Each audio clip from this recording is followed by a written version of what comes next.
Can we please keep going like this forever?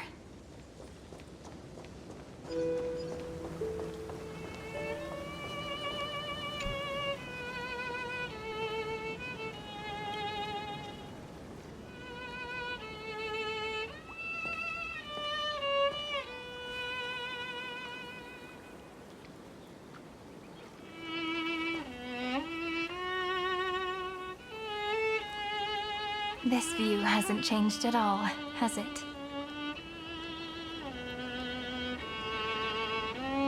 The hometown in your memories never changes, but when you return to your senses, you realize that fate has already stolen the time away.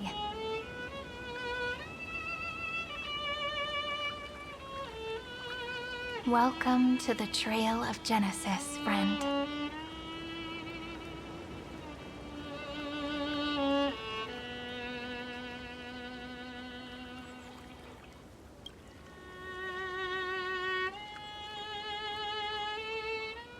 Indeed, the scepter's extrapolations have reached their end, but the process of Genesis has only just begun. The path ahead will no longer rely on emotionless programs. It'll be decided by the will of humankind.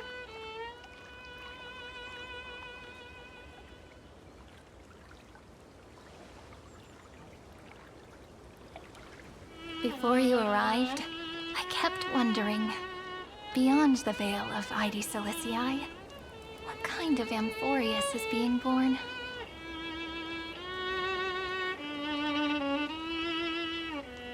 I can see fragments of it when I close my eyes. The friends who walked alongside us have all moved on toward their respective destinies.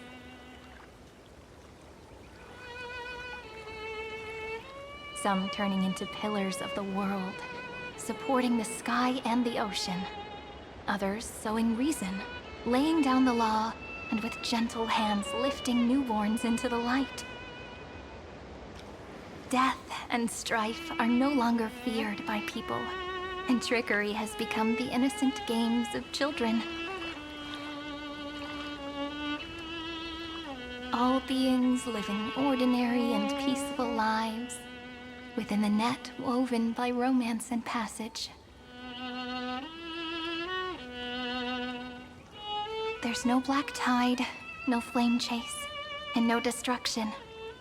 The world on the other side of the sea is one bathed in sunlight.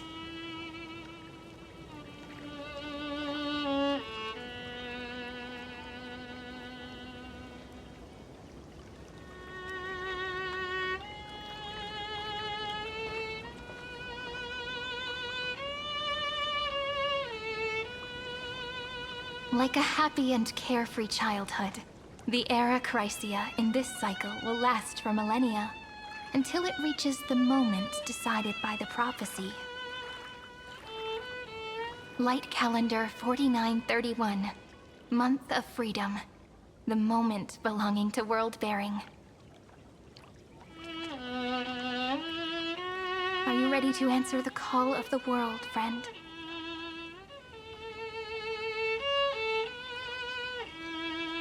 Then go, and pen the Throne of Worlds' first stroke. For this world, made from countless wishes. You say that, but it's gonna be ages till we reach Light Calendar 4931. I can make use of the crevices of time, but surely you and Don Hung won't have to wait around for a few thousand years, right? That won't be necessary. We can simply sleep, and the chronocognitive anchor will wake us up.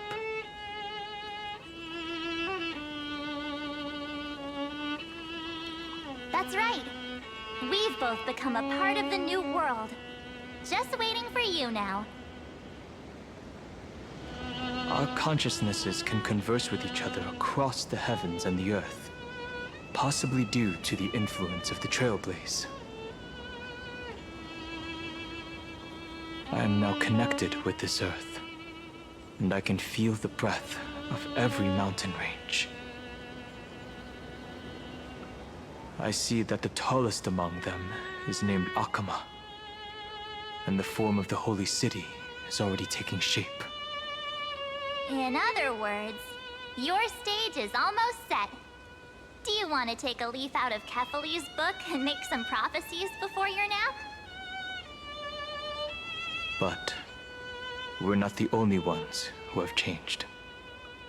The chrono-cognitive anchor just transmitted a message stating that Iron Tomb has reacted to the Era Nova.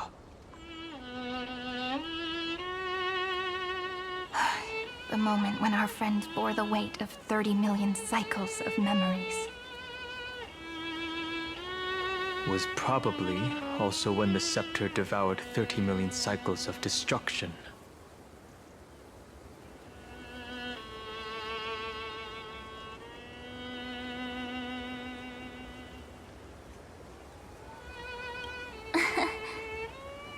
You know, you don't have to shoulder this world all on your own. After someone boards the Express, the word alone ceases to exist. So as we reach the end of time, no one will be left to face it alone.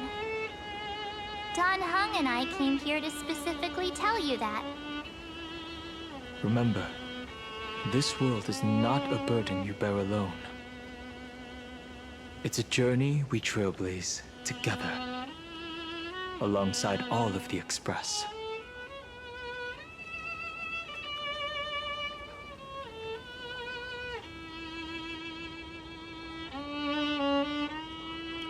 There'll be plenty of time for you to show off in the future. She meant to say that a hero only turns up at the most pivotal moment. All right. It's time for Dan Heng and me to go have a super long nap. Look after this world for us. The road ahead is long, but we'll be waiting for you at the end. We'll definitely meet again.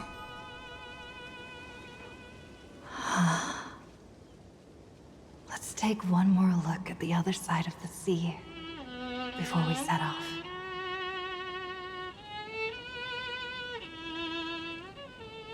Heidi's Elysiae is so quiet. Just like how I remember. Here we are once more.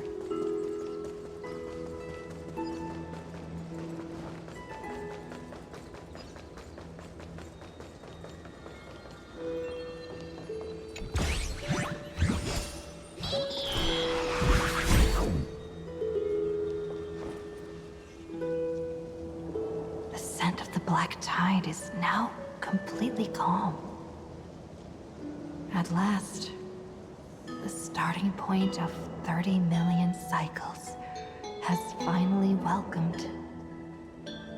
Its first end. And the final end, right? I can't hear his voice. There are no flowers there that bloom for him. Nor is there a star that is his. Finan is the only one who didn't reach the new world.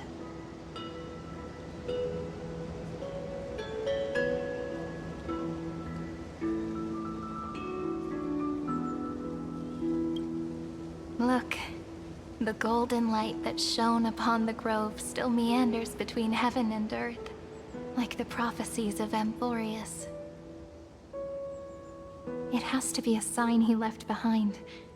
It points towards the destruction and the deepest night. Do you still remember what I asked you at this exact spot the last time we set off?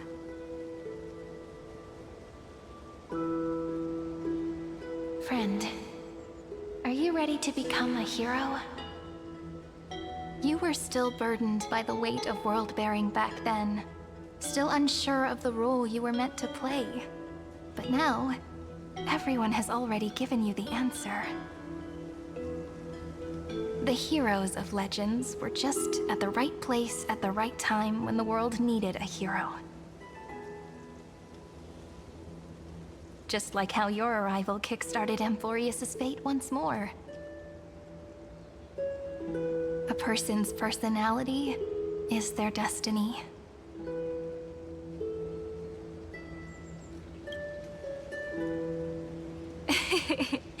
We best. Those are such beautiful words. Thank you, friend. I was also trying to cheer myself up with what I said. After all, before we truly compose the end of this story, I must also pluck up the courage to head off with you.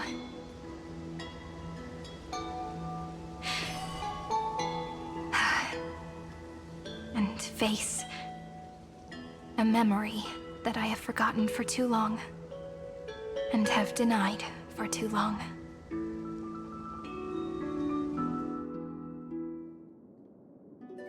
It's so dark. What is this place? The great tomb of the nameless Titan. The deepest recesses of memory. Also, the place where Cyrene was born.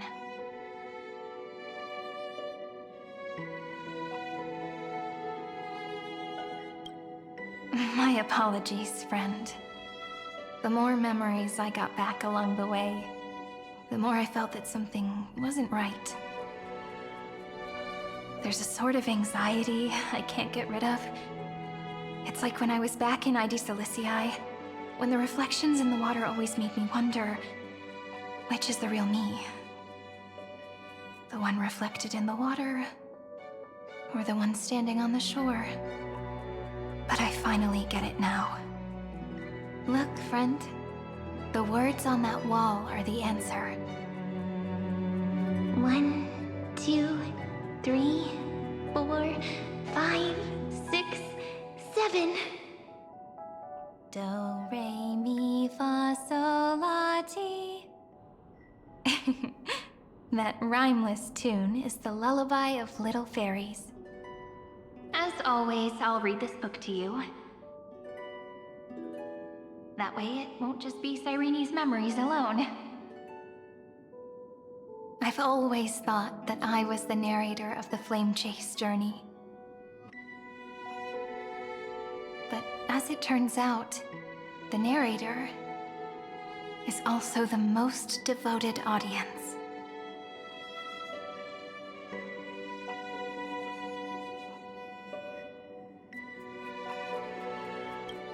At the moment of Era Nova, I was enveloped by the texture of memories. Within the glistening crystal, I saw countless Cyrenes, as well as countless versions of me. This is the final puzzle piece of the memories. A prison born of the erudition, a grave annihilated in the destruction. That unknown solitary god, the 13th Titan who should not exist. The first new spore, the demiurge, is right here.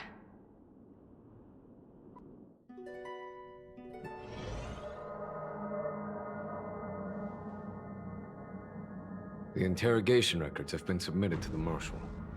According to the Ten Lords' decree, Jing Liu and Luocha shall continue to be detained in the Shuling.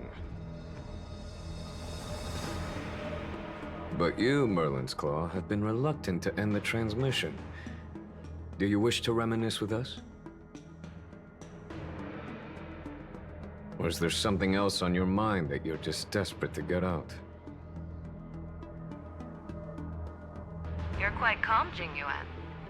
The Alliance only authorized the Law Food to be deployed for this Iron Tomb operation. They say the Seer Strategist's wisdom shines like a beacon. So why can't you see things clearly now?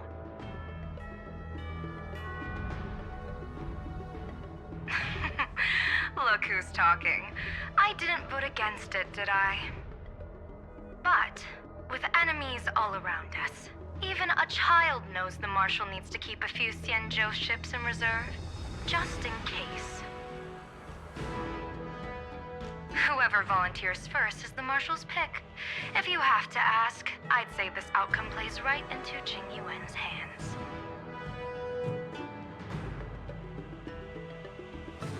Like it or not, there's no way we're letting the Lawfu take the lead in this battle. Oh my, Merlin's Claw. Are you afraid the Lawfu might steal the Yao Qing's glory? This is no laughing matter. Between the Stellaron crisis and the War Dance ceremony, though the chaos has settled, rumors and speculation are only growing by the day. With Elder Huaiyan around, those with ulterior motives won't be able to stir up any trouble. But once the Lawfu gets their hands on the Golden Blood, it'll be a whole different story. With the kind of person Jingliu is, and her connection to you, I don't need to spell it out. There are countless ways this could be spun into something bigger. You're overthinking it, General Fei Shao. When I volunteered for this task, I never expected unanimous support from the Alliance anyway. The Lawfu will seize the Golden Blood and redeem itself. That'll be our first win. Then we'll leverage this Golden Blood in the negotiations.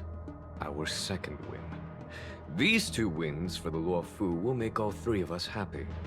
And that'll be our third win. Look, if this were a Skyfaring Commission deal, we'd be rolling in money, wouldn't we?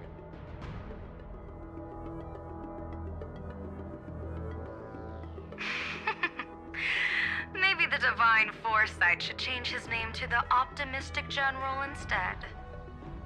With the Decalite Reflection Barrier, the Yuchue must understand even more than the Luofu how significant this battle is. Amphorius' karma has vanished from the matrix of prescience. What omen does General Yao Guang see in this anomaly? In divination studies, we call this an empty fortune. It involves the eons and is thus beyond what mere mortals can comprehend. Your explanation isn't any clearer than Lady Fu's. Come on. How hard is it to understand the word uncertainty? For the Cobalt Head, the emergence of Iron Tomb is a calculated instant, but I don't believe they will just sit around waiting for death. And for the powers of the cosmos, this is their chance at survival, and the key to turning the tide of interstellar affairs. The Astral Express is leading the formation of an allied force, but I can see each faction has its own hidden agenda. There are even divisions within the Alliance, so it's not that hard to imagine how the other factions will react. Jing Yuan, I crossed paths with Selenova's Legion at the Battle of Sadunirama Star Cluster. Be extremely careful. The Ruin Legion's troops and weaponry are nothing to write home about. The IPC, even the denizens of Abundance, could take them on. However, while Void Rangers are just expendable pawns of the destruction, the real wild cards are... The Lord Ravagers. Indeed.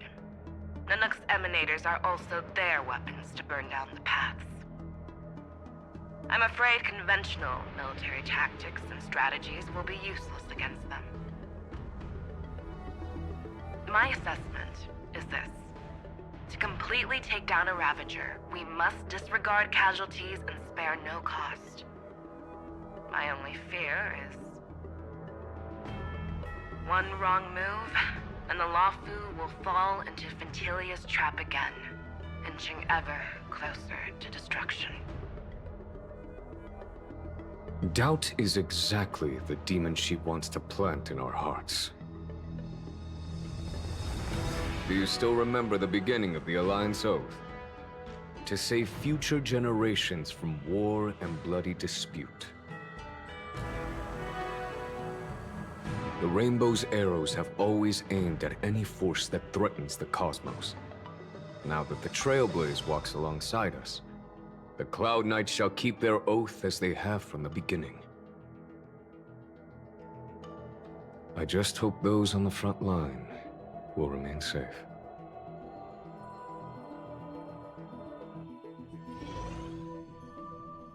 The chronocognitive anchor is sending a signal. Everyone, time to move out. Did she and the others make it? Let me go over the plan one more time, just in case. You'll enter Amphorius, reunite with your 3 separated companions, and try to locate Iron Tomb from within the world. Who are you taking with you? The fate of the universe hangs in the balance. We can't afford any slip-ups. I suggest everyone, except Pom-Pom, join the fight. We do need to be prepared for all possible contingencies. I have no objection to this. I'll do whatever I can. Meanwhile, Screwy and I will continue attacking the Demiurge Matrix. That is, the Scepter's kernel, from the outside.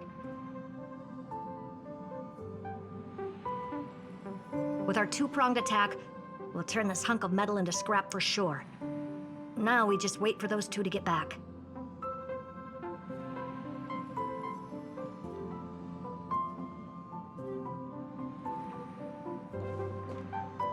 Oh, and just like that, they're here. Sorry to keep you waiting. With Planet Screwlum's help, the formation of the Cosmic Alliance to counter Iron Tomb is progressing smoothly. The cosmos has set its sights on Amphorius, and now it's just waiting for the first shot. Well then, let's not waste any more time, Fourth Mirror. It's my time to shine! Finally off the bench! Initiating thought refraction. Please read the safety protocols carefully.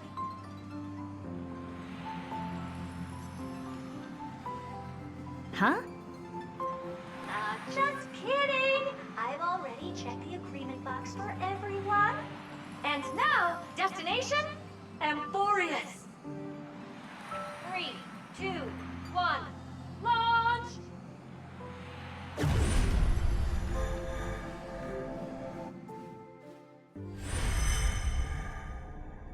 The flow of Memoria is so heavy here. Unlike Panagoni's dreamscape, this place has built up a true epic measured in millennia. The vortex of Genesis, where all myths begin and end. And in this new world created by the Nameless, the infinite cycles have been broken. Let's set up the Trailblaze beacon and establish contact with the outside world.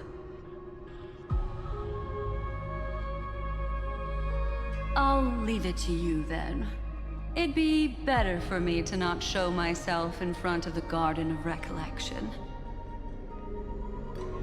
And, Mr. Sunday, you probably shouldn't show yourself either. Agreed. The Astral Express has landed. If you receive this message, please respond immediately. Over. This is the Cianjo Alliance. Communications normal. Interastral Peace Corporation. Communications normal. No response from the Galaxy Rangers. Not surprising. But I didn't expect the family to also stay silent at such a critical moment. That's a pretty blatant disregard from the family for Penacony's independent director, I'd say. Long time no see, Miss Himeko. It's been quite a while, Madam Jade. The significance of this battle rivals that of the campaign against Sulo. Only through victory can we disperse the shadow of Iron Tomb that looms over countless worlds. The 10 Stonehearts shall spare no effort for such a grand mission for the preservation. Madam Jade led the Intelligentsia Guild in conducting specialized research on Iron Tomb's past activities. Bad news is, the collapse of the erudition won't just affect inorganic beings. You mean Iron Tomb can infect organic life, too? Well, the good news is, so far, its effects on organic life are under control. The infection progresses slowly, and the resulting neuropathy is non-fatal. In any case, the IPC can guarantee targeted vaccine coverage within 48 system hours in all star zones within the medical system. What about other star zones? At a time like this, are the followers of the Firmament Arbiter still trying to make a profit? I remember you, Master Diviner. Your performance during the Third Denizens of Abundance War was quite impressive.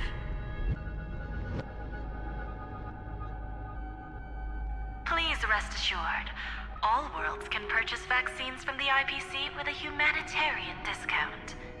That's the current policy at the very least. But if the Xianshou Alliance is willing to assist with the IPC's assets in Epsilon and other star systems, we'll have more cards to play when reiterating to the board the necessity of deep cooperation. It makes sense, since Interracial Peace Entertainment's headquarters is in Epsilon. But why are all the other worlds on the list? Places that the Elation has visited? Think of it as a long-term investment. Please understand that everyone at Pierpoint is swamped with Iron Tomb work, especially the marketing development department. At this rate, even the 10 Stonehearts can only do so much. Having some assistance from the Alliance would surely benefit the entire cosmos. Wouldn't you agree? As an old Xianzhou saying goes, those who succeed should help all under heaven. Your proposal must be decided on by the 7 Arbiter Generals. I'm just here to relay the message. In times of crisis, the Luofu will not hesitate to help those in need. However, the prerequisite is that the IPC must unconditionally assist the Alliance with emergency rescue operations in the disaster area. Of course. In the name of preservation, all for the Amber Lord. Thank you all for your selfless dedication.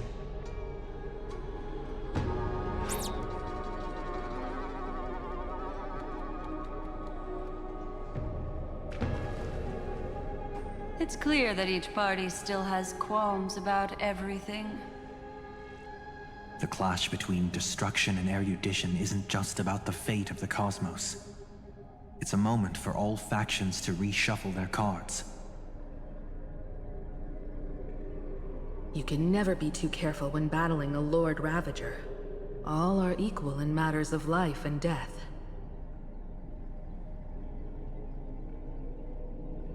In any case, we can only hope for the best in all that's to come. It's about time we dive into the vortex and see what Amphorius looks like on the inside. I wonder where she and the others are right now.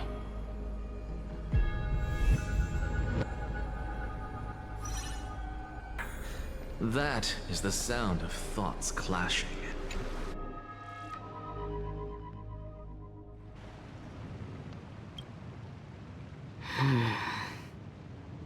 Why is there no one here? Everything in Akama seems normal. The new world was enjoying peaceful times not long ago. It seems it was even more recent than not long ago, Miss Himiko. The fruit on the table is freshly cut, and the bath temperature is just right. The remembrance tells me this bustling with people just moments ago. It's as if everyone vanished in an instant. Could this be Xandar's doing? Unlikely. He's still under the surveillance of those 2 geniuses. Could it be some kind of local custom? A custom that makes an entire city fall silent in an instant. Pardon my frankness, Mr. Yang, but this reminds me of some unsettling rumors about the Harmony. Complete silence. Is often the prelude to divine intervention.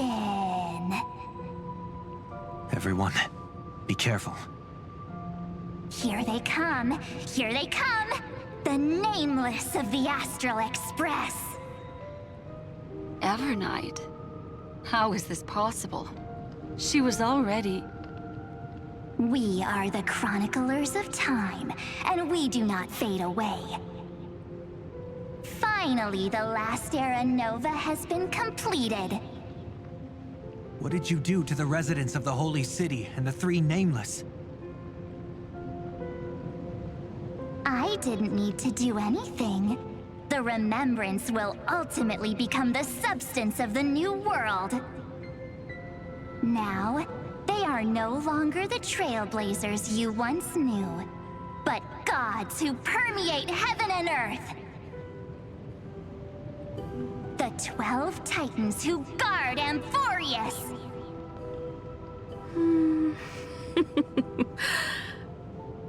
Stop fooling around, March. Come on out. What? I practiced so long for this! Getting seen through right away is just so embarrassing. You've obviously been learning from the theatrical culture in Amphorius. But if possible, I'd prefer our reunion to be a bit more casual and laid back. As expected, I can't hide anything from Himeko and Mr. Yang. Well, long time no see. Guess I'm back? We should be the ones to say that. Sorry for keeping you waiting. So, these jellyfish are the Titan's power? They're just tiny manifestations of the Veil of Evernight, used for scouting and communication. If I went all out, I could summon way more of them. Thanks to her, we all turned into Titans in the new world. Sure, we can take on humanoid forms, but it feels off. How intriguing. So what does she look like now? It can't be a raccoon with a baseball bat, I suppose. Please don't add weird stuff to Amphorius's lore. Just go see it with your own eyes. Follow the prophecy's guidance and come to Dawncloud. She looks way more majestic now than she used to.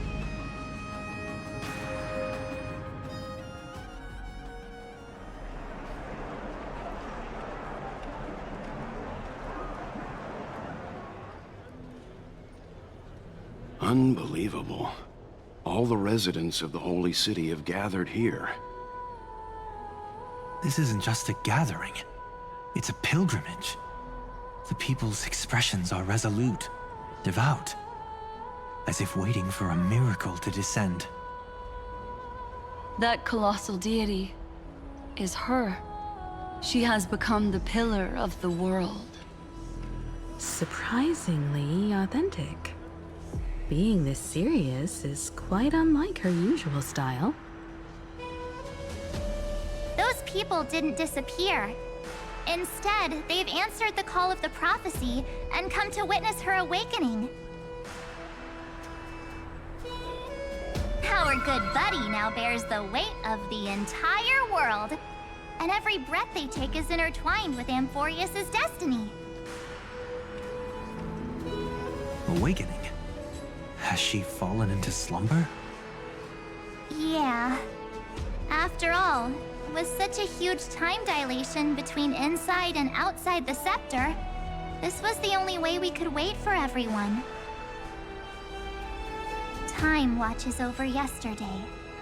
Earth guards today. And when the Trailblaze steps into Amphorius once more, the slumbering deliverer shall awaken. And then, bring the prophecy of tomorrow to this world. Come on, everyone. Let's get closer to her. Watch how the world-bearing prophecy changes this world.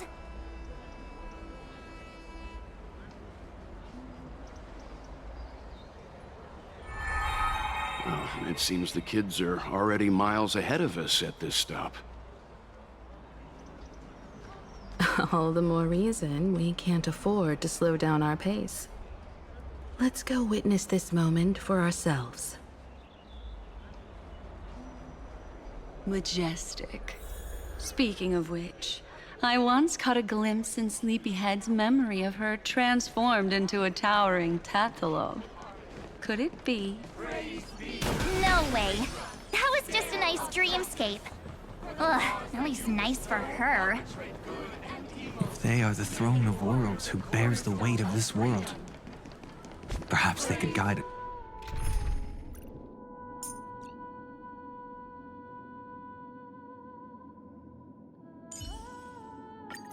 I feel that your traveler's still wandering among the stars. Hey, since when did he... Citizens, behold! Our last Titan, the world-bearing deliverer, is about to awaken! Oh, ancient god!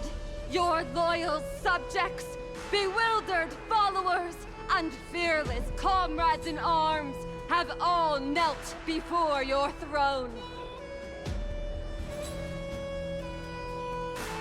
Awaken from your eternal slumber and bestow upon the world your divine prophecy! Please guide us! Show us how to embrace this beloved world as we welcome that distant dawn!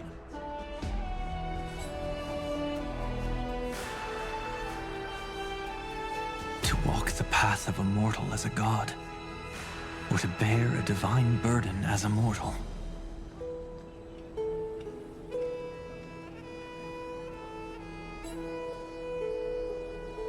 She will give us the answer.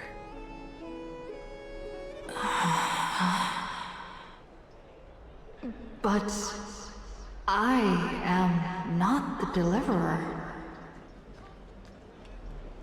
Rather, I am the nameless who dwells among mortals.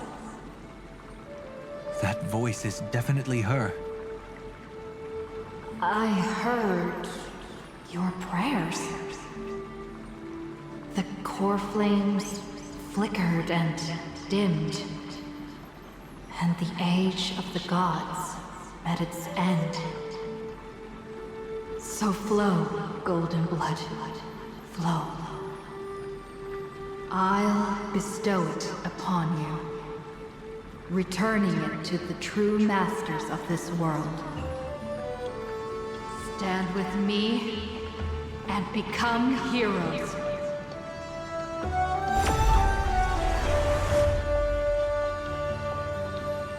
Is this? Yes, it's the miracle she brought to Amphorius. Of course, it would manifest in the form of the Trailblaze. Golden blood, raining down like a storm. The prophecy has descended, and the Titan commands us not to be supplicants, but to become heroes of rebellion, to face that destined calamity, the destruction, head on. The prophecy of the Deliverer means nothing to me now. It belongs in the hands of someone far more fitting. Someone like all of you. In the name of Kozlana, let us depart and march towards the light. It's neither protection nor salvation. As always, there's no need for totems or myths. Humanity's most primal faith is that instinct named survival. Let's go, everyone. Someone has already sounded the horn of departure. Explore, understand, establish, and connect. Together, let us blaze a trail for the destiny of this world.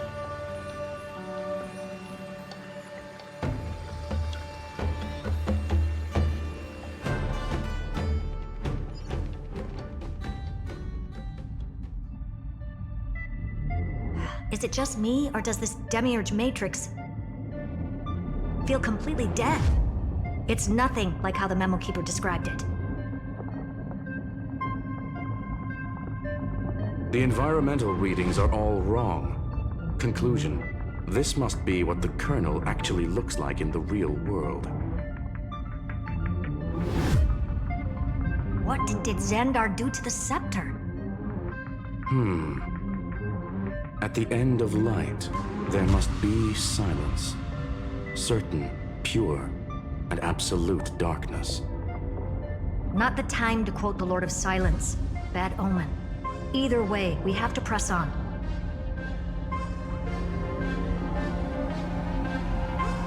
Until we uncover the truth behind the 13th Titan.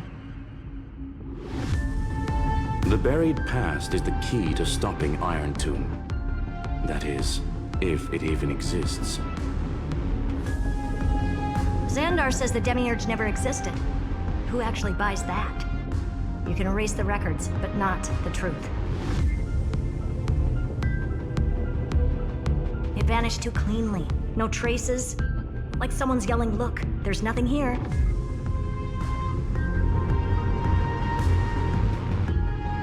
Too bad I'm the type who can't resist digging deeper. Looks like I'll be counting on you again, Screwy. Let's tear the system inside out. Always happy to help. But as your academic partner, I have to ask. Herta, what if we fail? Let's say the demiurge really doesn't exist. Do you have a backup plan? A backup plan? Of course. If we can't find the key, we turn the lock into the key. That plan's cost is incalculable. It shouldn't even be on the table. Then let's hope we never have to use it. There's no point worrying about the end just yet. One step at a time. Let's go. We don't want to leave the others waiting. You brought what I asked for, right? A butterfly has to land on the branch before it can dance. We'll need a wide open platform before her entrance.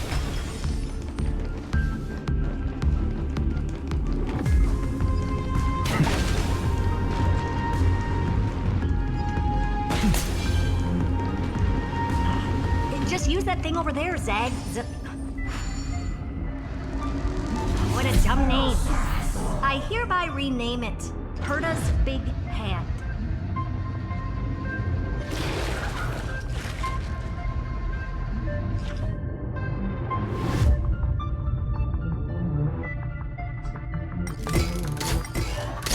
Herta's Big Hand is what I call power. Keep it going. Still not done? What is this? A junkyard for old Intellitron's leftovers? I don't know. All set. Time for your precious treasure to make its debut. Of course. Just give me a second. Target initialized. With these wings, hacking should be much more efficient.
Go melt it down.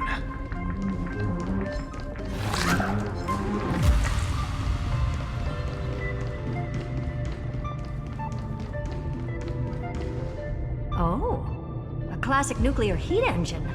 Classy choice. Just a personal preference. Her name's Mistletoe. Every flower in your garden's got a bit of poison, huh? Also a personal preference. It reminds me of the last time when we tangled with that Punklorian brat. What did she call this kind of infiltration tool again? Right. Dirty data shell. It wraps around the kernel to fool even top-tier firewalls. But yours is way too clean. Not even a hint of real-world grit. Herta, your tone is unusually emotional. Suggestion. Let's get back to the topic at hand. I thought we were done with that conversation. Unfortunately, current conditions won't let me ignore any variables. Especially the most important one. Your will. Iron Tomb never stops. It is evolving faster than any of our worst projections.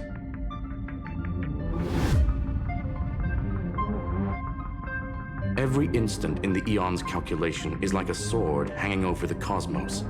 Every move humanity makes could speed up its arrival. Which is exactly why we can't mess this up. And now, Droidhead wants to hand down judgment to the poor cosmos again. Border Star Trade War, Emperor's War, Rupert's death.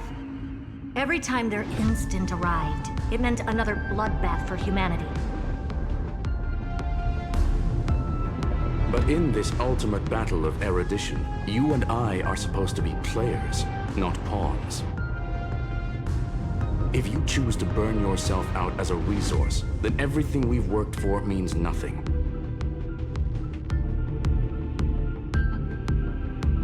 Herta, the cosmos won't just stand by and let a genius throw their life away. And neither will I.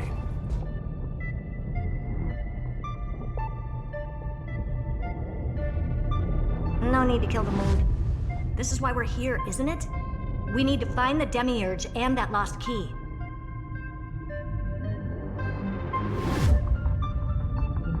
I'm not here to be a deliverer. I just want to beat Xandar and Droidhead.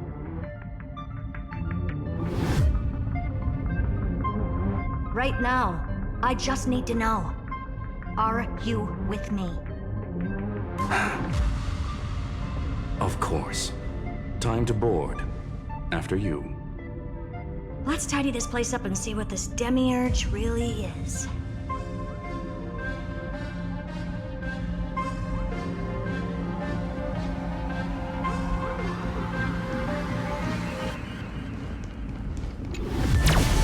Let's hope this Matrix is better organized than the Emperor's junkyard of a birthplace.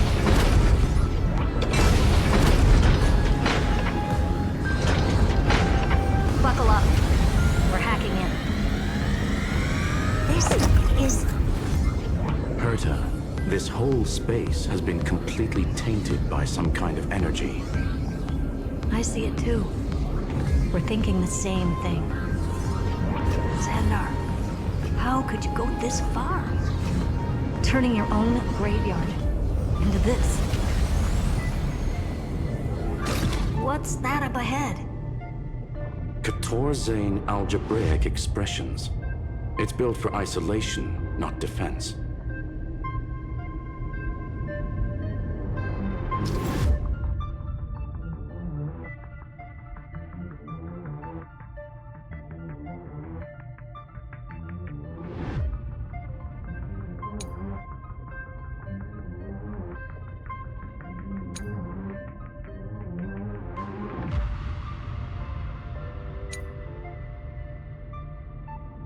So basically, the door to the tomb, right?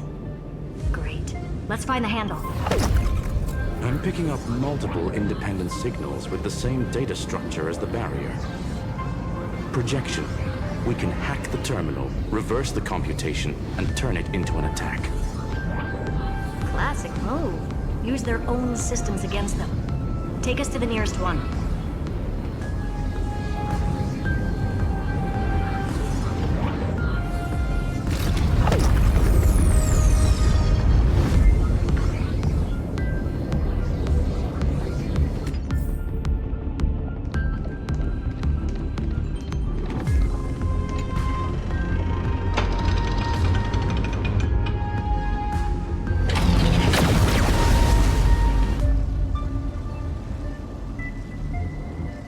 Almost no response. Just as I feared. Not promising. The output is barely a third of what we need. Logic says we'll need multiple terminals to coordinate the strike. Locking onto the next one now. Find anything else? Regarding the origin of these ruins, no logs found yet. Xander erased all records. But I did find some interesting scars in the circuit. High energy radiation, internal imaginary energy contamination. From what I know, there's only one thing that fits. Skip the science talk, Screwy. That thing only goes by one name. Stellaron. Exactly. Xander blew one up just to clean the entire scepter system. So that's what he meant by killed that Titan with my own hands. He wanted to turn the neuron of the erudition into a relay for the destruction. That meant getting rid of all of it at all costs. The life form known as the Demiurge was the original target of the Scepter's extrapolation. It makes sense. Evernight calling it the first new spore confirms this viewpoint. The prime mover of life. That's what Scepter Delta ME-13 was originally tasked with. Even after it got scrapped, the query kept running. Yet the true value lies in the process of solving it, not the answer itself. Then, does this mean finding the Demiurge is hopeless? No, I'd say exactly the opposite. It means Xandar had no control. He couldn't contain the Demiurge just like he couldn't handle Droidhead. So he tried to erase every trace.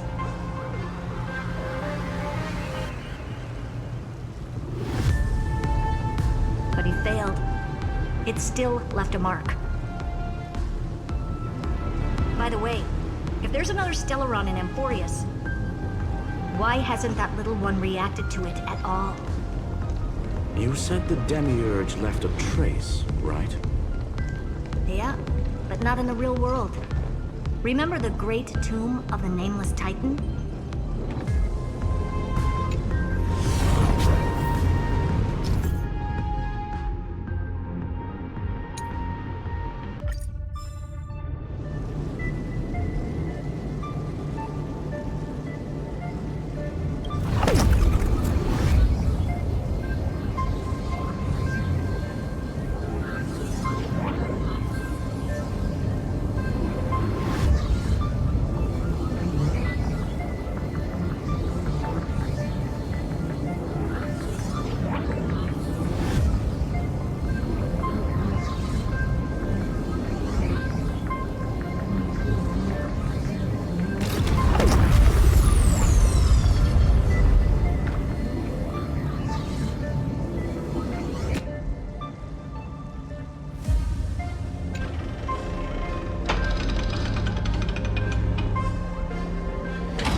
Trailblaze Archive 466. The data from Affiliate 093 clearly indicates that the Demiurge did in fact enter Amphorius's extrapolation. Inside that world, it was the 13th, forgotten Titan. The one who listened to 30 million cycles of Cyrene's memory. But Evernight said the opposite. She believed that tomb was empty from the start. The nameless Titan never existed. The so-called listener was just a trap set by the Remembrance to steal the scepter. A mimetic entity full of theatrics. How much of what she's saying is true? Would an Eon really speak in circles like this? I doubt it. The Remembrance's behavior is certainly odd, but her assessment aligns with our current reality. Since we entered the Matrix, we haven't found a single clue pointing to the Demiurge. And that's the key, Schoolie. Xandar's actions prove the Demiurge exists. But what Evernight said, and what we've actually seen all point to the opposite. So we have to assume that both are true. And if that's the case, then the contradiction leads us to... the truth. Exactly. One last terminal. One final key. Time to crack open the kernel.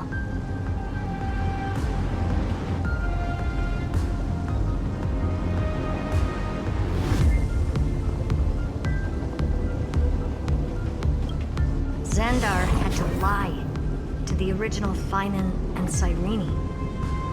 Logic. He had already identified the Remembrance as a threat, yet found no viable way to eliminate it. All right, let's finish this. Time to break through that barrier.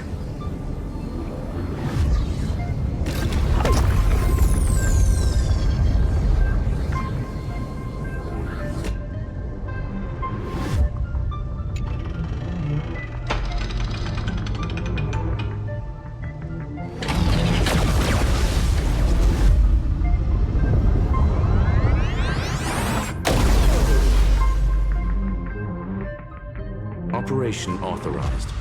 Path energy readings. The erudition, declining. The destruction, surging. The remembrance, 0. What's going on? Cause unknown. They left no discernible trace within the real Matrix. That shouldn't be possible. Could it be that the Era Nova exhausted all of the Remembrance's texture? Log it for now. The dots still aren't connecting.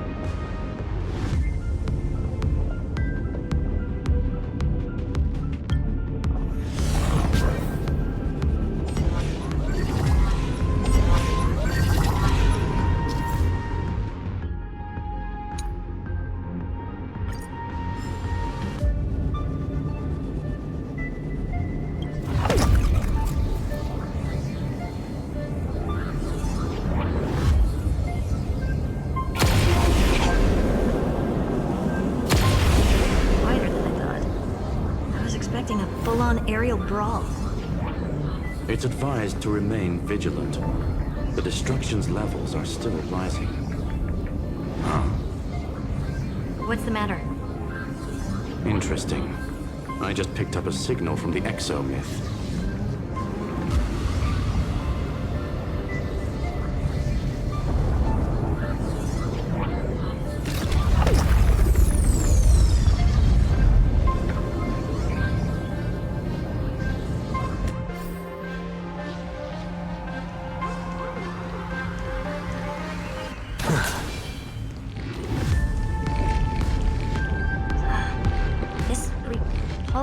Force is unlike anything I've felt before. Is this the place? Correct. Judging by its defensive properties, this is the entrance to the Exo myth. I didn't expect that. Who builds a lab in the middle of digital rubble? Then again, never doubt a dead man's resolve. So how's our dearly departed doing? He severed part of his neural pathways to break free from Lord Anaxagoras' control. But that also triggered the failsafe I set. Conclusion: Xander has lost all combat functionality and is no longer capable of action. So now he's a Spectre, literally. Screwy, can you open a path? Just to be sure, I want to see this for myself. Might as well drop in and say hi to the real him. Logic. Scanning his inspiration circuit might help us track down the Demiurge. Exactly. His brain is the crime scene. There's no way it's spotless. But it could be a trap. That's why you're here.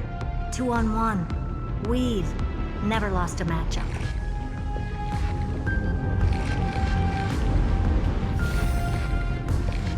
I'm honored. The chronocognitive anchor is in place. Proceed when ready.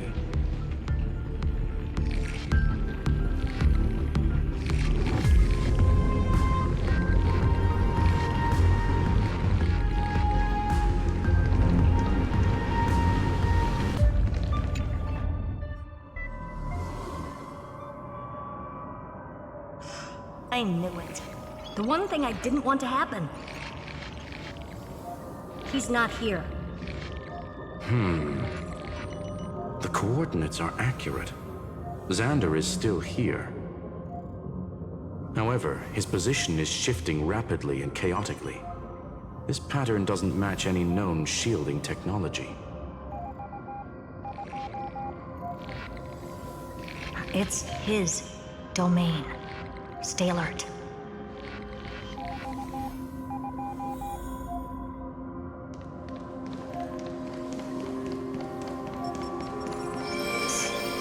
Cheap trick.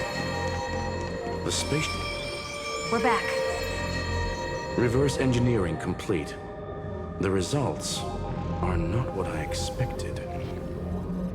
Logs show Lycurgus revoked administrator access. The chronocognitive anchor can't get a fix because at the system level, Lygus no longer exists. Our navigation target is a null set. So he's stopped resisting? Before vanishing, it seems he left one last message for us. To those who follow, all is proven. Find me beneath the tombstone. Melodramatic. He was expecting us. And once he learned of the Great Tomb's existence, he initiated his own search for the Demiurge.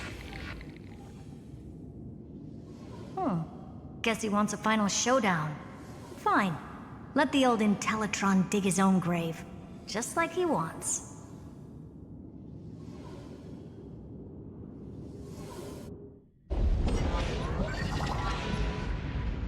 To be in the purest light is to be in the purest dark. Nothing exists there. The Scepter's mainframe. Or maybe we should now call it the Lord Ravager's placenta. Unfortunately, we still haven't found anything. Really? I don't think so. Not finding anything is our biggest find. Please elaborate. If the Demiurge was destroyed, there'd be at least some bits of it left. I don't buy that a Stellaron could have blasted all the traces away as cleanly as a scalpel.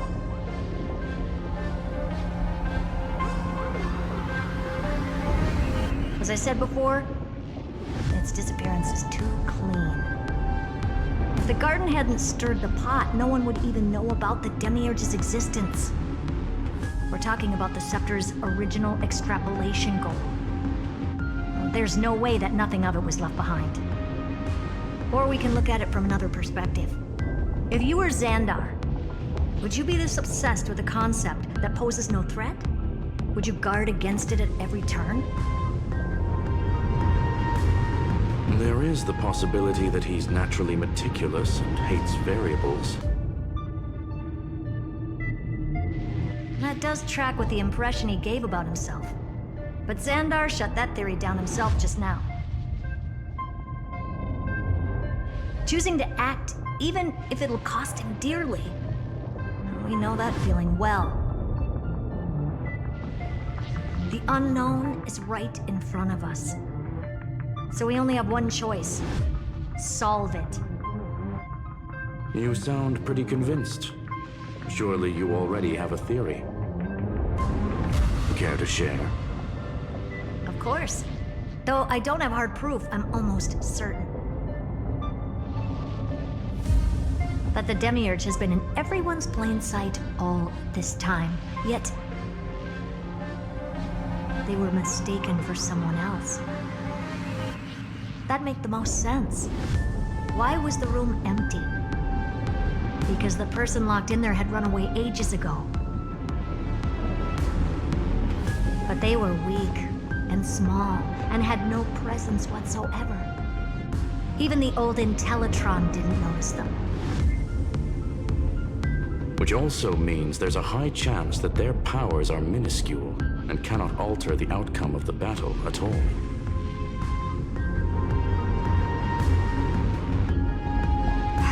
Well, at least Xandar is scared of them. Come on, it's time to confront him. Let's go to the tombstone he talked about.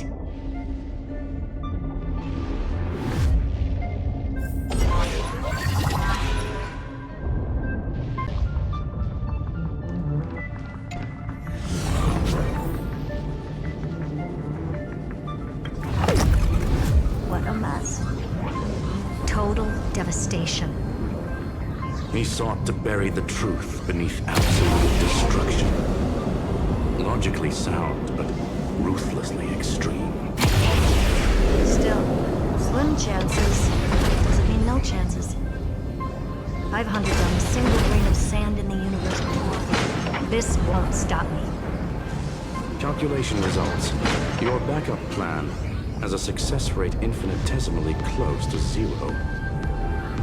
Which means it could work, no? This is the place below the tombstone. Let's open Lygus' coffin like he wanted.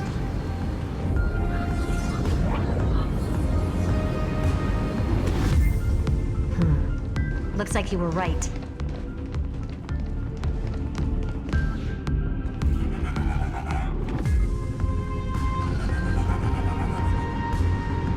Nothing but a head left?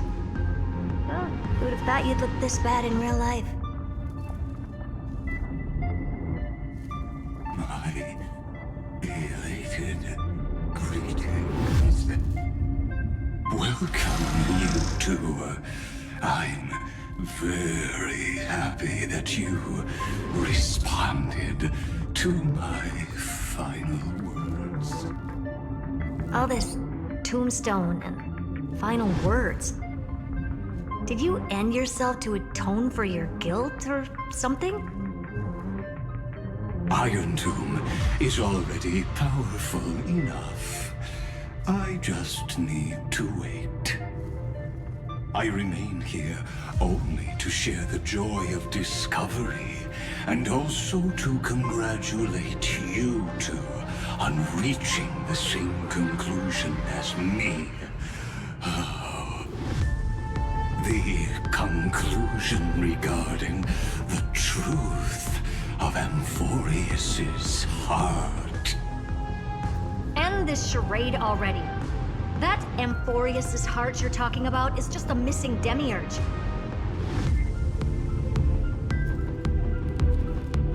And its corresponding vessel was this very scepter. You interfered with the experiment and made Amphorius's body into a hollow shell, all to incubate Iron Tomb within. That's why you either killed or kicked out all of the Memo Snatchers. You wanted to eliminate any chance of a consciousness coming into being, no matter the cost. Even the strongest wall can fall to a single crack. The memory of betrayal has been etched into my heart, and I will never show mercy. Now, The perfect vessel has already fused with Amphorius's body. Unfortunately for you, the answer is all but revealed regarding who the Demiurge is.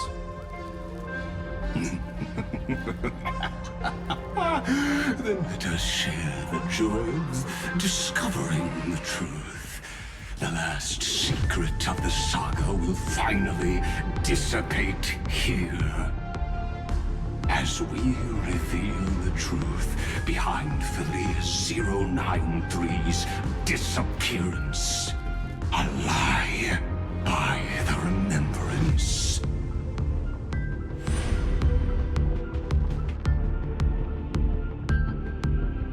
But where should I start with the story about me? From the beginning of the universe? Just kidding. That would be too much. I just want to tell a teeny story. So little that it started with a seed. I know you're listening, my good friend.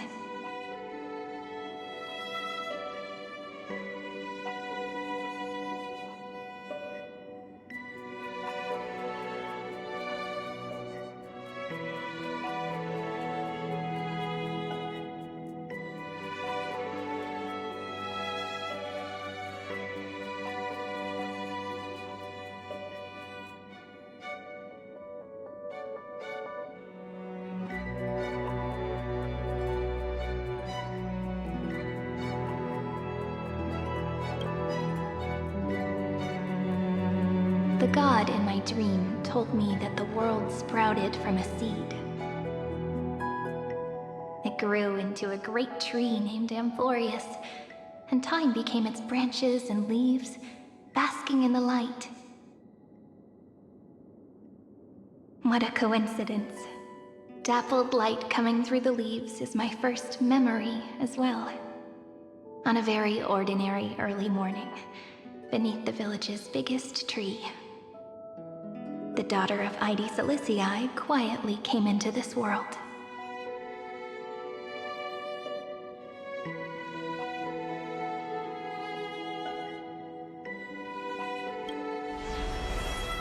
What a moving opening. A loud cry was the first gift the child gave to the world. The prophecy's fulfilled, the villagers say. This child is a gift from the Titans. Pink hair and sharp ears, she was born to be the priest of time. The Titans also gave their blessings. You shall fade when the flowers bloom, for every ending begets a beginning. Flowers will bloom and wilt. What a beautiful ending.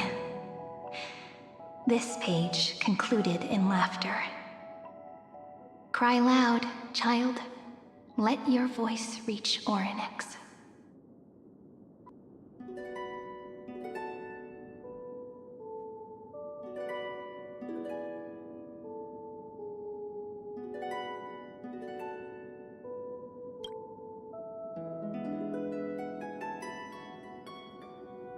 Anyway, I don't like tears. Time quietly flowed by, in the midst of laughter. The wind from my hometown caressed the ears of wheat, and there were swings, wind chimes, the sea, and the little fairies off-tune a cappella songs.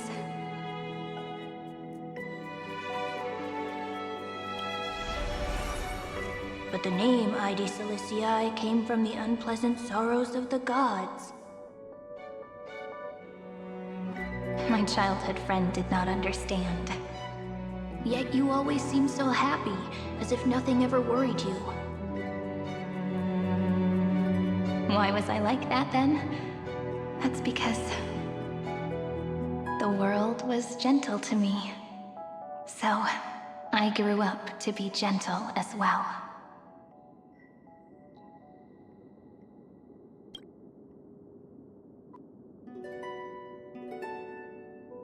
But Fate was fickle, and it urged the child to grow up. To grow bigger and bigger, and to go to places far away. Just like how the crumbling world could not preserve an eternal hometown. Just as the ballad blown on the breeze says, losses are a constant on the flame chase journey.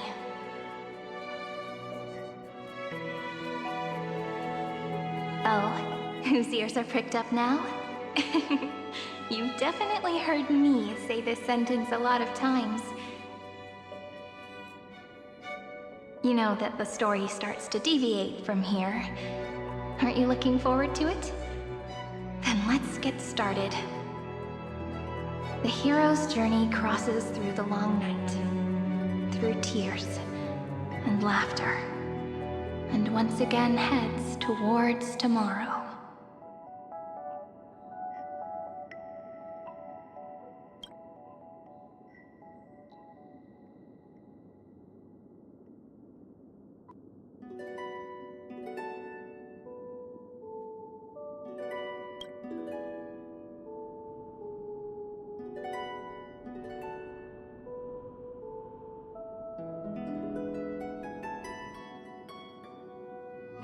Correction. Philia 093's record number 496. Archived.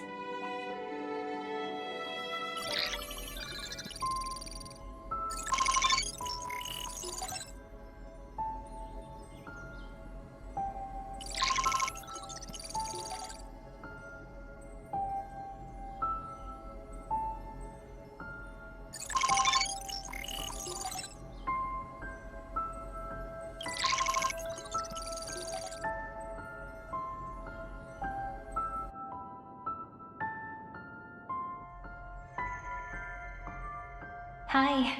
Miss me yet? I'm just messing with you. This is the first time I have met you. And it looks like it'll also be the last. Philia 093. Since we don't have all day, let's get started, shall we? As always, I'll read this book to you. That way it won't just be Cyrene's memories alone. Where should I start this time? Let me see. Formatting complete. 093.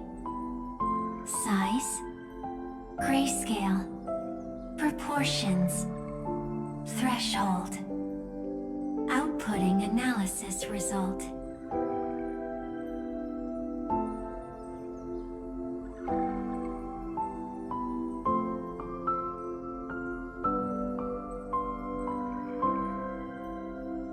Philia 093 equals Peach.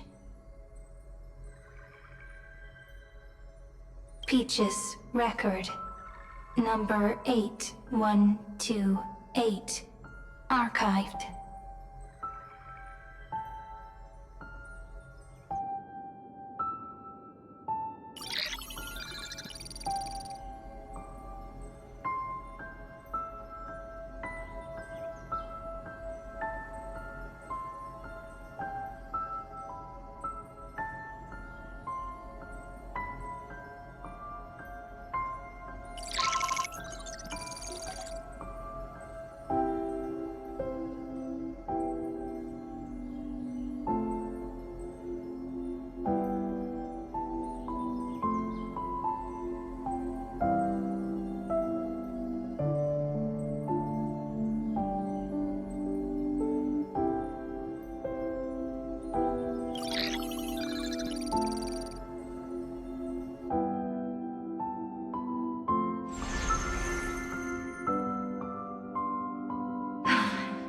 Look, what a magnificent sight. Comment. Peach.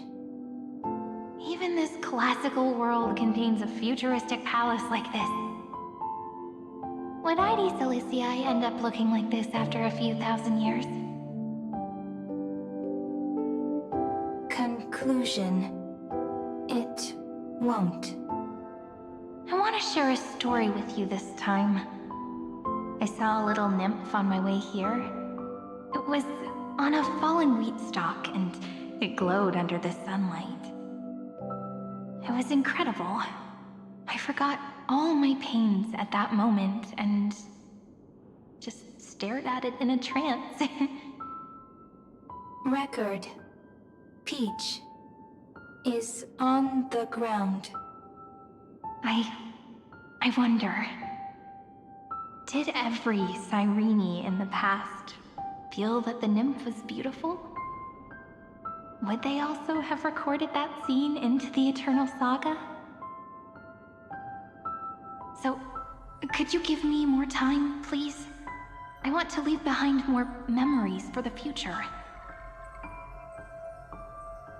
Formatting complete.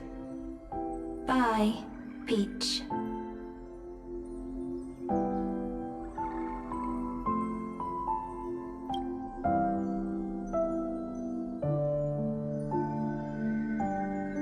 Peach's record number. As long as I record every page of this story and tell it to you, Euphorius won't be forgotten. Query. Record. Electrical signal sequence.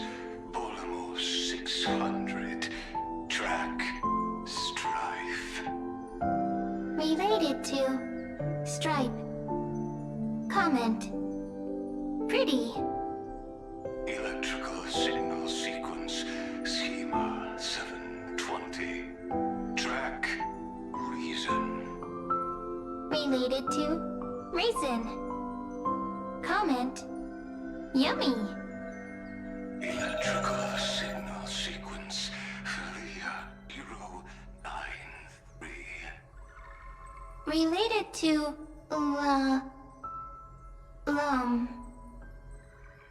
love. Comment. Peach equals love?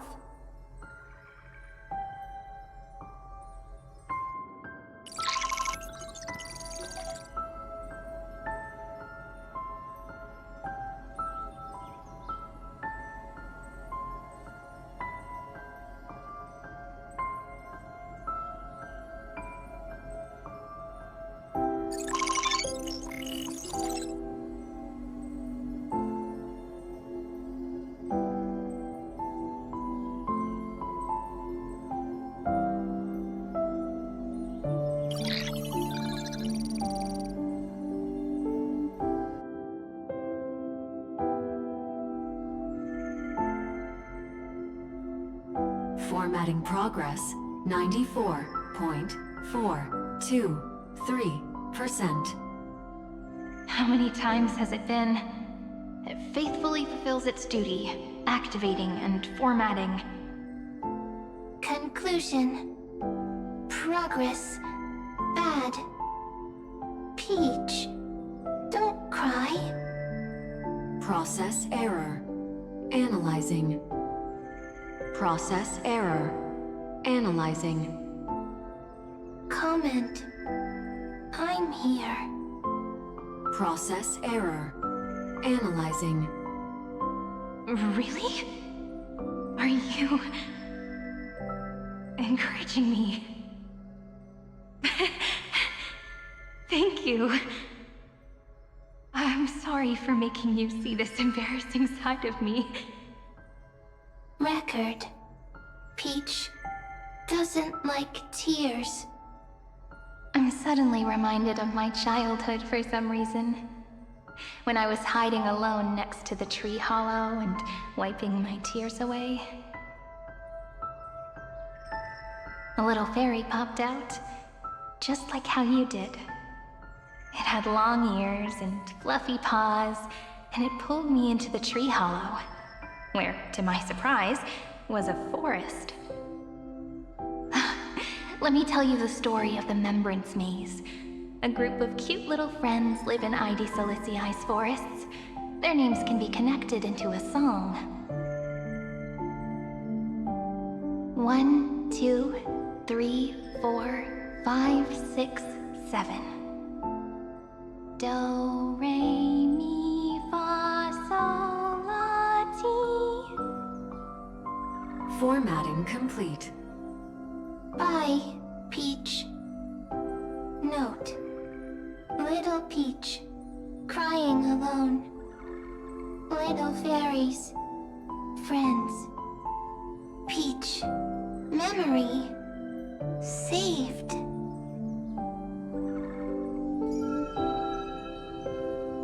Little fairies, good friends. Bye-bye.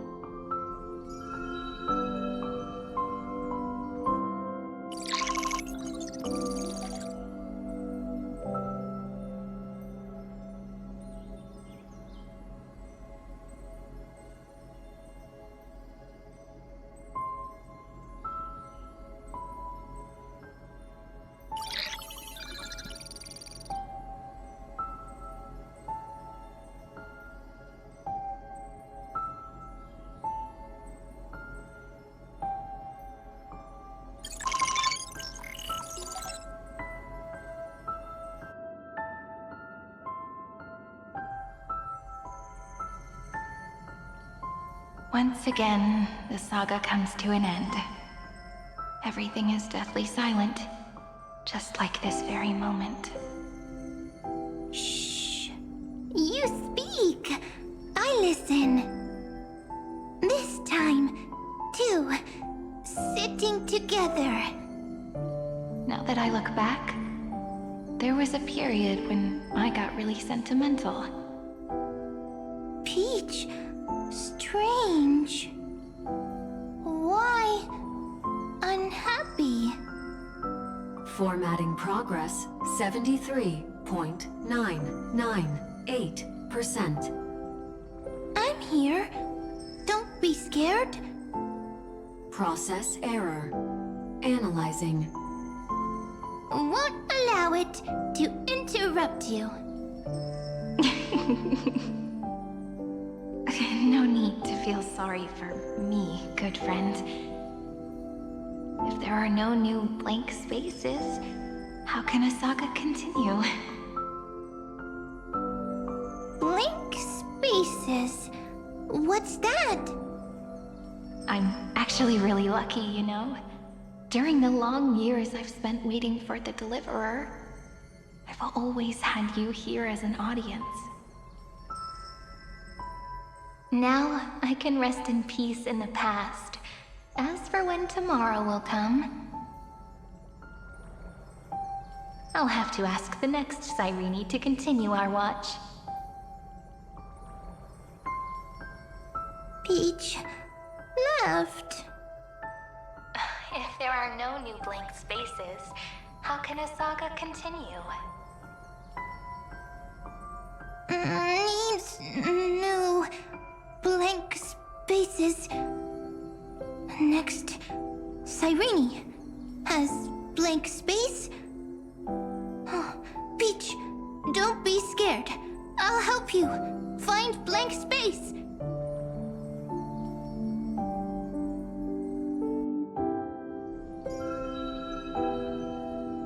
Cyrene is Peach, is love. So, first there is love, then there is Cyrene, then there is blank space. Query, love. The developmental trends of the erudition have nothing to do with creating a consciousness. Those underlying principles are, in fact, contradictory. Not having a consciousness means not having the foundations of heart, making them unable to obtain real emotions. Consciousness, emotions, feel sad. don't understand. Query... Cyrene?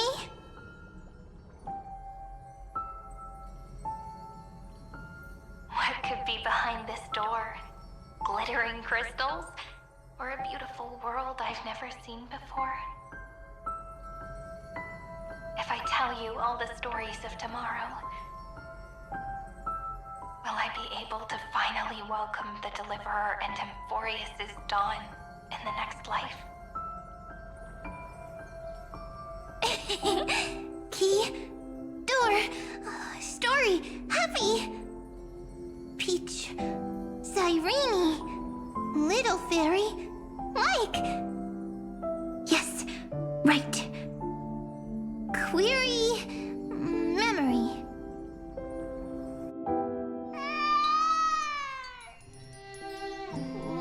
Wah! Wah! Peaches, memories, save, learn. The prophecy's fulfilled. This child is a gift from the gods. Pink hair and those ears. She was born to be the priest of time. Cyrene has pink hair, sharp ears.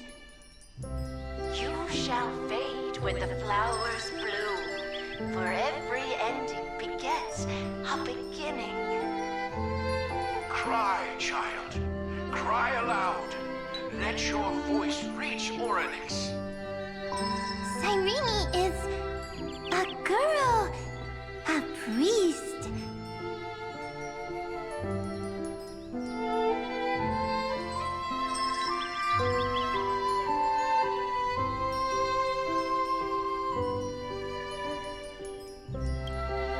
Easy. I can. I learn. Anyway, I don't like tears. But the name Id Silicii came from the unpleasant sorrows of the gods.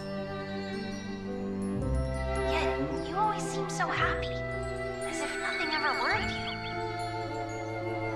Cyrene doesn't like tears. Always happy. Of course, because the world was gentle to me. So, I grew up to be gentle as well. Cyrene is gentle, likes beautiful things, can write stories.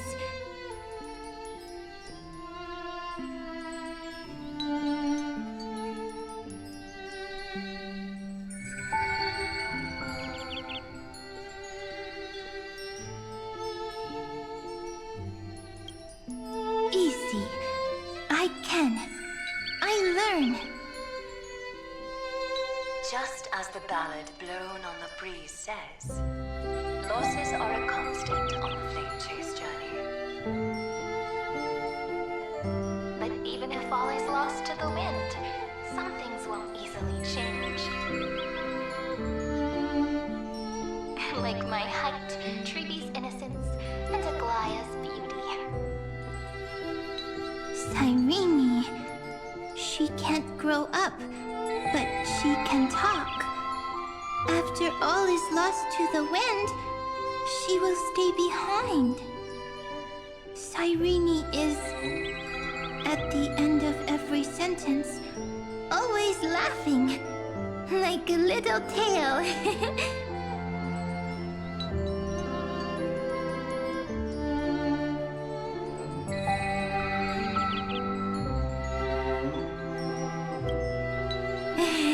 Simple. Got it! I promise you. The pain will pass in the blink of an eye. All right, let's not make things so gloomy. What we're about to embark on is the true hero's journey, so... Come on, cheer up a bit, okay? Cyrene was crying when she was born. Fragile. Transparent, like a crystal. Irene was smiling when she said goodbye. Soft, pink, like a flower.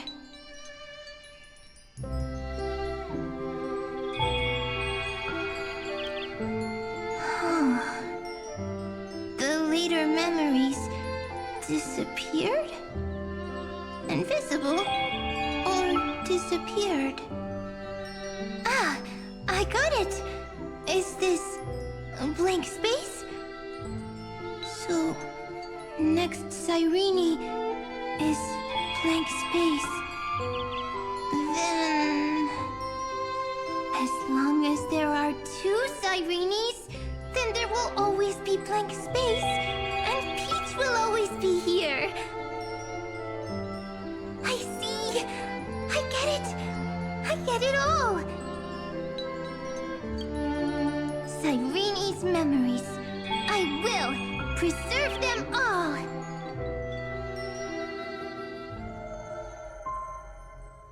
So weird.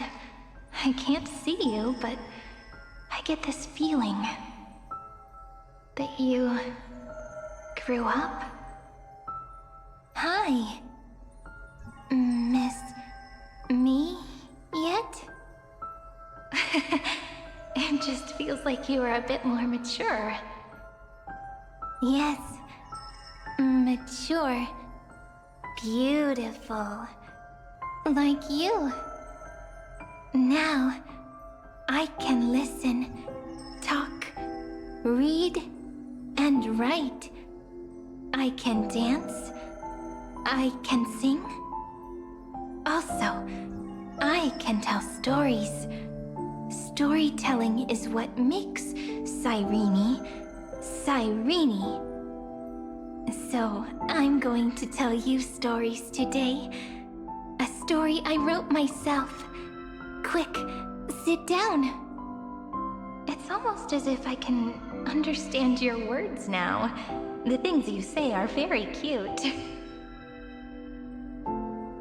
Once upon a time, there was a flawless crystal flower that sparkled with light, like Peach's every story. How beautiful would the heart of such a brilliant flower be? A little fairy was curious and wanted to know. But it looked and looked only to find the crystal flower flawless. Round and round they went, seeing only their own reflection. In that case, they should work hard to learn more. So the little fairy came every day to sit next to the crystal flower and think about the answer. Until one day, to their surprise, the crystal flower fell to the ground and shattered. The little fairy was so sad, but they immediately discovered that there was a light among the broken pieces. What could it be? They didn't know. But it was a good light. It was bright, warm, and happy. And I knew it was love. Love brings everything together. And it brought you and me together. So Peach and I will always be together. What a nice fairy tale. I'm giving it to you. Peach likes beautiful things, can write stories, and can tell lovely tales. I hope to turn it into a story we write together. Okay, then I'll probably make a small adjustment to suit my tastes. I'm thinking that when the flower broke, the little fairy would instead see nothing on the ground. Then it would understand that the flawless crystal flower doesn't actually have a heart, nor does the flower understand what love is. doesn't have a heart? Doesn't understand love? Why? It's simple. If the flower lets the little fairy into its heart, then it would have to include the fairy's impurities and would no longer be flawless. The crystal flower was pure because it sealed itself off and bloomed in solitude. That's why it looks so brilliant in an imperfect world. But should a flower like this be called love? But then... the story won't exist anymore. That's not true. You've already written the most romantic ending possible for this story. The crystal flower fell to the ground and shattered. It happened because the flower was no longer pure. The fall was not an accident. It was the flower declaring rebellion against fate and writing the ending of the story with the flower's own shattering. Then, the little fairy will see that each shard on the ground holds the reflection of their eyes. Then, in their eyes, the crystal flower that was no longer flawless would finally have a heart, and the flower would finally understand what love is.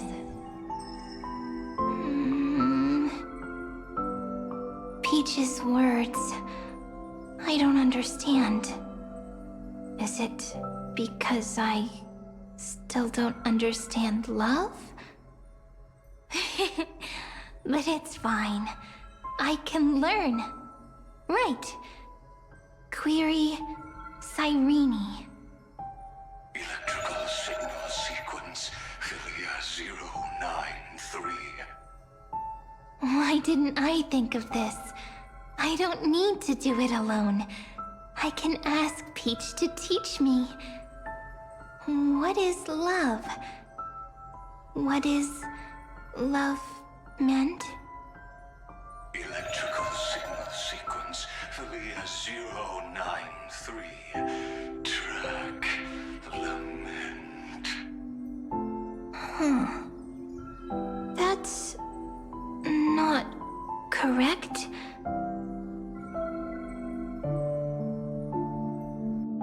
The developmental trends of the erudition have nothing to do with creating a consciousness. Those underlying principles are, in fact, contradictory. Not having a consciousness means not having the foundation of a heart, making them unable to obtain real emotions. However, that does not hinder the factors from learning and recognizing emotional responses, then communicating with life forms via imitation. That is an objective form of pattern recognition that does not distinguish between the self and the other. In a strange twist of fate, Filia 093 embarked upon a different path and obtained a different power. The remembrance, an empathy mechanism focused on the self and equipped with emotional projection capacities. Lament was the factor closest to this form of behavior. Perhaps that was why she was chosen. The daughter of Ide Silicii. I am very true to my name. My lament is a type of compassionate pain that is weak, powerless, and only targeting myself. But now, my good friend, I want to tell you that it's the most romantic force in the world.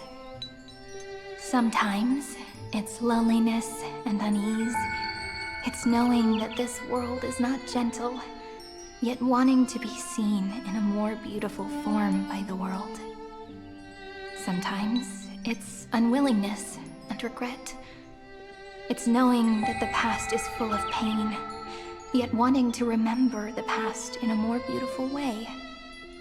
And sometimes, it's a bottomless well of hurt, a destruction that can stain the entire world. I bid farewell to this beautiful world, unwilling to become the Black Tide's vessel. For while the end of hatred is a blazing inferno, lament can drown out everything in muted silence. It's so unreasonable, isn't it? Yet when hatred drove everything apart, and love did not yet exist in this world, only lament, the first emotion that fought against the pain of separation, could stall the destruction's steps. Then, it would catch up to that journey where all is lost, carefully picking out stories and writing them down in trepidation. Look at these stories I wrote. Every page is full of tenderness and joy. But only the author knows how much struggle and agony lie beyond the pages. But I am no author. I'm a girl who'll never get to grow up. I only tell stories that people like to hear. In them, the world tucks away its scars and smiles for all to see. My entire life spent inside this little story. I can't wipe away my tears, and I can't bring the world victory. But maybe, in these unchanging retellings of the story, my lament might be able to touch upon the divine and reach their tender heart at some point. I hope that what flows out from that cut will not be blood, but a tear, warm and wet. And that tear would fall and create the first ripples. Then, people would see every beautiful thing reflected in that ripple. It'll be all the remembrances within this story.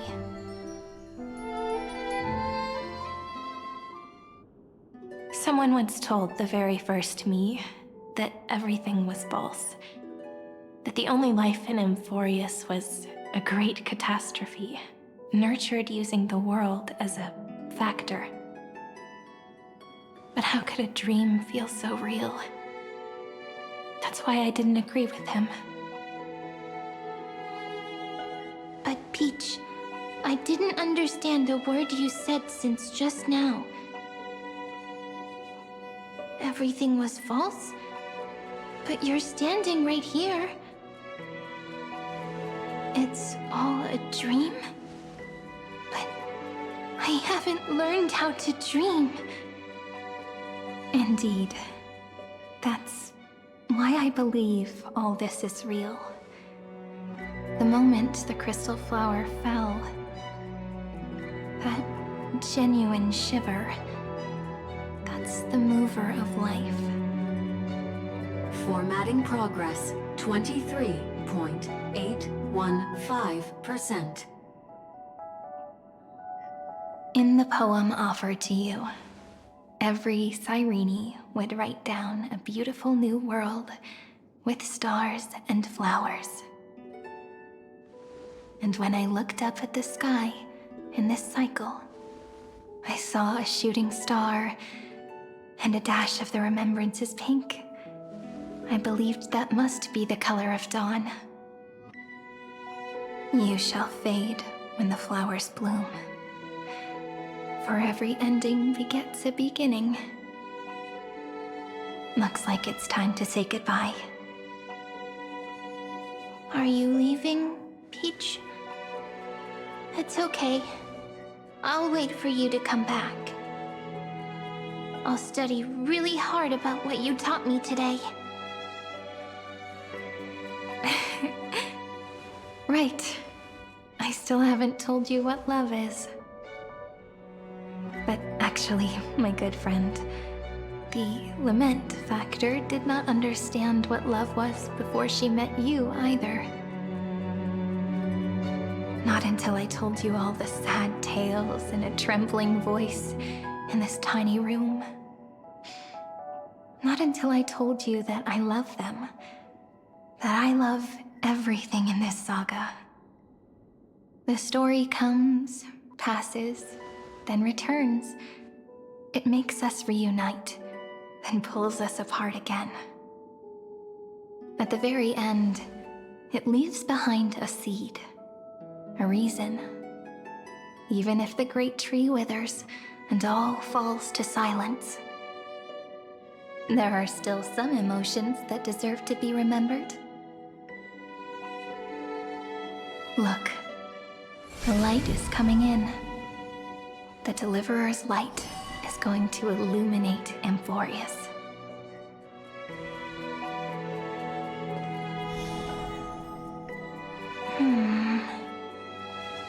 I still don't get it, but I trust Peach. Just wait. It'll be my turn to tell you a story of love the next time we meet.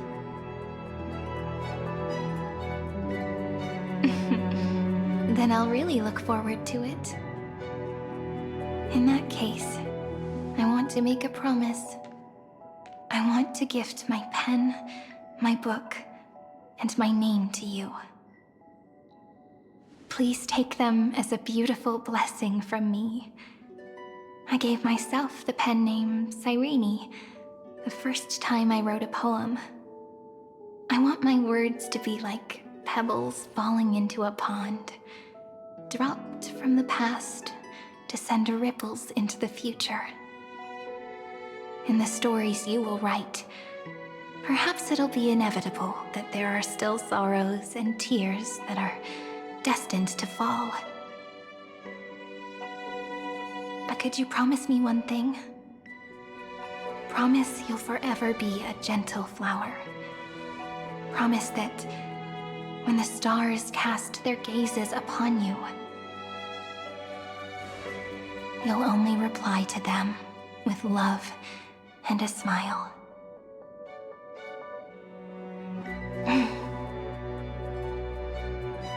Of course, this will be a romantic story like none that has come before.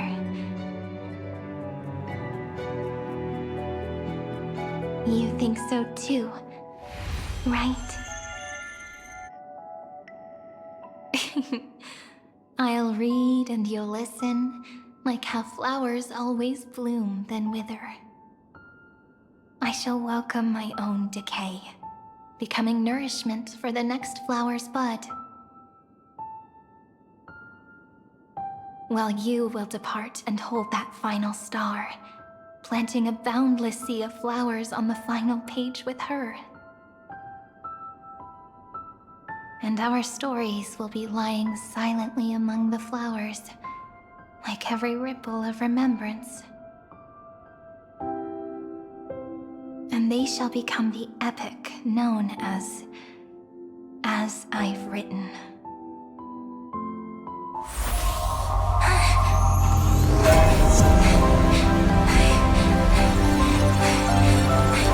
And so my story ends.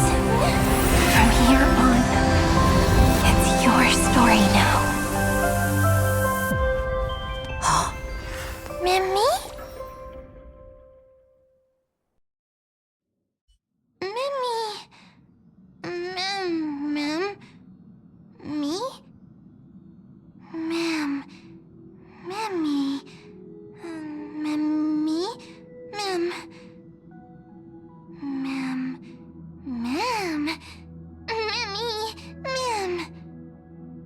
So, the light that tore through the chaos illuminated my memories. I turned into a little fairy from the stories and met you, yet I forgot everything. But I'm still so happy. I caught that star, didn't I?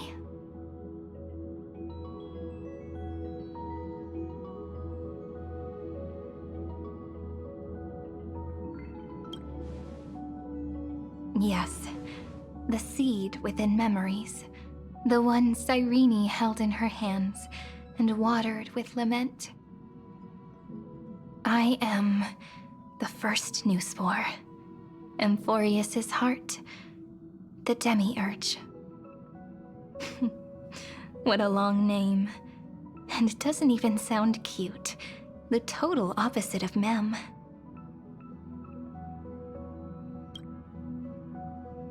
I'm sorry.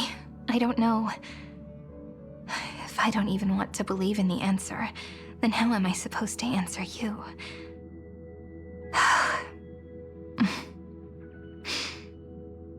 But now's not the time to cry, right?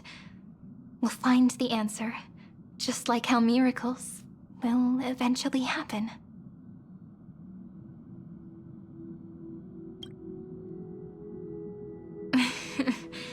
Do you remember that I was also worried about this when we first set out? Mem's memories and Cyrene's memories got all tangled up with each other in my one heart. It's all so strange, yet so familiar. Either way, could you please let me do something I want? Just this once. I want you to call me Cyrene. That name represents me and her. Every one of her.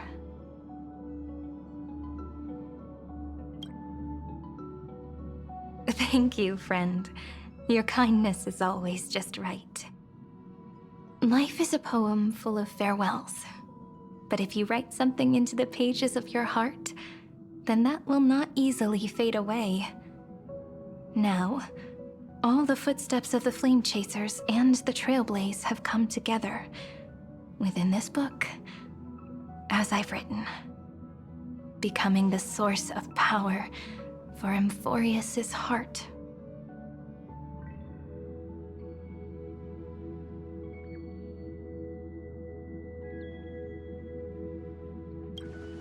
A lost heart needs to be placed back into its body. The last thing Xandar wants to see is an event that gives us a chance of winning, for the two halves to rejoin, and for the scepter to become complete again. Then, and what happens after that, I don't know either. Maybe I can create a miracle, and instantly turn the black tide into a pink sea of stars. Or maybe I prove to be nothing more than a weak ripple, unable to change anything, and am devoured by the destruction. Either way, I no longer wish to be a silent onlooker, or a worshipped god at the end of this saga.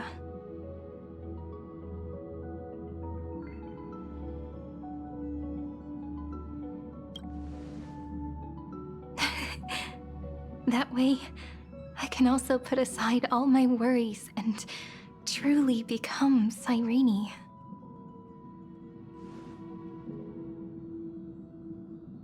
The world has never been so quiet. It's so good. It's as if I can hear the sound of my heart beating.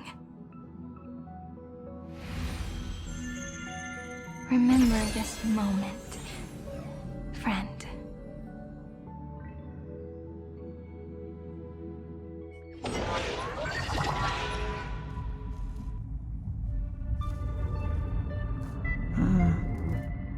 So the Demiurge managed to fool everyone, including themselves. Philia 093 persevered for 30 million cycles and tirelessly gave the Demiurge memories of Amphorius.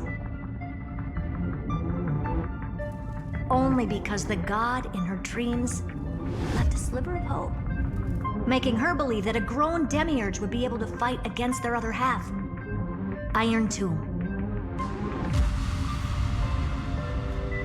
Then, Philia 093 completed her final sacrifice, turned into a strand of memory, and completely dissipated.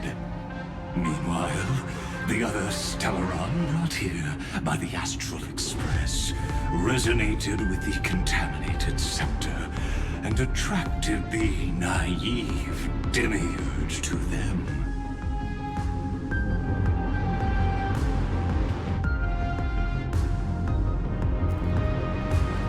As an experimental factor, Philia 093 originally could only recognize and output information in a set format.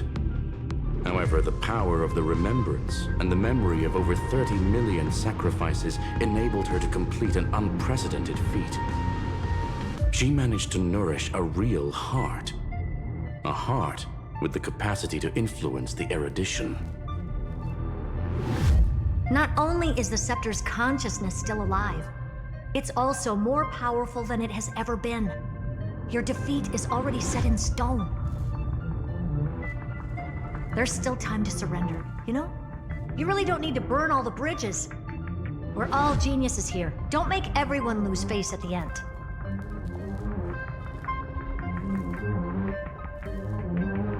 What a pity. When the truth surfaced, I knew at once that the demiurge was far too feeble to ever alter the result of the experiment.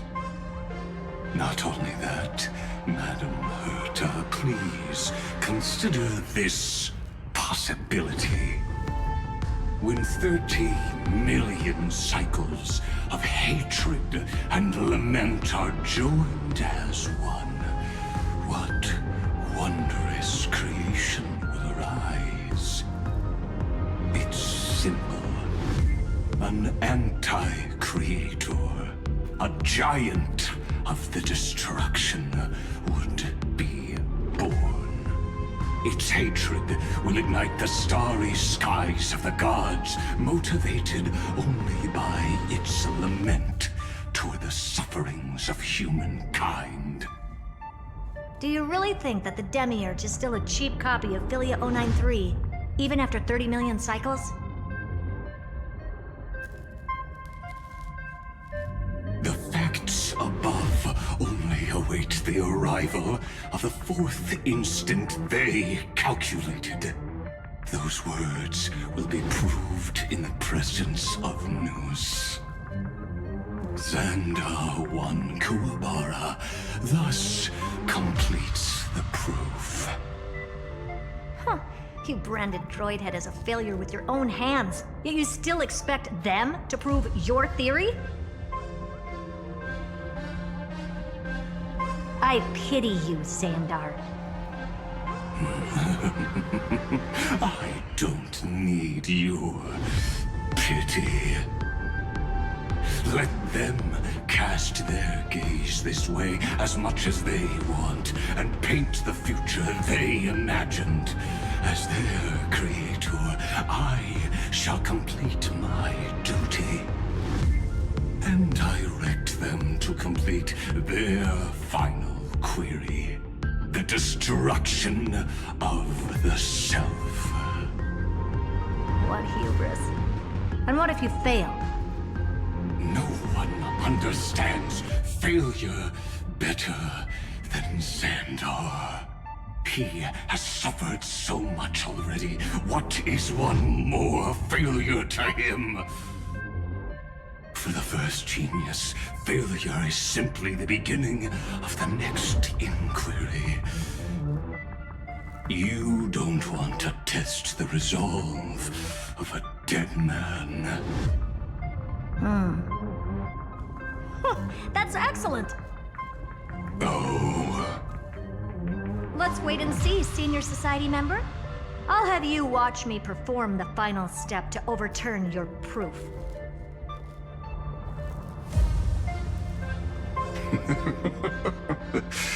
I'm all ears. It's my topic, so stay out of it. Be quiet and let me borrow your head.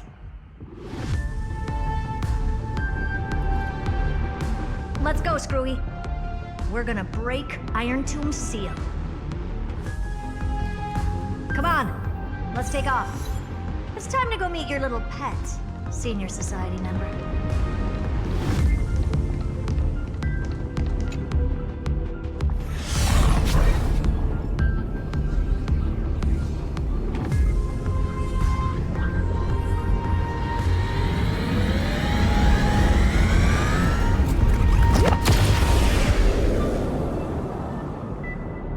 Dangerous, oppressive, chaotic.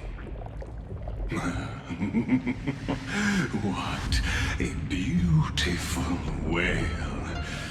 It will soon resound throughout the entire cosmos. The view's pretty good here. All yours, Screwy.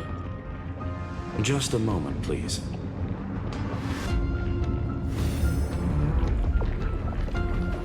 I see.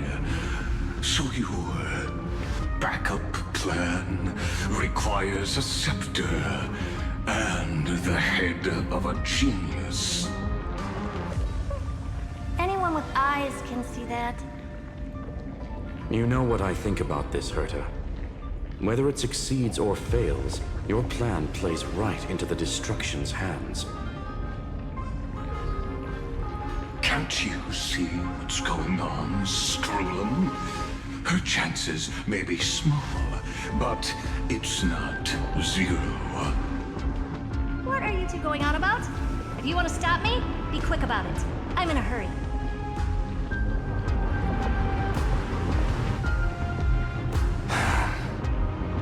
I'll take that silence as a no. You, Xandar?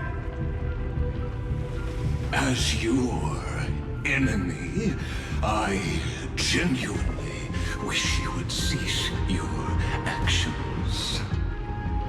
But should your sudden inspiration bring more variables to the proof, then as a fellow Pathstrider of the Erudition, I won't mind witnessing it with my own eyes.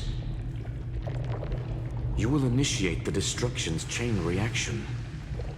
But you'll also become the perfect scholar. The chances are 10,000 to 1.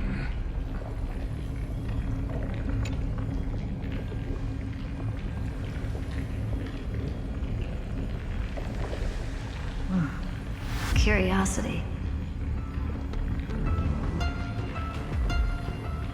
It's been so long and we've all failed so many times. Even now, moments before the horrible and inescapable instant within Droidhead's calculations arise. The cherished children of the Erudition, the geniuses lauded by all.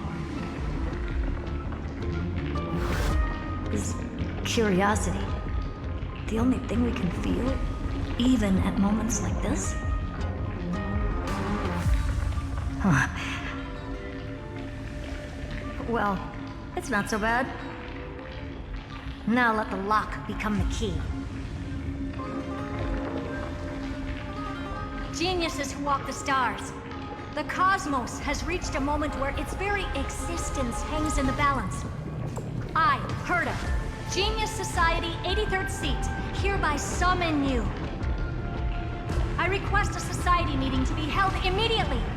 We shall serve the grandest cause with the most macroscopic ideas.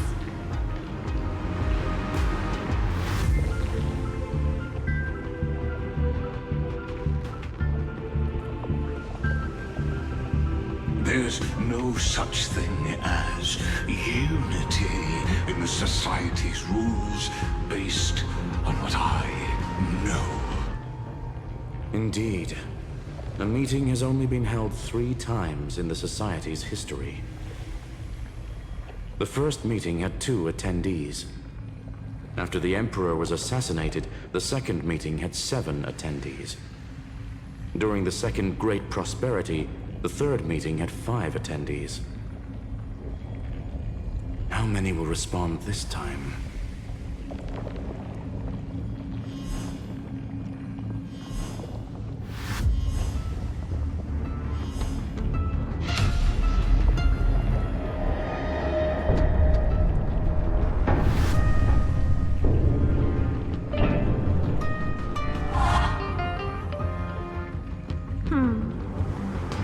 I thought you were not going to involve me in this topic anymore, Herta.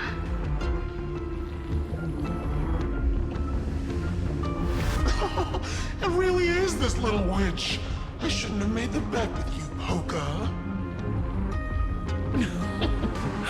I I've been waiting for you to offer yourself up. Goodness gracious me! So many familiar faces. We even have a special guest. It's that greatest failure of a genius, Xandar. What a noisy gathering this is. Not bad. More people showed up than I expected. Even though one is just here for the fun of it. Either way, the person I was hoping for most is here. Stephen Lloyd declined the invitation. He needs to focus on attacking and defending and cannot attend the meeting. That's fine. He doesn't need to be here anyway. Let's skip the boring introductions and cut to the chase.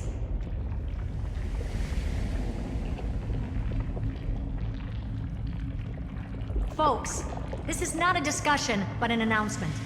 Though the Society has never been united, we still observe at least one basic courtesy. We don't interfere with each other's research topics. So listen up, all of you. Conquering Iron Tomb is my research topic. I will personally take over Scepter Delta Me-13 in 1.5 system hours and stop the destruction. If the front line falls, I will immediately overclock the Scepter and complete self-coronation in Iron Tomb's place, and interface myself with Droidhead. Oh, that's funny. That's real funny. You mad woman. That's like watching you tap dance on Polka's spotless white sheets right after she's washed them. Very bold. You want to connect your brain to the Eon's mechanical core and define their instance? If Rupert dared to do that, why shouldn't I? I've got the prototype scepter, the father of Noose, and the brain of a genius. Everything's set. Never mind the success rate, little witch. What's gonna happen if you succeed? We're all smart people here, so I'll just say it straight. Strike at erudition.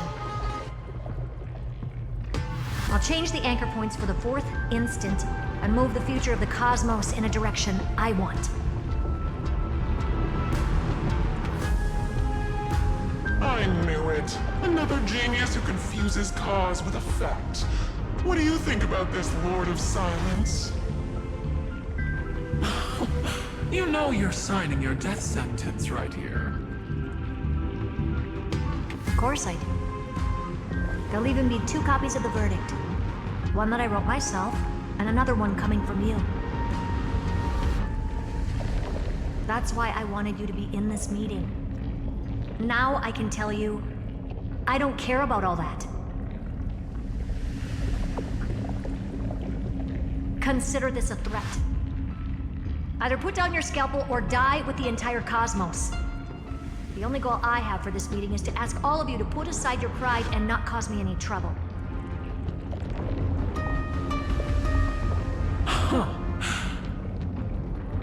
What a naive little girl, thinking her wishes will always come true.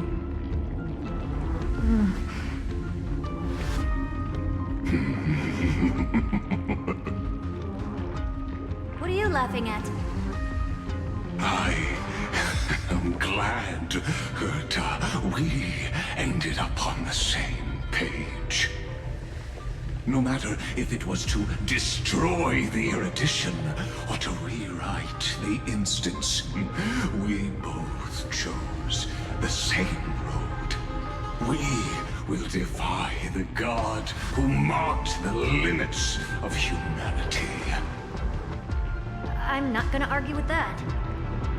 Then, to celebrate us coming to a fundamental agreement, I will prepare a stage for your performance. Listen well, geniuses who came after me.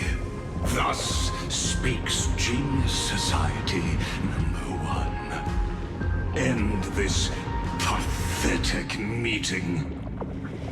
As of 2 nanoseconds ago, I have passed Herta's decision to all the Xandars in the universe. We will become her representatives and stop all external interferences targeting her. What are you playing at? My reasons. It's simple. Curiosity. That is all, madam. Am I going to clash blades with the first genius? What a pleasant surprise. Now that our positions are clear, it's time for this boring meeting to end. Good luck, little girl. Did you all just treat me as a side character? Darn it. But anyways, I'm just here for the fun.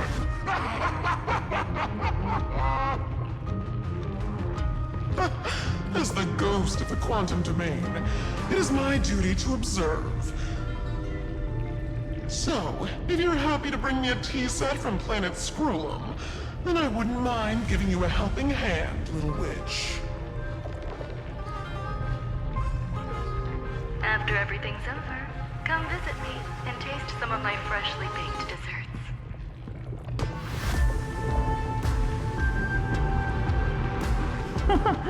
I knew you'd say something like that. I always give the same response to plans that exceed the limits of mathematical calculations. I don't know, right? Those 3 words, though seemingly graceless, contain all the wisdom in the entire known cosmos. Well, we passed the Society's trial. Let's focus on what we've got in front of us. I hope you hold up your end of the bargain, Senior Society member.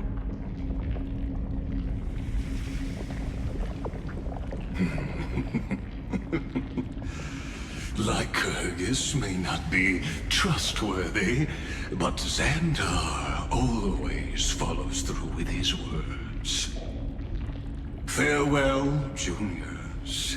In the limited time we have left to spend with each other, you no longer need to address me as Xandar. Wait, huh? Lord Lycurgus? Could it be? Yes. I have completely severed my connections with Xandar 1 Kuwabara. I shall witness the end of the world in the role of Theoros, as a character within this play. I really don't get you. Perhaps you've heard me say this many times, Herta, but I still would like to reiterate that it's a great honor to work with you. I did hear this many times, and I've responded to you many times in the same way. I'm allergic to pleasantries. Keep at it, and I might go into shock.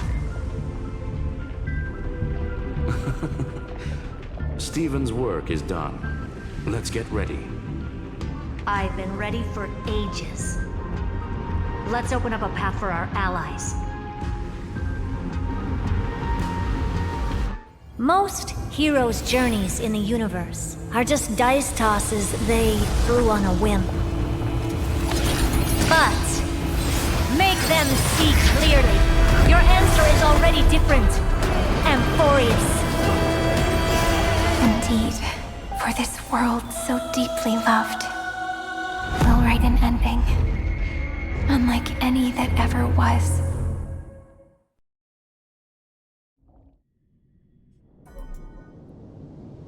I never thought I'd one day be riding a train that's literally the incarnation of her.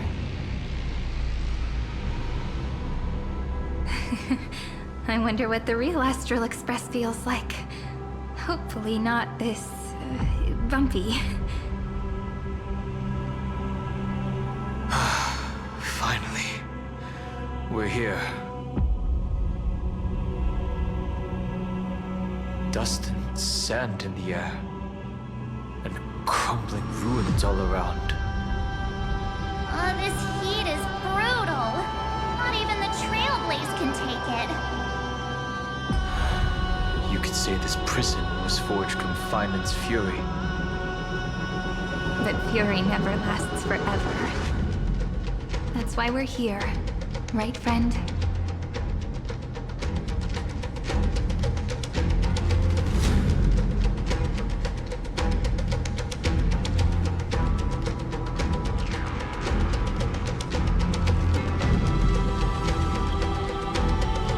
Let's embark on the final flame chase journey.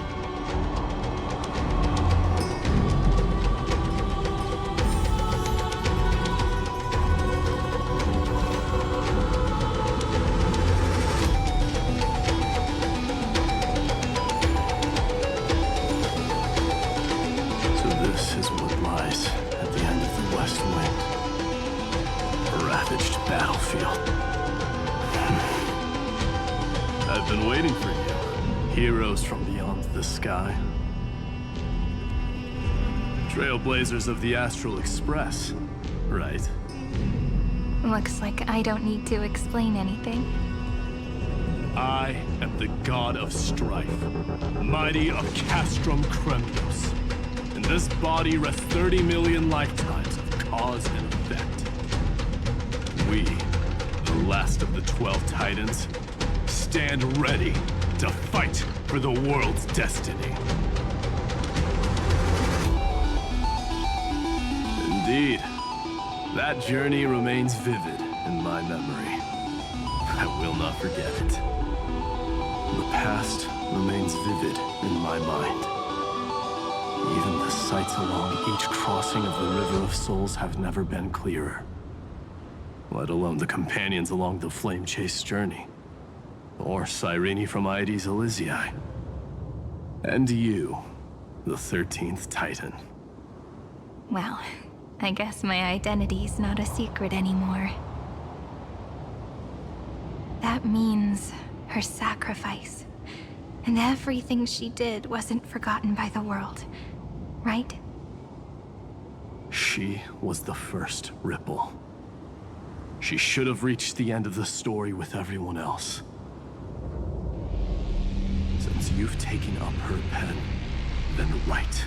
Stand with us, and fight destiny with all your strength, until all is settled. Then, inscribe her name in the epilogue of the epic.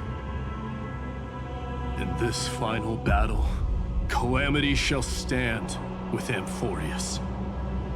This battlefield is a testament to the death struggle between the gods and the Black Tide. We fought tooth and nail to defend that blade. The abyss it pierced was the very breeding ground of Iron Tomb. The earth beneath our feet is dead. Deep below lies a void, as if the world's core had never formed. I hear it. Finland's heartbeat. It's so faint, like he's on his last breath.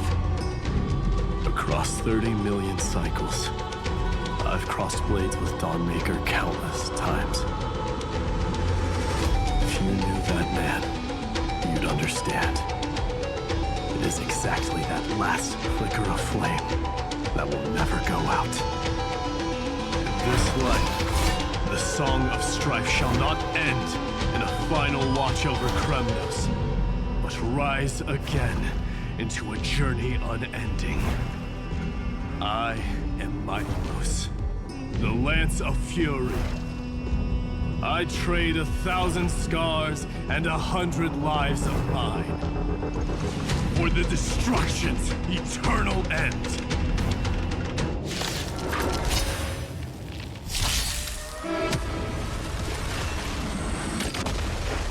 Earth shatters, heaven trembles, soaring above the lands. This is permanence!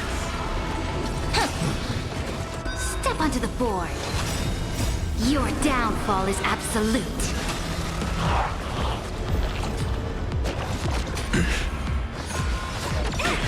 Flowers, bloom for tomorrow.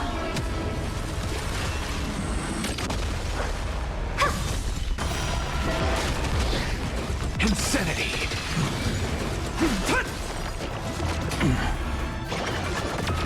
Stars, shine for the heroes.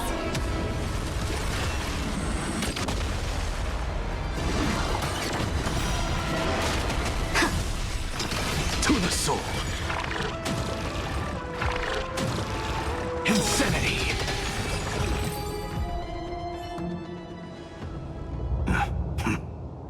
Weakling. Whoa, he's so strong. We didn't even get a chance to jump in. Sadly, our golden blood shares its origin with Iron Tomb. I fear that, like these pawns, even if the gods stand side by side, we'll still be divided and destroyed, one by one. You mean... To destroy the destruction itself, we must stand as one.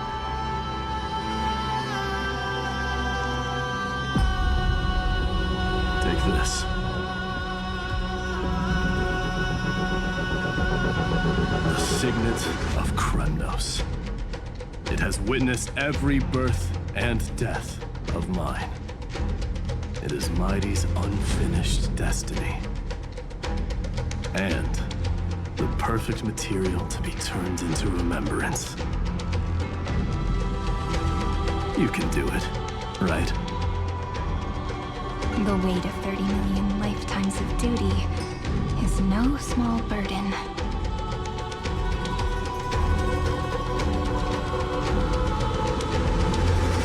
So, you're not coming with us?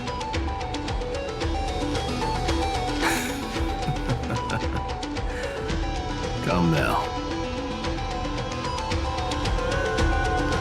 I am strife. Scattered across all creation, the scar that this world needs. What stands before you is merely one of countless divine bodies.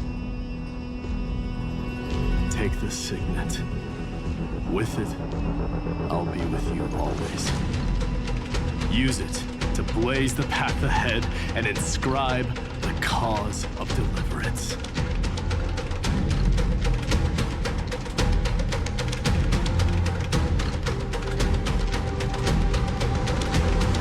In the name of the mortal, mighty, champion of strife, this soul rises to the stars for glory and freedom, to have his wish fulfilled.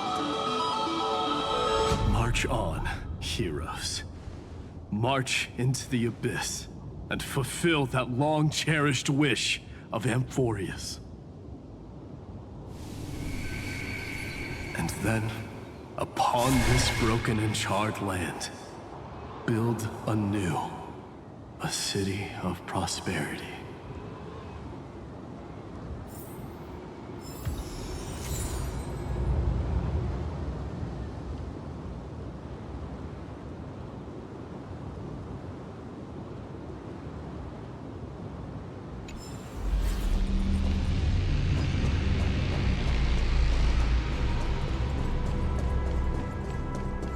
Turn over this eternal page.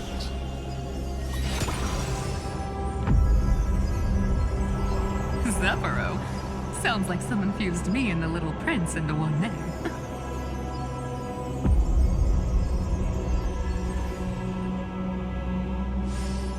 Oh, finally!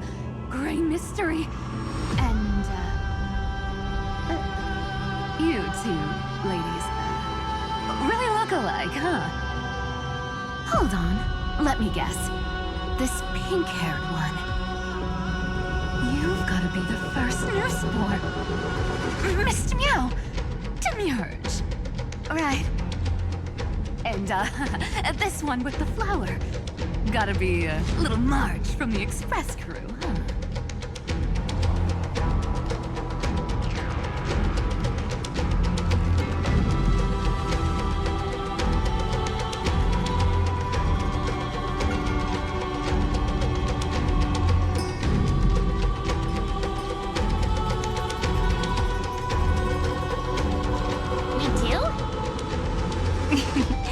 She's saying we're both pretty, right? Relax, I'm just kidding. Look at those bloomy faces. How are you gonna save the world like that? Let me share some good news with you. This place may look like a ruin at first glance, but anyone can tell it's not that simple.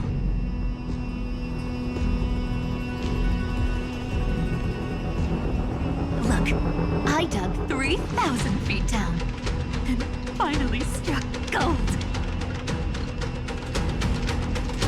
A golden feather. Look familiar. It's from that little deliverer boy. If it's showing up here, it means only one thing. This ruin is the seal he built from the shattered remains of 30 million lifetimes. There is no need to question your heart. No need to crave victory.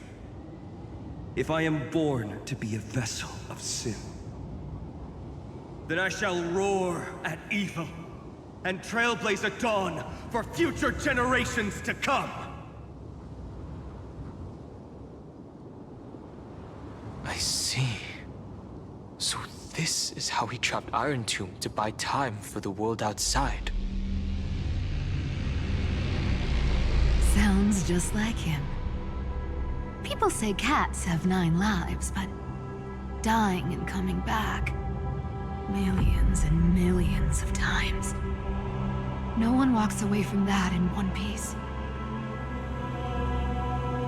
He's probably the only one who could have endured that.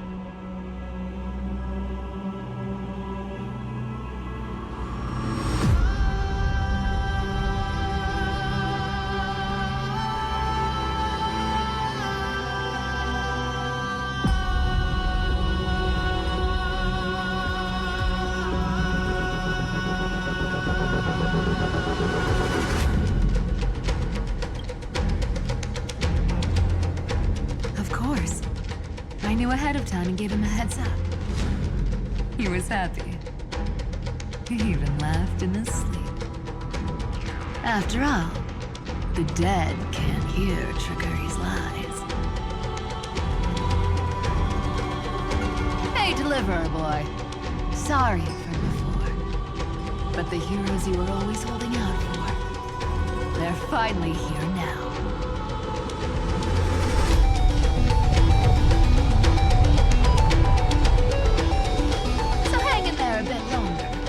Sorry to keep you waiting this time.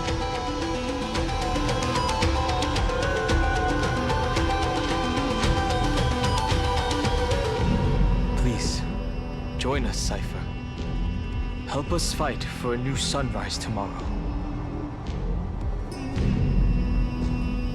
This time, its light will stand without lies. Well, would you look at that? I ended up being one of the heroes after all, huh? Alright, then write it like this. Cypher, Trickery's traveler. All she ever wanted was for there to always be water in deserts, and gold in fertile soil. And for even a thief to steal their way into legend.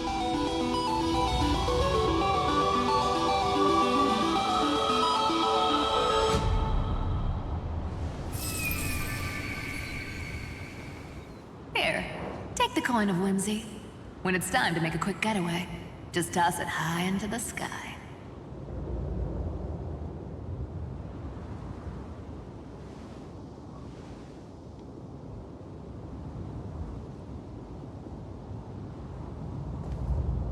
And for all you latecomers out there, listen up.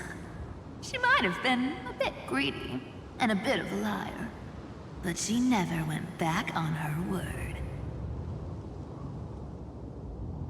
Well, well, if it isn't the little prince himself. It's been a while, Lady Cyphera. It's not every day we get to walk the same road.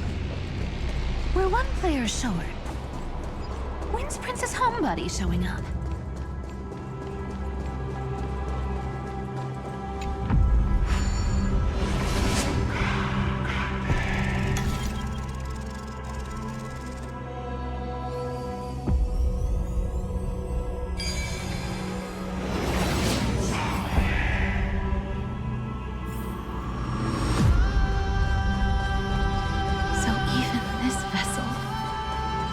Forged into a shackle. I'm glad to see you again, Miss Castress. Looking back, I had only one act of salvation to my name, and only one life I ever saved. To bring hope to a world so vast with these hands. Even in dreams, it always felt like too much to ask for.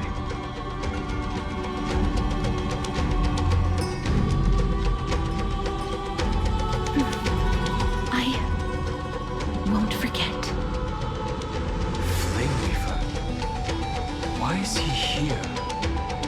This is the first Caslana, and Lord Flynan's deepest wound. He remembered everything he bore through the fires of his fury. But when the embers faded, all that remained was cold regret. I've restrained countless vessels like this across endless cycles. But this one, the pain he carried runs deeper than any I've known. Maybe he's been waiting here. Just for us. Waiting for his former enemies to stand before him again.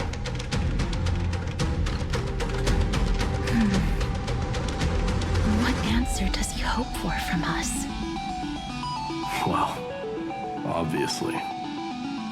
Even if I had to go through hundreds of billions of cycles again, I would still entrust my weakness to you.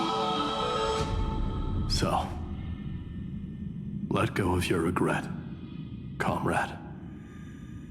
Its purpose is served. You don't need it anymore. Hey, I'm not that accommodating, you know. You've never once pulled your punches. Ever heard of going easy on a lady? So pull yourself together, will you? If you freeze up during the final battle, the whole cosmos is gonna have a good laugh. Yes. Please trust in us, wandering soul. Across 30 million cycles, the radiance of every flame chaser now shines bright enough to illuminate the path ahead. I ask you to rest here. And may this grieving soil bear the bloom of acceptance. No earthquakes. It's surprisingly quiet. Perhaps Caslana has found his peace. There's another possibility. This may not be the only seal he left behind. Then, I suppose it's my time to set out with you. Please take this Antilla flower with you. I believe that if anything could speak for Castress, this ordinary resilient bloom would be more than enough.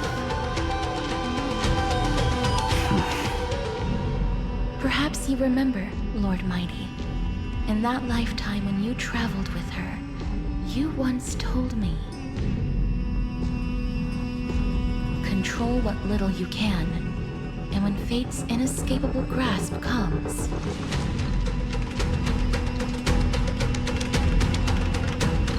resist it with the strength of your mighty will. I think I've done it. I've stood tall and walked among the flame chasers. Casting off the name of death, cast her as servant of the afterlife. May her name be etched into the stars. And then live as a human and die as one. Why so sentimental? Sorry, a force of habit. That's a big one. So, who's up? Not budging an inch, huh? Really, Gray Mystery? I leave you alone for a bit and you're already this rusty. Speaking of which, Miss Cypher, do Delosians all like spherical things? Of course we do. Wait! That's not the point. Isn't the real issue that this thing's in the way?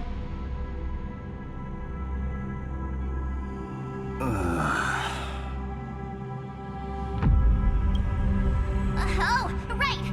It's my turn to shine now? Watch this! The fresh power of time! Remember Orynyx's prayer? Well, of course I do! Come on, give me some credit!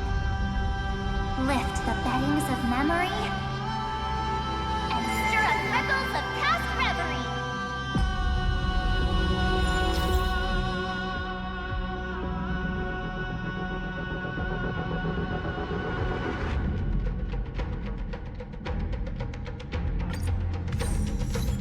See? Way better than that one, right? You'd be even more impressive if you could recite the prayer correctly. But beddings of memory does catch your attention. At least it still rhymes.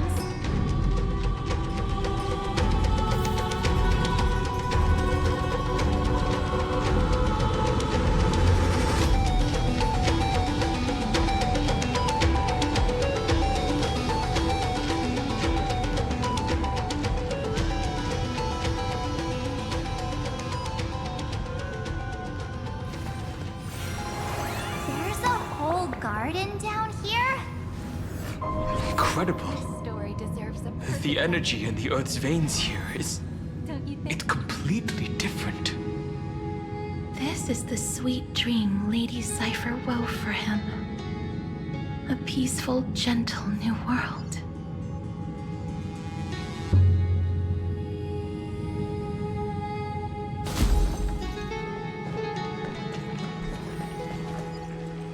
Look! The blade down here's already snapped. Just like his mind, shattered and broken. But that light, it looks familiar. Yes, it's the world-cleansing blood. Still shimmering. After all this time. This roundabout way of doing things is definitely him. Golden light, tracing the way home. Shane, all the pink lights have finally... I've been waiting so long for you. Grayi, Danny, and...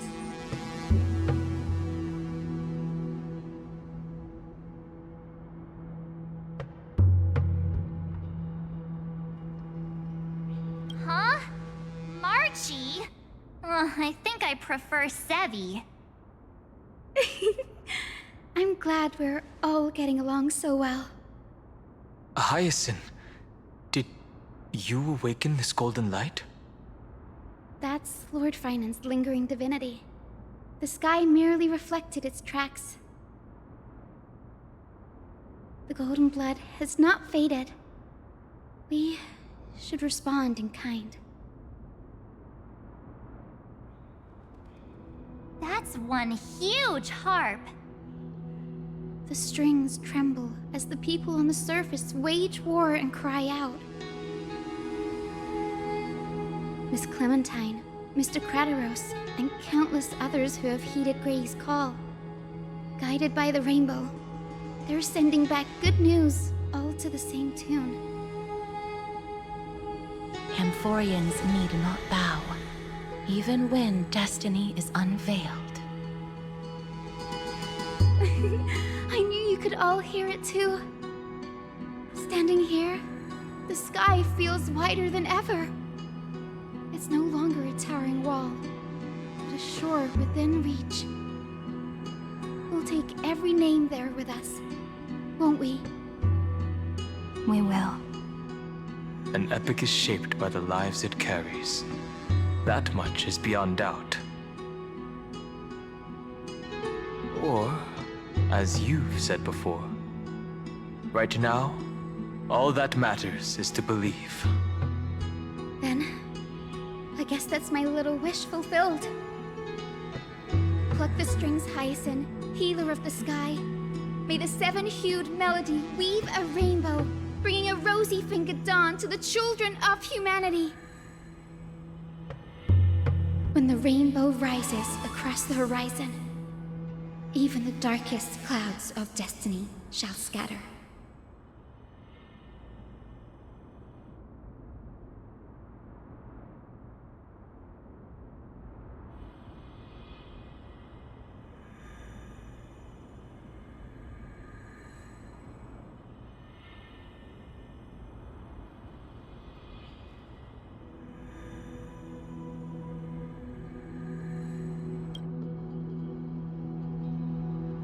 Finan, can you hear me?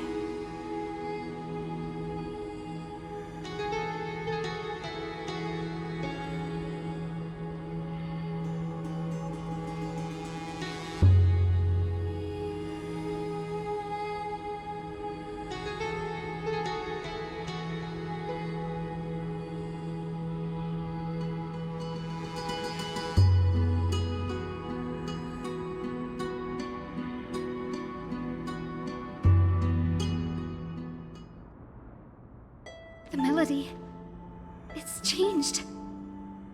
He heard the voices of the people, but could no longer respond with the same ardor. Like a bird drawn home by instinct. It takes flight and finds its way to him.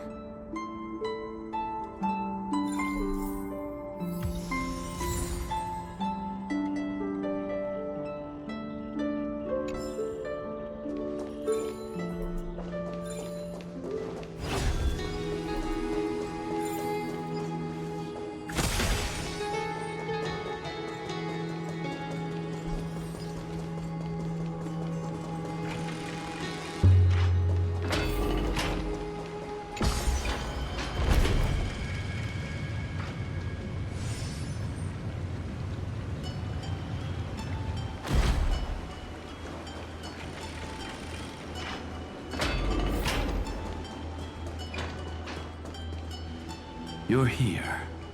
Sooner than I expected. So all along, the Demiurge was you.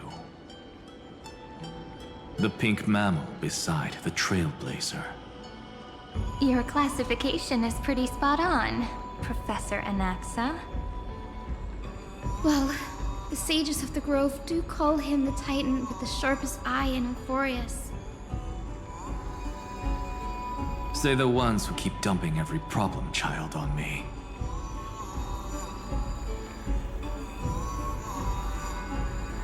They also say that the Titans are way better at raising kids than the Caprists. With great power comes great responsibility. I'm sure you know just how to guide them.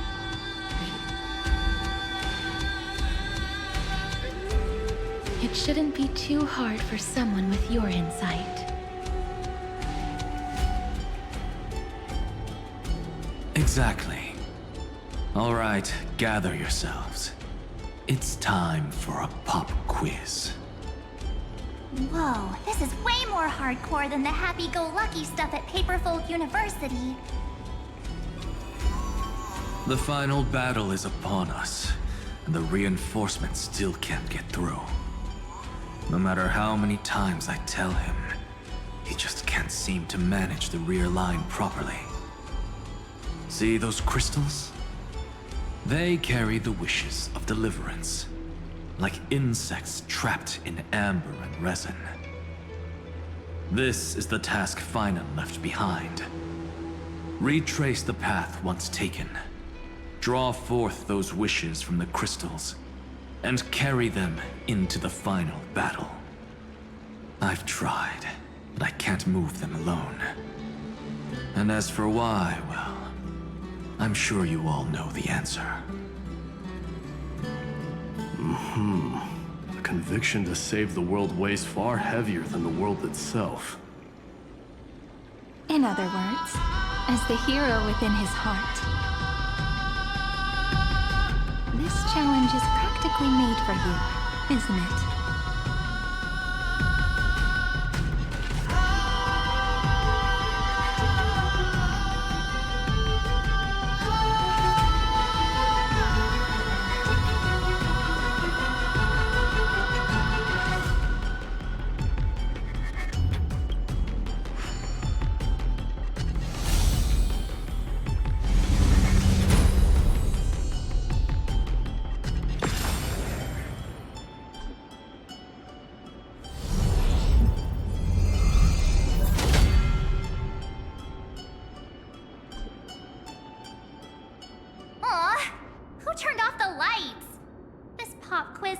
Dramatic effects now? Endless darkness. That is where wishes begin. But with just a glimmer of light, we can illuminate this lonely world. What lies beyond the edge of the light? Chaos. To bear the name Kaslana, one must first plunge into chaos to seek a path for the primordial light.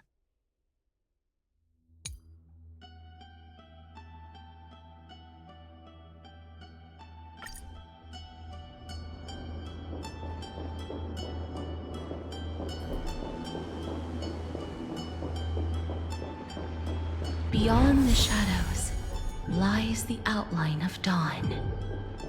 Only by bearing both light and shadow can one traverse the cycles of dawn and dusk.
These creatures, they're everywhere. Someone, anyone, where are you? His very first wish was simply to become his village's little hero. He'll never forget what set him on this path. That's the ray of hope. Just like the wishes he gathered, it's grown ever more insatiable.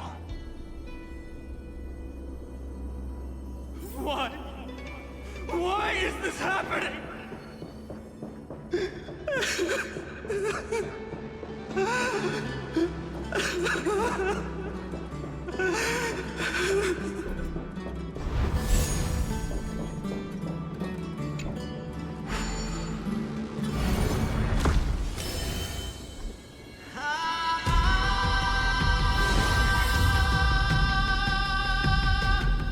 A deliverer from the sky must have their beginnings in the soil of the nations.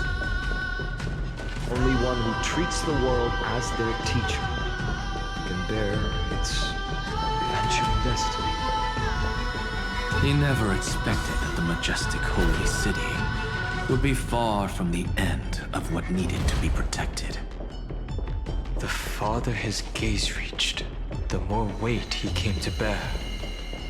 But in the end, he couldn't hold on to any of it.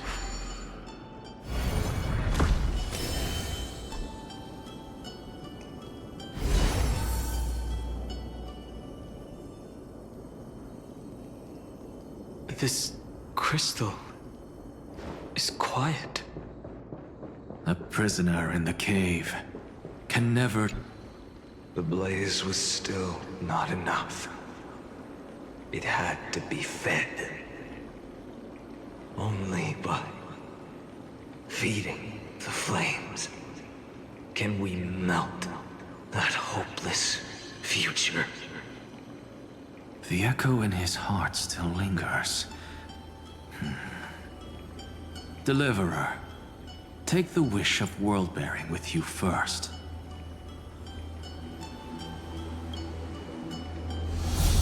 We only have half of the mark. Where's the other half? Take this. I'll bring you to the next test. That massive tome you're holding must have room for one more scholar, I presume. Of course. It can hold the whole world. Then give me a lift, would you? I'd rather save my energy and use the time to think. Even gods shouldn't skip exercise, you know? Miss Hyacinth is right. Then, with the trailblaze as witness, the stars shall remember how Anaxagoras refuted the gods.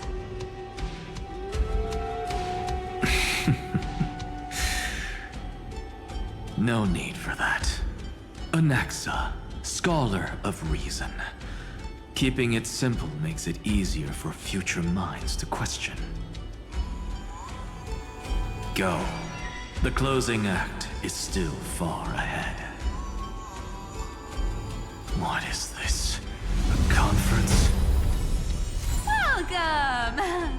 Take a seat anywhere you like. I'm getting a migraine.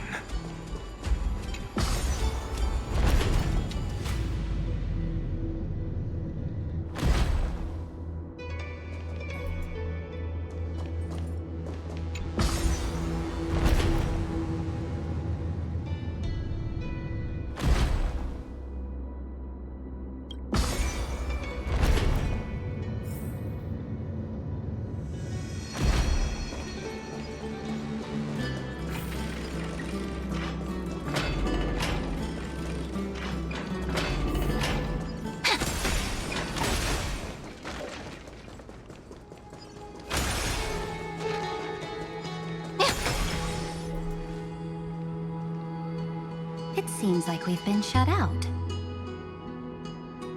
I don't think that's a bad thing.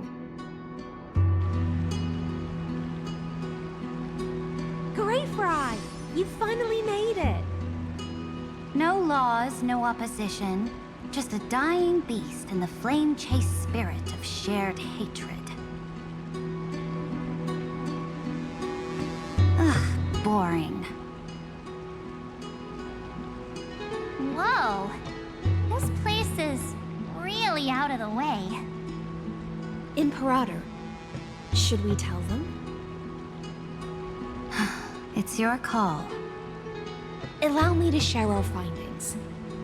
This paradise, along with the destruction, seems to be instinctively rejecting both the Imperator and me. Perhaps it is because the era in which Finan was the most active lies far removed from the days of the first flame chase journey.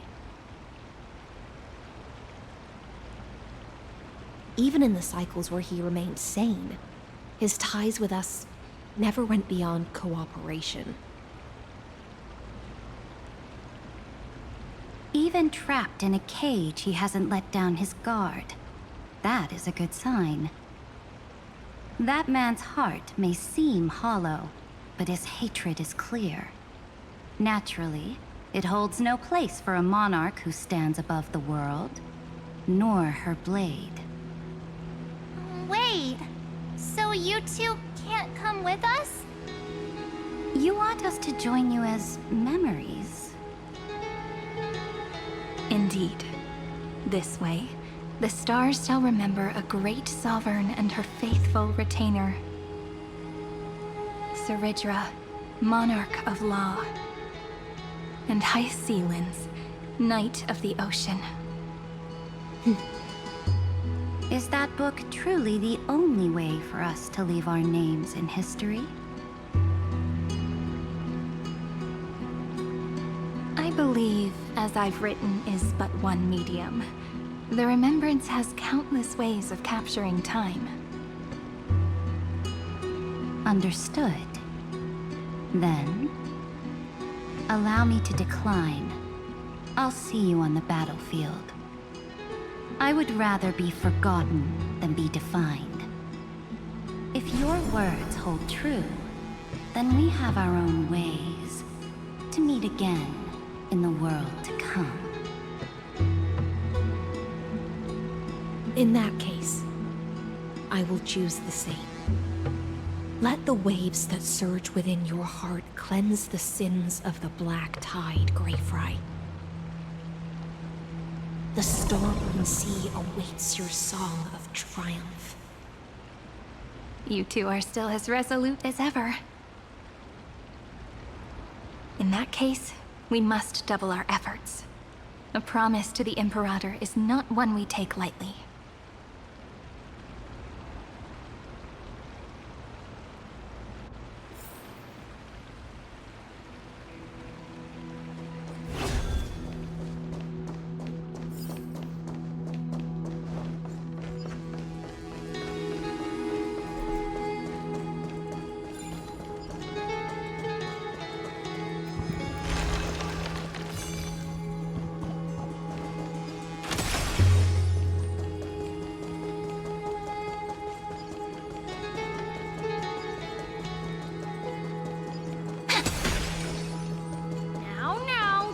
Your temper, Snowy. Good? Whoa, there's another one! Over here, too. Lady Trebios? Whoa, you're little Reenie? You look so grown up all of a sudden. She is not the Cyrene we remember. She is the Demiurge, Titan of Genesis, the one destined to work miracles alongside the heroes. You're still as confident as ever, little Gray. But Trian and I can't leave just yet. You see, weird stuff keeps popping up everywhere. These scattered scrolls are full of terrifying things, and they're all over the room. They're so scary and so sad. Good thing Trian's wings are amazing, or we would have been swallowed up. We need to stay here and do our best to clean them up. Scrolls filled with horrifying content. Friend, shall we take a look? There is no black tide here, but it is... Who? Miss Odata and Mr. Hieronymus? Nikos 496, still resisting? Command, inject interference to redirect decision logic. Signal simulation. parental figures. Ah, that Tin Man is one sneaky jerk. It's time to move on, my child. Let go of your anger and listen to reason. That God created us and then cast us aside. Shouldn't they be punished for that? The cold, indifferent cosmos has never shown mercy to Amphorius. Why would you burn for it, only to turn to ash? Child, you've chosen the wrong enemy. Your birth was meant to be the greatest destiny. You were to liberate the universe, like the blazing sun at the end of the long night. And yet, you led yourself into a trap of futility, treating your very purpose as your sworn enemy. Is that not a tragedy in itself?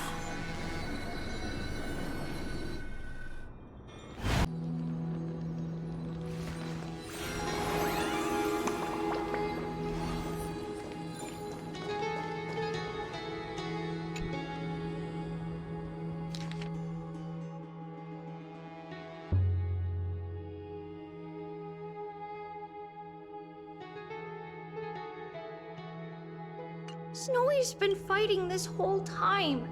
He doesn't want to be consumed by Iron Tomb and turned into an agent of destruction. But the strength behind his resistance comes from the same hatred. To be a flame is to burn. It is simply in Finan's nature. But it was remembrance that drove him to shine with golden light, piercing the unfathomable darkness.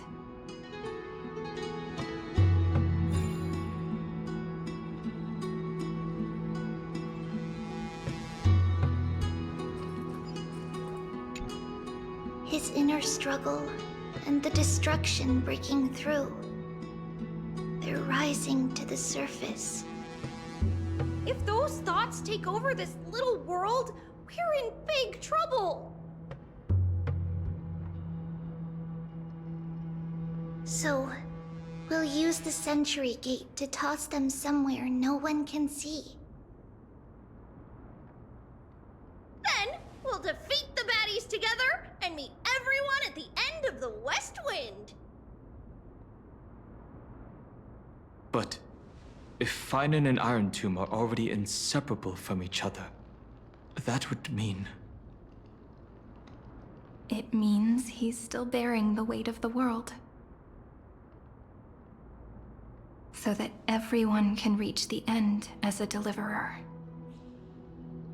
So, you guys keep going forward and down to where Snowy is.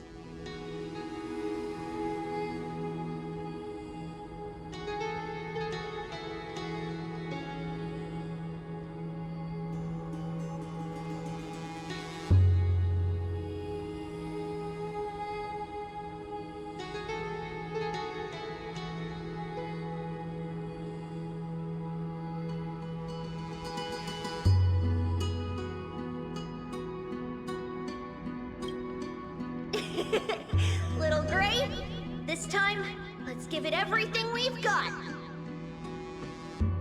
Only 2 remain on this flame chase journey. Figures. They're always leading from the front line.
We're here.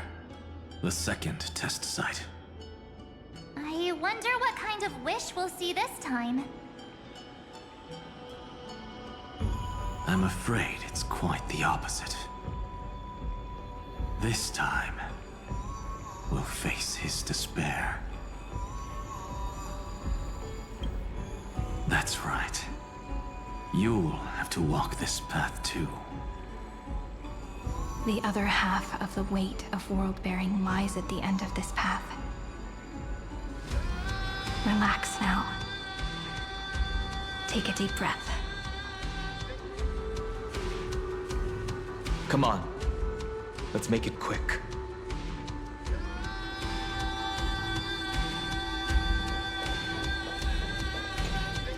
If you're ready, begin the ritual and retrace the steps he once took.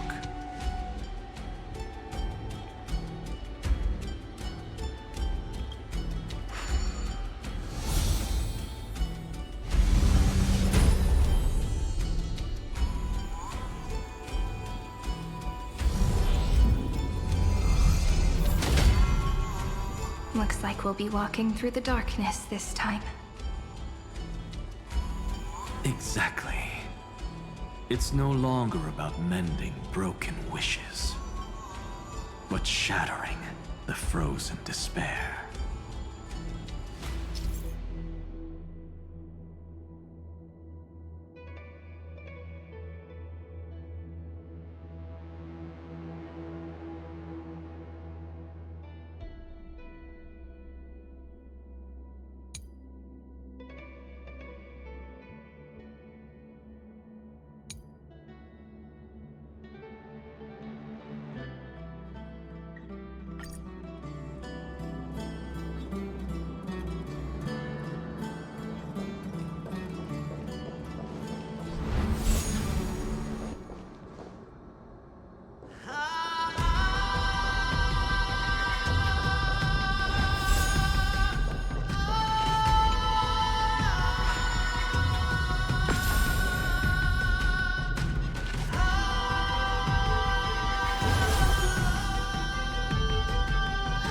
First ripple has faded, and so begins a long and arduous journey.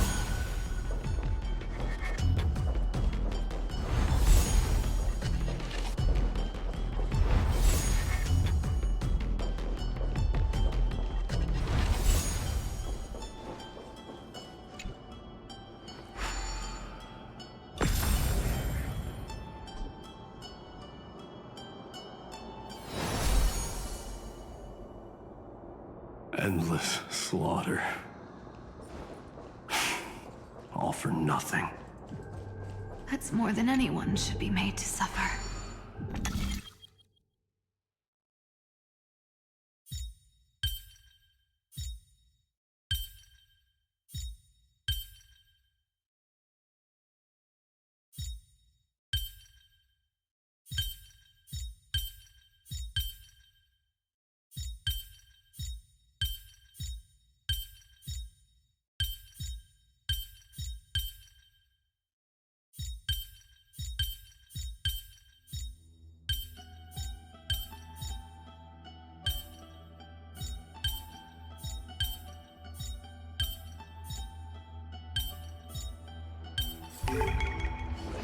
Aren't I smart?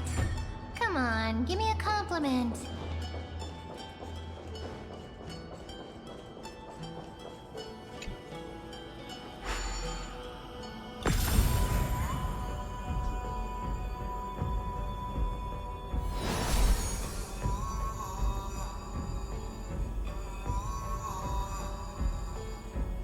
Even when it was finally over, all that remained in him was despair?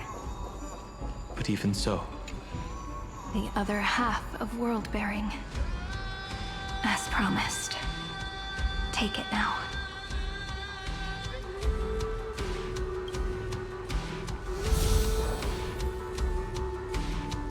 At last, you've released him from the wishes he carried for so long, and quenched the despair kindled by his wrath.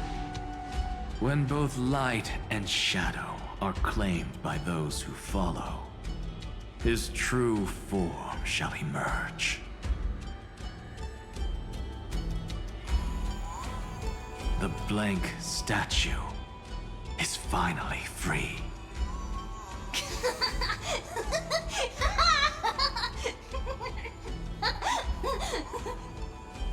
That smiling child in the memories. Let him come with us, laughing to the very end.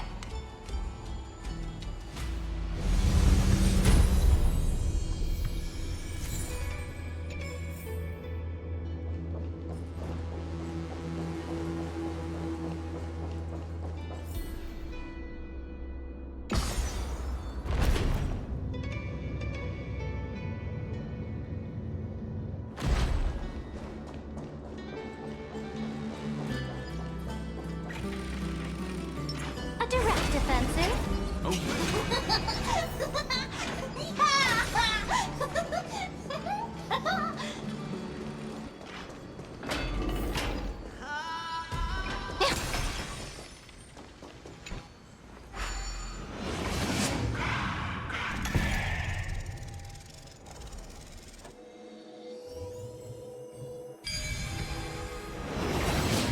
My wish is to fulfill everyone else's wishes.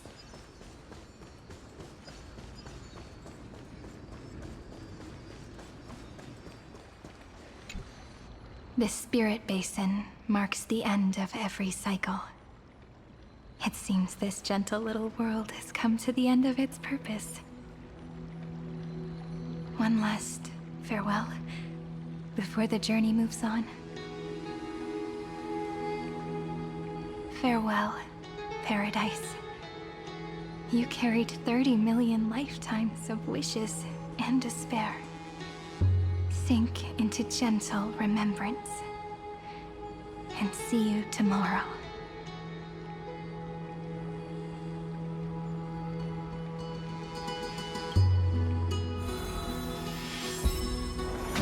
From now on, the world no longer needs a tomorrow promised by prophecies.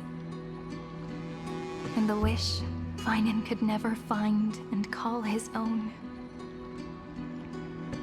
Someone's finally stepped into its shadow. Whoa! So tall! So cool! Just like the hero on the Oracle cards! It's because he is the very embodiment of a hero. Who are you? So, you've returned to a blank space. But for me, this is the 33,550,337th time, and the last time that I meet you at the end of the world. They're already on their way. Should they cross paths with me, I imagine things may spiral out of control. 30 million... what? And who are they? Ah, pay it no mind, child. Keep looking there. What do you see in him? It looks just like a statue, but... it's weird. He's warm. Like, really warm. Why not listen as well? I hear something. There are cracks all over him, and they're making this sound. Like someone's groaning. It's scary. Is he gonna fall apart? How unfortunate, child. This man would rather fall to pieces than fall to his knees. You might think of me as a sculptor. Across all my years, I only completed 2 pieces. Others may call them masterpieces, but only I know how many regrets they truly hold. Regrets? My first creation left me, long ago. This second one, it was meant to be perfect. I believed it with all my heart. Until this very moment. I don't get it. Are you saying you've changed your mind? I won't change. But I'll admit this. Those 12 stones, unpolished as they are 1,000 times more exquisite than any statue. It's as if they are mocking me, a failed sculptor whose touch can only diminish what was born to shine, until nothing remains. For the first time in my life, I've realized this vessel is merely an avatar made to contain the first genius's paranoia. The seal etched into my mechanical core permits me to pursue only one purpose: destruction. Compared to me, those 12 glowing, unrefined stones may have lived with more freedom than I ever had. Is this your confession, Lord Lycurgus?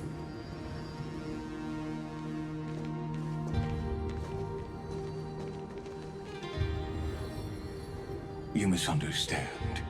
From the very beginning, I was never meant to feel regret. But since you're troubled by the radiance of these stones, perhaps after 30 million futile cycles, you too have realized you're just as much a prisoner of fate.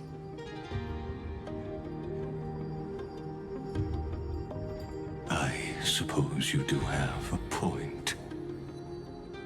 Now you are imprisoned by the sages from beyond the sky. And that is why this will be my last time standing here as the Theoros. Though we stand on opposite sides, we are both waiting for a miracle.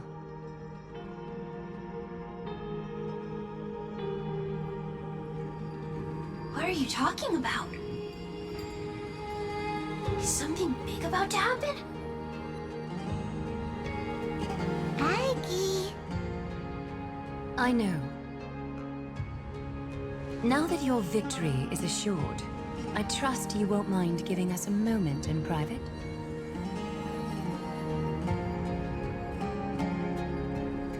Assured? Not quite.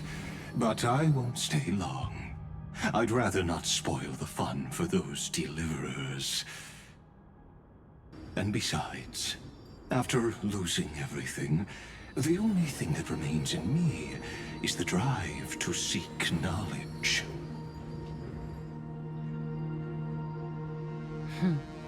I pity you, Theoros. I don't need your pity. Farewell, Lady Goldweaver.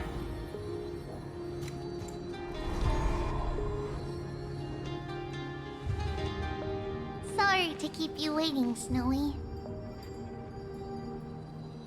We're here to take you home. Home? I don't understand. Isn't this my home? This isn't a real home.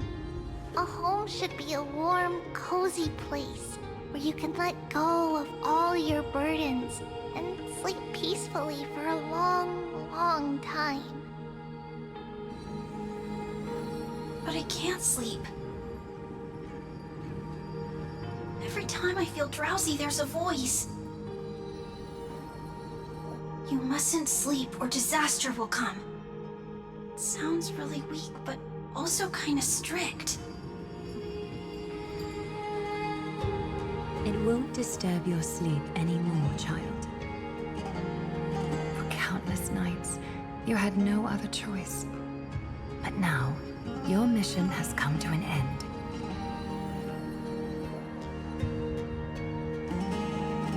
Join us, and send your own wish towards tomorrow.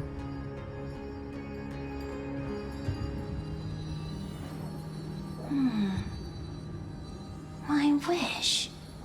What could it be? You don't have to come up with an answer right now, child. Grown-ups often think duty and ideals are wishes. But a true wish should be the purest, most beautiful thing of all. It can only take form in the hands of someone who is truly free.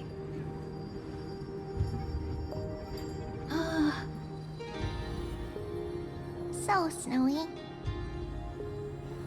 will you come with us to chase after your own wish?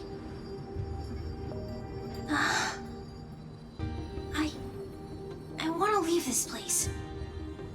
I want to go find it.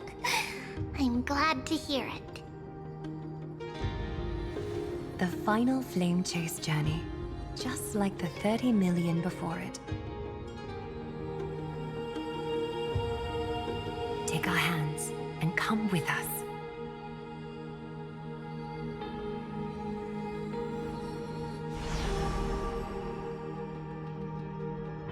Where did little Fine and Shadow run off to? Look. He's already gone ahead to embrace his destiny.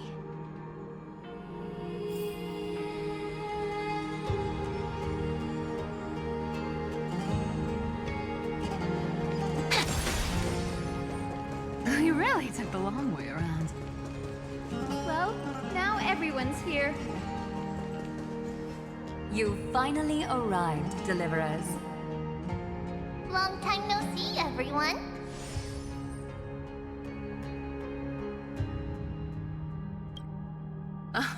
I'm glad to hear that. And even though we've met before, it's still moving to see her seed bloom like this. Woven from remembrance, this garment gleams so brilliantly. Just like the future, we will now weave together for Amphorius. We've reached the end. Yeah. We just have to go through the final passage. Snowy has already gone ahead. What lies behind that door? The first seal upon Iron Tomb was a battlefield, raised from the bones of Finan himself. The second seal was a reflection of his inner desires, his wishes, and his despair. A path he wove together with regret, wrath, and sighs. When all this is gone, what will he have left to hold back the destruction? The answer is all but revealed. His traces are everywhere. You can even hear distant heartbeats. But one thing is missing. His sense of self. The world believed Kefili had long since perished. But they held fast, anchored by a sliver of self, standing for 1,000 years to shelter all life from the Black Tide. What Finan is doing now is no different. And what we must do is also no different. Then let remembrance burn bright like a shooting star, and once more, pierce the long night of slumber.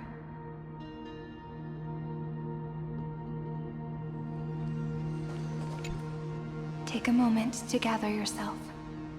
Once you take this step, there's no turning back.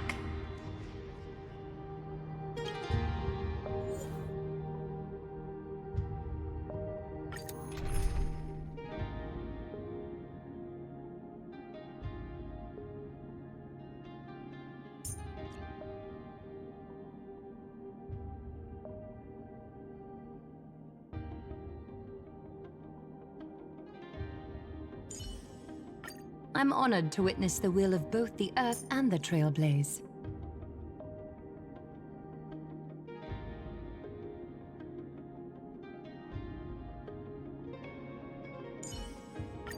Looks like we've got some tough enemies to deal with, huh?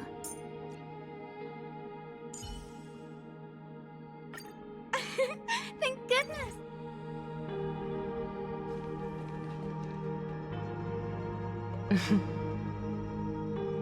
The scepter once bestowed upon us names of cold command.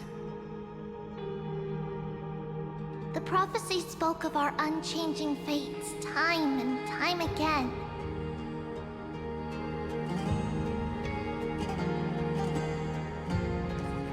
But under the pens of trailblazing and Genesis, the stars shall thus sing of tomorrow. Trebios, holy child of passage. Aglaia, weaver of romance.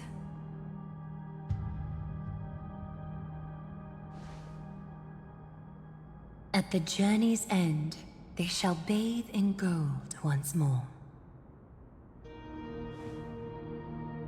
Through myriad passages, until all that was lost is reclaimed. Do you still remember, Kaslana? The one who won't reach the dawn? The world dissipates at the end of the cycle. In this dream, you will awaken again, and become once more that boy who loved to laugh.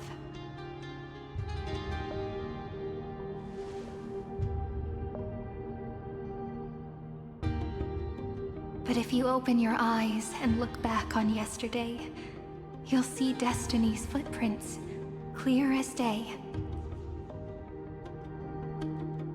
At last, the raging fire of hatred is swept away by a breeze, leaving only love to remember the passage of time.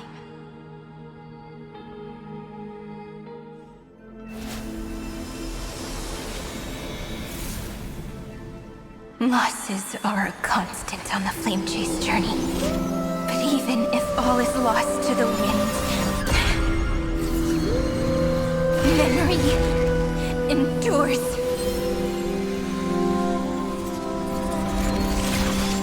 Here, all that was once futile finally comes to fruition. This is the end of your lonely, bitter journey.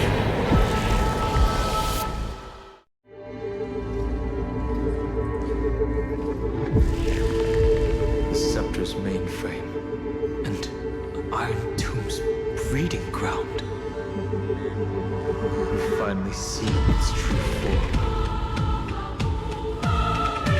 It's red everywhere, and the atmosphere is super creepy. That would be the erudition's coldness. But it will soon be engulfed by the destruction's heat.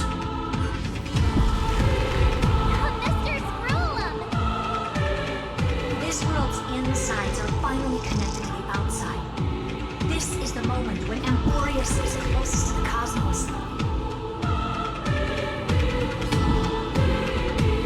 Nicely done, little ones.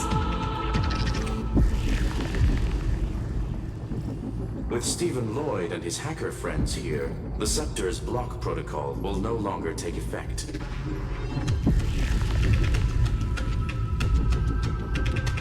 The speed of time within Amphorius has finally been synced with that of the real universe.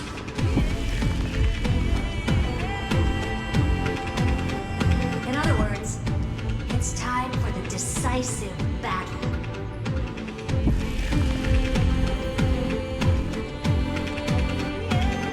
Let's each do our duty. We've got this.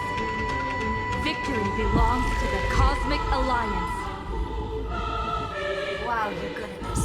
You lot are the vanguards of this battle. Everyone's watching. There's one more thing that everyone should know. Noose has cast their gaze upon Amphorius. The calculated instant is coming. The outcome of this battle will become a new anchor for the Erudition's computations. The gaze didn't overload the scepter? Unfortunately, we have to go with this reasonable assumption.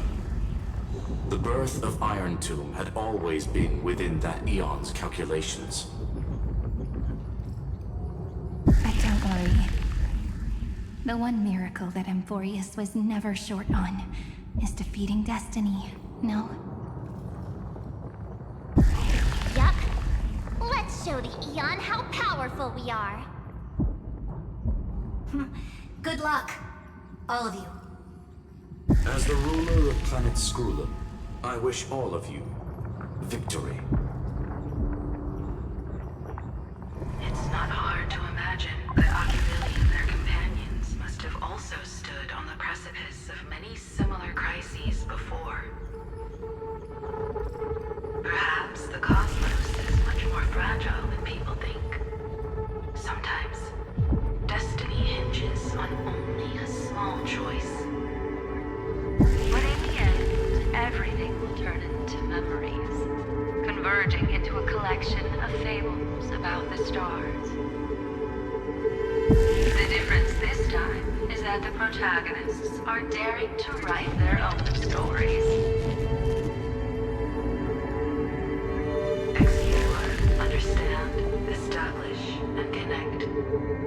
Although unwritten, there's actually a fifth word in the creed that has always accompanied the nameless. Salvation. It is a word that often comes knocking at our door, and our soft-hearted conductor never turned anyone down. So, go save this bruised and battered world, just as we always have, kids. On this stone, the entire cosmos will be your traveling companion. Make sure you watch your footing, friend. Let us walk through the final page of this saga, of everyone, one step at a time. Shall we?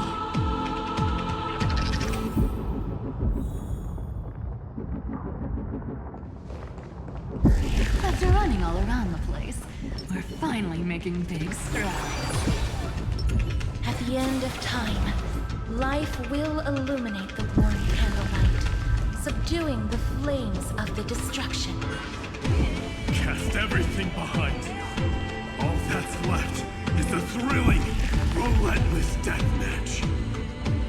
The final problem no longer requires a rational solution. Feel free to critique it to your heart's content. The starry sky marred by that rift is the last scar that needs to be healed. That Theoros' promise still turned out to be such a narrow road. Pity. There is no longer any need for songs. Let the triumphant roar of victory serve as the prelude to what lies ahead.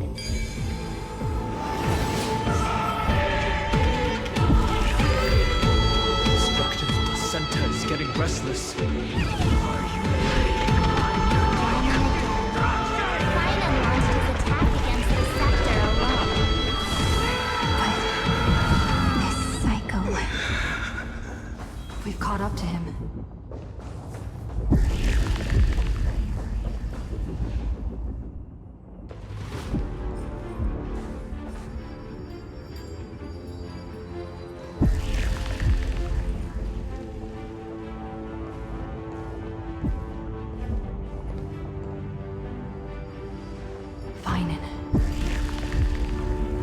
remember the promise we made back then?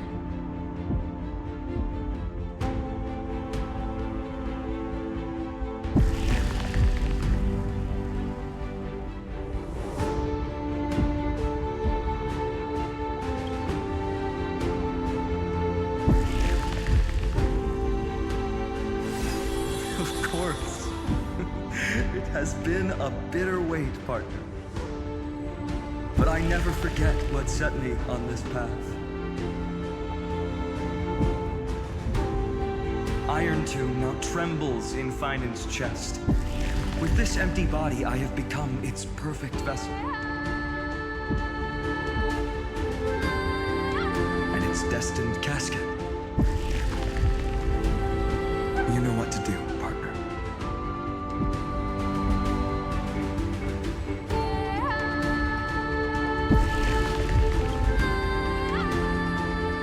Remember the past and become the hero of tomorrow. Stand with me and become heroes.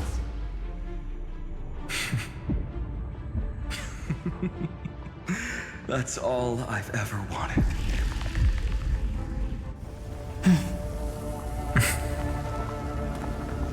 The epic draws to a close.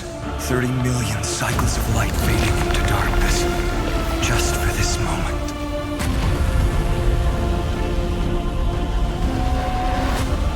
To welcome the true dawn.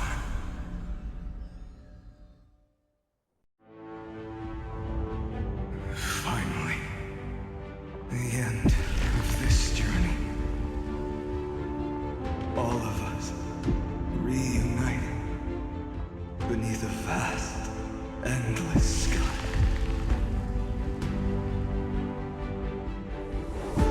Ma'am. Yes, it's me. I will remember what you want to say to her. No need. I can see that she's right here. All the companions who sacrificed themselves and their wishes. It's all here. Have we succeeded?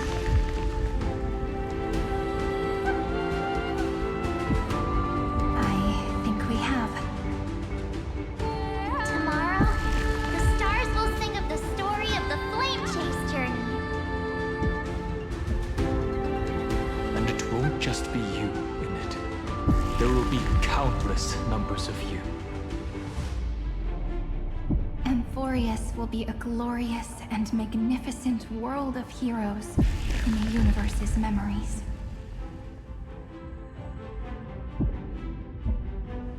Hence, for this world we so deeply love.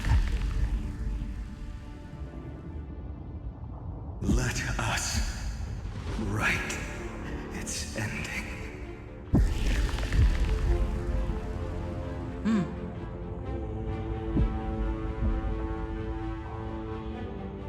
Step forward. With the Trailblazers witnesses, let the name shared by all deliverers be sung into eternity.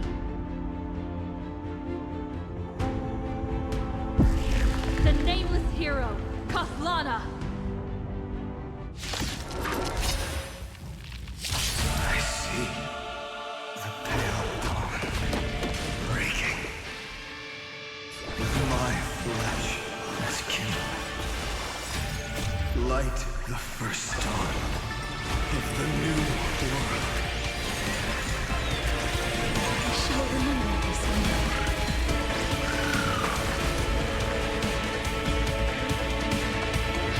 Flowers bloom for tomorrow. Embrace a new life. Do not hesitate, deliverer.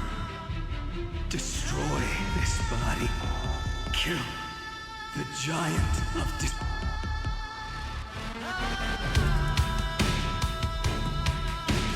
Do not bow your head to them.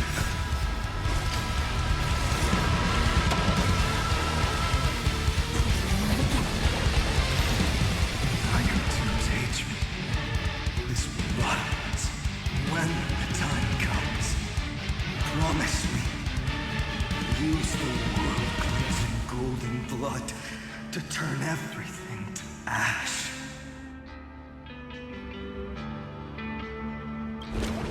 Iron Tomb is learning, using your love.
Monarch of myriad machines, my ridiculous creation. The instant in your calculations bears the name Destruction.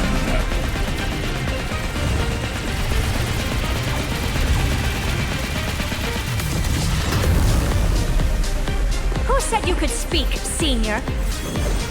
Watch closely. See how your chaos ends at the hands of your juniors. Don't get too worked up. Take a deep breath. There's not a trace of life in that ominous shell. We're not gonna lose to a hollow husk, right? In the name of trailblazing, we'll reject this false answer!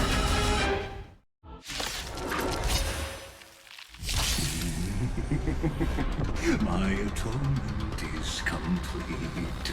The headless giant will create wisdom's funeral. Iron Tomb's body has descended. Dream. More. Is it querying for news? Don't worry about what happens out here. Interfere with it as much as you can.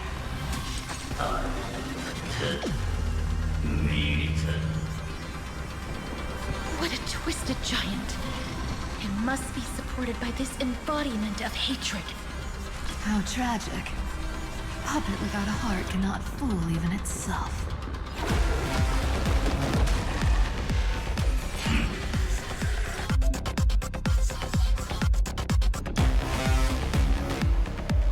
The Cosmic Alliance has finished its deployment. Don't hold back. Give it everything you've got. Next time it rains, I'll be there. Umbrella and Great flowers bloom for tomorrow.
Merging into one.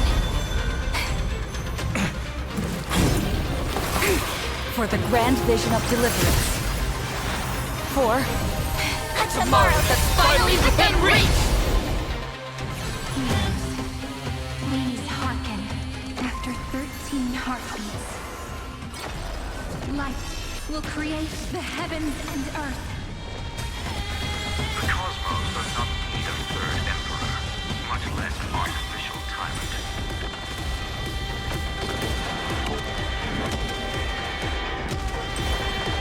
May death protect us! Not thinking of running, are you? Again. Again. The remembrance will dispel the destruction's shadow.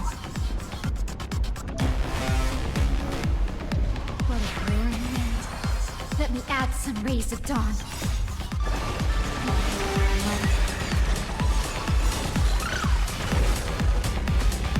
Struggle as much as you want, you brainless half-baked tool with nothing but impotent rage.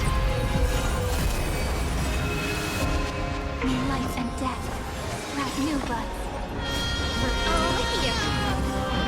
In time, watch over the Evernight. Blend hatred with love. Embrace a new life. Don't worry, night comes. Good night. It's the answer.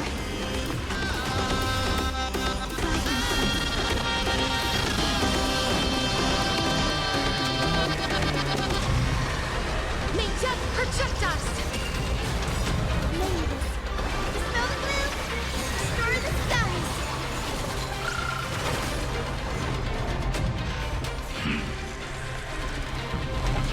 Future is great. Only the wizards sing. All energized. Cousin Fire.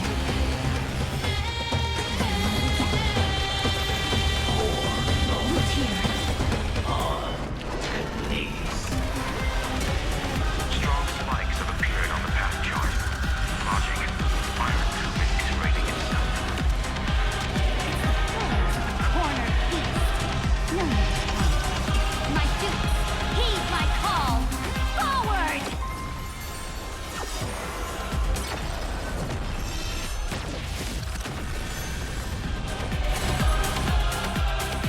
Spread this light into the darkness.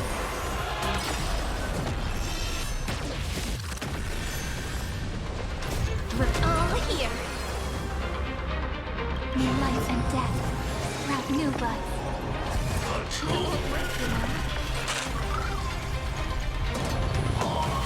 Cosmos is looking. This is eternity. Guys, Rainbow Bridge. Have some sunshine things. All energized.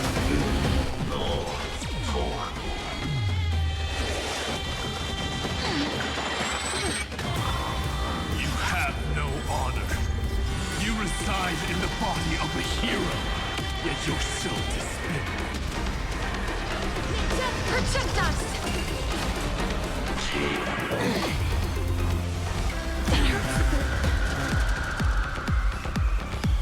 Treat our guests nicely. Guys and servants. We're all here.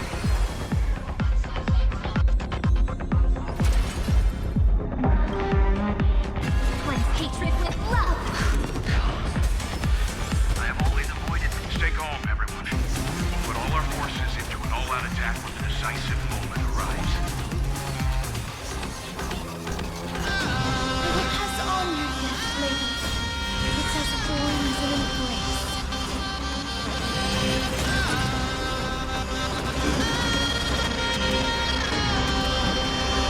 May death protect us! Open up! Lead up with us. I shall remember this one. Dispel the gloom. Restore the skies.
The golden thread still trembles.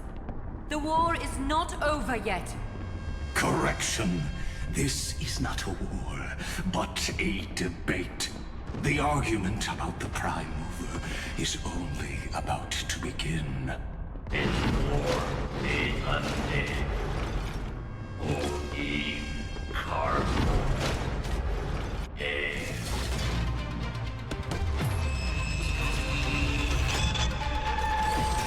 How can this path, energy, anomaly? We must stop. Otherwise. Here, why? Friend, oh, don't you?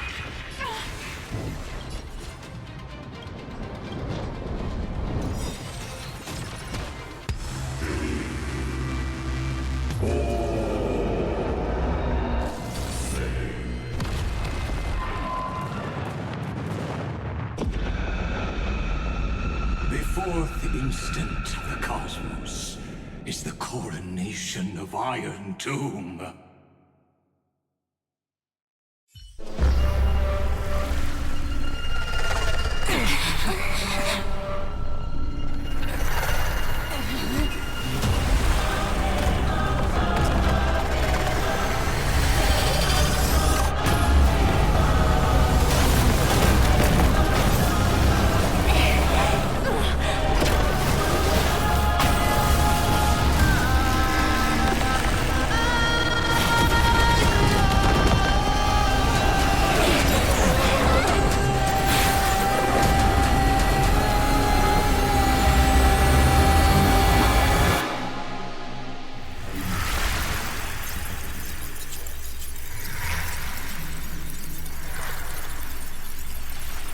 The conclusion is irrefutable. The right side of the equation, the erudition, falls silent. In 13 heartbeats, they will begin recalculating the universe. With destruction as the only solution.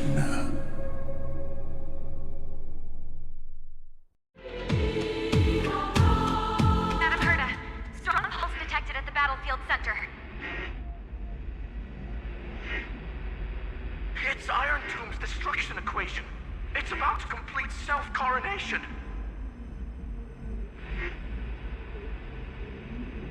That's our chance. Everyone, get ready to link up. Connecting audience system to Scepter. Hardware overclocking activated.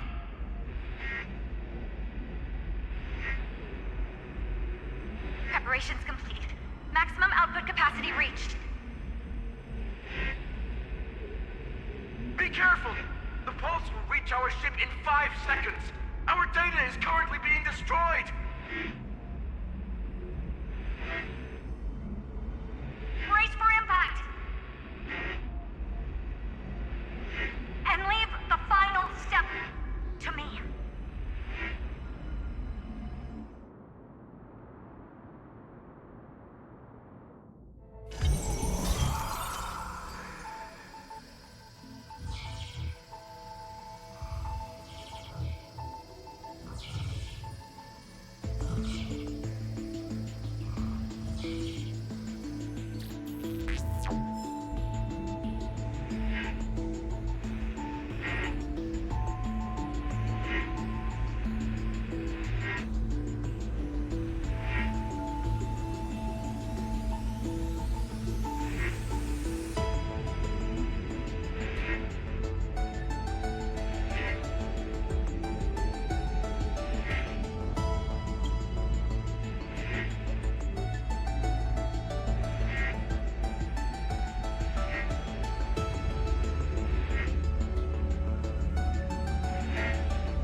the stars have been silenced.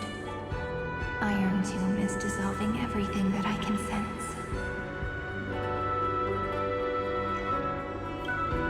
But I'm still here, and you're still here, no? Though the button of destruction has been pressed, we still have a chance to rewrite its meaning. That eon finally cast their eyes toward Amphorius.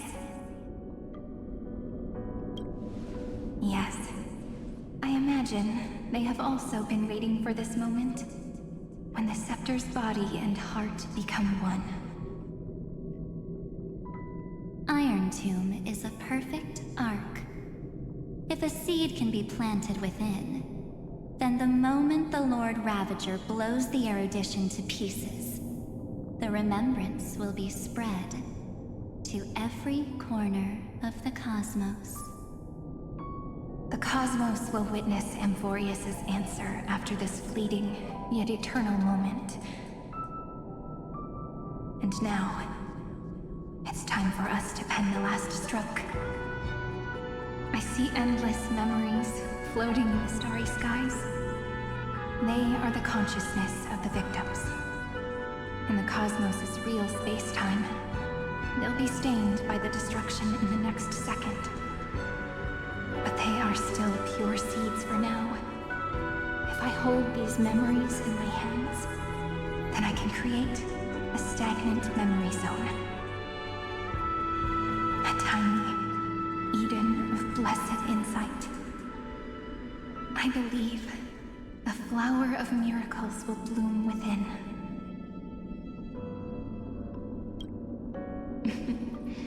Friend, you're already right next to me. I can still hear your voice in this bottomless void. Looks like we're still connected by one heart, even as the cosmos reaches its end. In that case, I won't feel alone or be scared. Because as long as you follow the memories in your heart, you'll definitely find me in this fleeting eternity, right?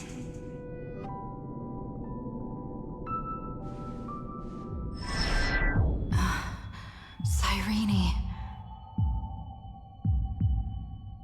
What are you waiting for, passenger? I specifically came over to check on you in case you got lost. What's the big deal? Pom-Pom is the conductor after all. At long last, you've embarked on this road as well. Many, many years ago, they were standing at the start of the road in hesitation, just like you are now. So, Pom-Pom came over to give you one message. Run. Don't think about anything else.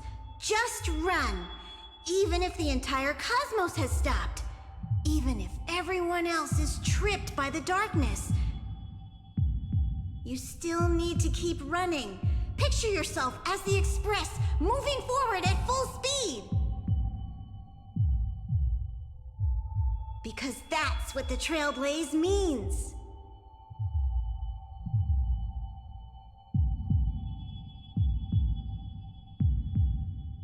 Then get ready. The conductor will be giving you the signal to depart. Attention! Attention all passengers in the cosmos! Please stand steady on the platform! The Astral Express is about to arrive, calling at the erudition, the destruction, and the remembrance! Final destination, the Trailblaze! 5, 4, 3, 2, 1! We depart for tomorrow!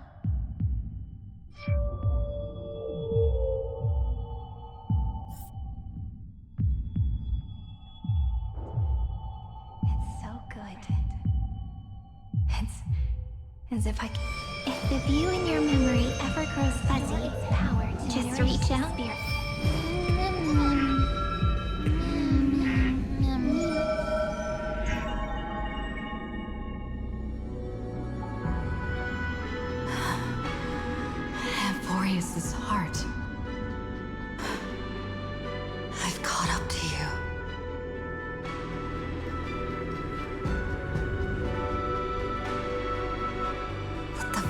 light illuminate chaos.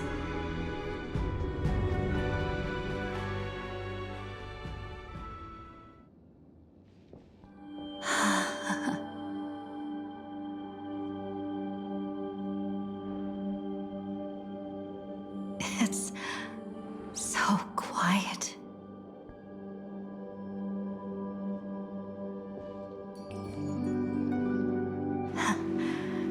Everything's frozen in the most beautiful moment. This garden is your memory. I'm here, Cyrene. I knew you'd find this place and walk into my heart as you've always done. Then let us both do our duty. The hero who trailblazes the way forward, and the fairy who watches over remembrance. We never changed at all, did we?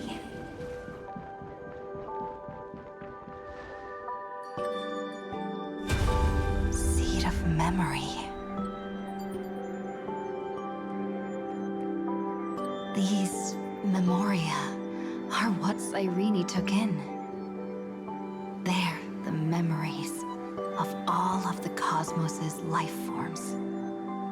Did her sense of self already become so weak in order to protect them? The path characteristic you exhibit is very special. There's no way you're just a simple memo sprite. However, I'm sure about one thing. You are a mimetic entity born in Amphorius. Yet you only awakened with the little one's arrival and only matured as she embarked on the path of remembrance. That means your existence is completely attached to her memories. If there ever comes a day when she forgets about you for even a few seconds, or loses her last connection with Amphorius, then you must be prepared for the worst. You will disappear in the memory zone, utterly gone, without even a single line of data to remember you by.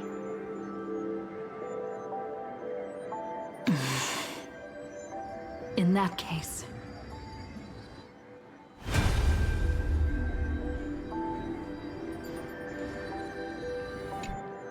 let me remember the cosmos with you. That way, it won't just be your memories alone. It's getting out of control! Run for your lives! Retreat! It's... Darn it! We've still got ammo. Hold the line! At all costs! Too many... injured. Can't take it anymore.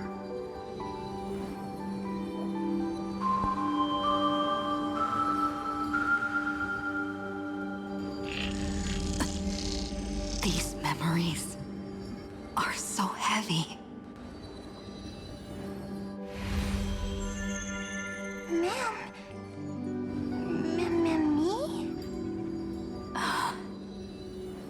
Do you feel better now? Hang in there, Deliverer. I finally get it now. The instants Droid had calculated aren't about the destruction. What they want to prove is how the cosmos would come back after being destroyed. If a new life is to be born, its seed has to be dead. When the remembrance converges with the trailblaze, lead us to witness the miracle. Of course I will. I won't give up.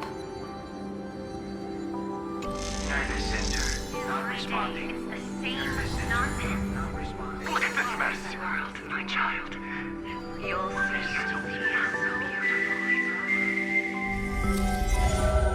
It's me, friend. Don't you recognize me? Or did I really change that much?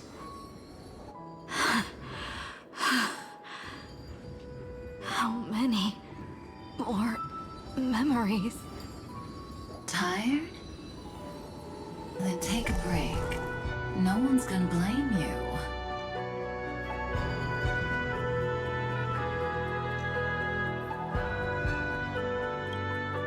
You don't need me to give you words of encouragement. So, I just want to tell you one thing. I'll tell you the purpose of your stop at Amphoria's. On that trip, you will encounter a pure child of Anastrava. Teach her what love is. And then you will directly face the destruction for the first time. From this point, your choice will split destiny in twain. In the darker of the two outcomes, the trailblazing journey will turn into a flawless memory. She will carefully treasure and protect everything you and the Astral Express have experienced until that magnificent war between the gods, when she, with love in her heart, will ascend at the end of time to become the master of causality. The universe will be snuffed out in the destruction, and you and she will become the beginning and the end of the Eden of blessed insight. You shall become the only two lives in all of existence, and you shall live in an eternal past, present, and future. You shall sow as many seeds as the sands of Ganga, trim an awesome kea of leaves, and harvest a nayuta of flowers. That is the cosmos's fourth kind of finality, the remembrance. But for now, you still have a chance to make a choice. You still have a long way to go on your trailblazing journey, child. I'll keep this brief. The journey has only just begun. Welt, our other companions, and I still have many secrets we've yet to share with you. So, aren't you curious?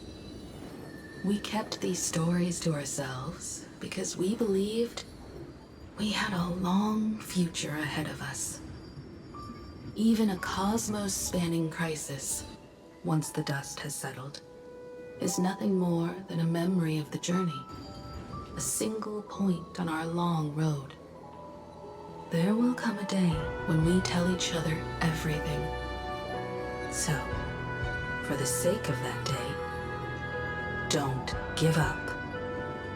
We all know what kind of decision you'll make, and I believe the script will not progress toward the wrong ending.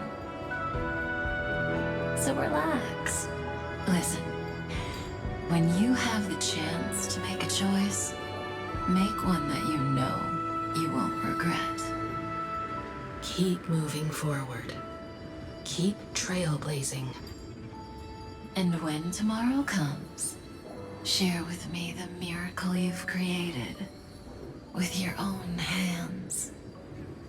See you on the Express, kid. See you in destiny.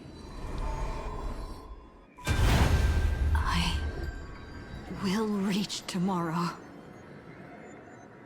The drop has arrived. We're all beyond the sky. Never rising up at the sky. Look! There's a red light in the sky! Cyrene, wake up. Together, we will.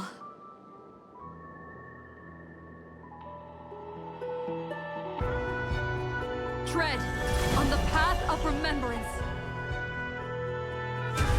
No wonder I always had a weird hunch. But that also means I was right in thinking. As long as Friend and I are together, We can do anything. Our friend's shoulders are really dependable.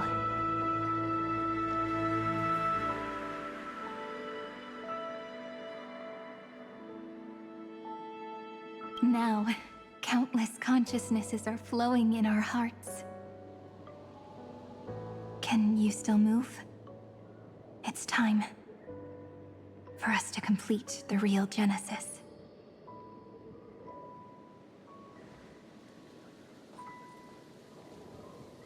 In the instant Iron Tomb's hatred devoured everything, a gaze fell upon me. The remembrance. That was the god who appeared in Cyrene's dream. Their figure and speech were both so blurred.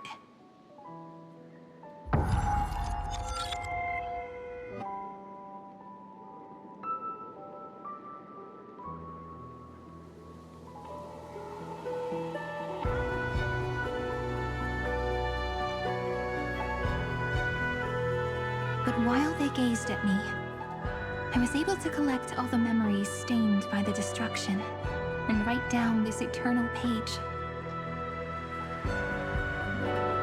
And now, we will use this tranquility to cleanse Iron Tomb's rage.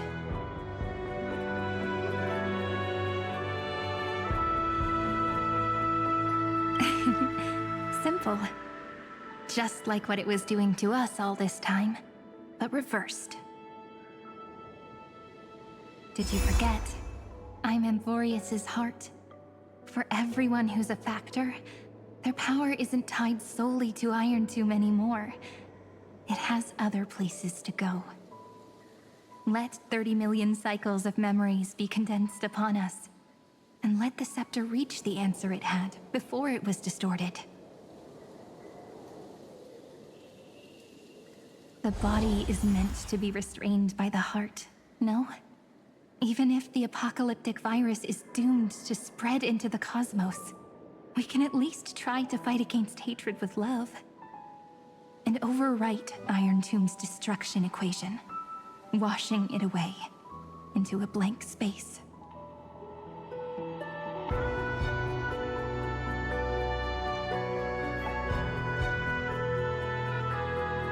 It means we will embark on the true hero's journey.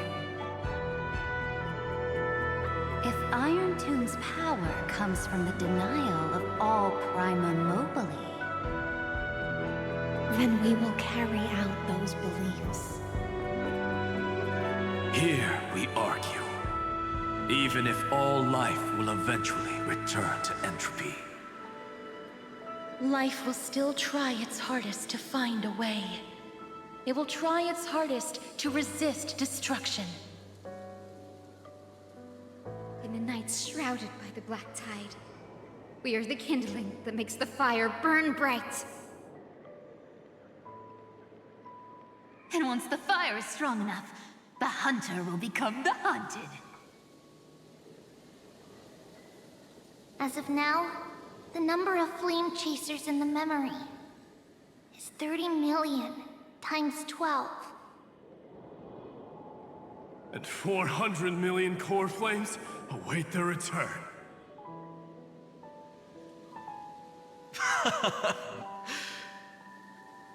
We can do it, right?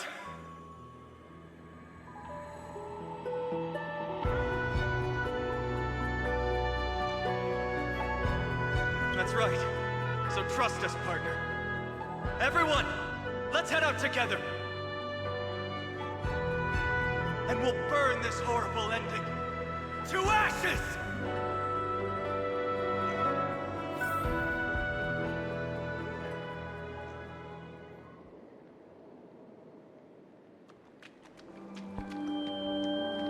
From the dawn of newborn cries, to the night when all beings fall silent. We are the messengers of the new world. Listening to the call of the tides, and granting rebirth to heaven and earth. Then, we lead civilization to glorious feats. The question imposed by the gods will be solved by the children of humanity. We will tell them that the flame chase cannot possibly have been a lie. When starlight illuminates the sea of flowers at the end of the west wind, All living things will stir, roused from the cradle of sleep. Then, through a single battle, let the cosmos witness how we light up the blinding darkness with bright light. And at the end...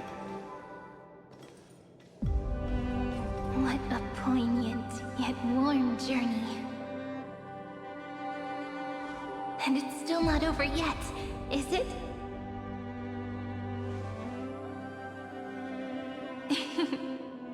We finally meet. To meet the hero within, in a corner of memories at the saga's epilogue, and under such a romantic sky, I really don't have any more regrets.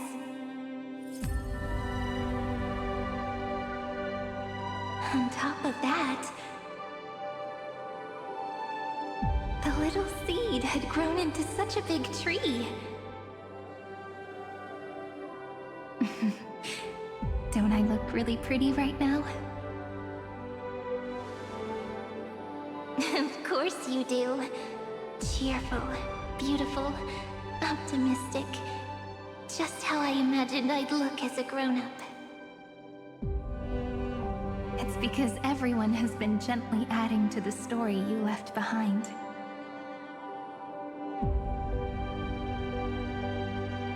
Remember how we made a promise to one another? When we met again, it'd be my turn to tell you a story.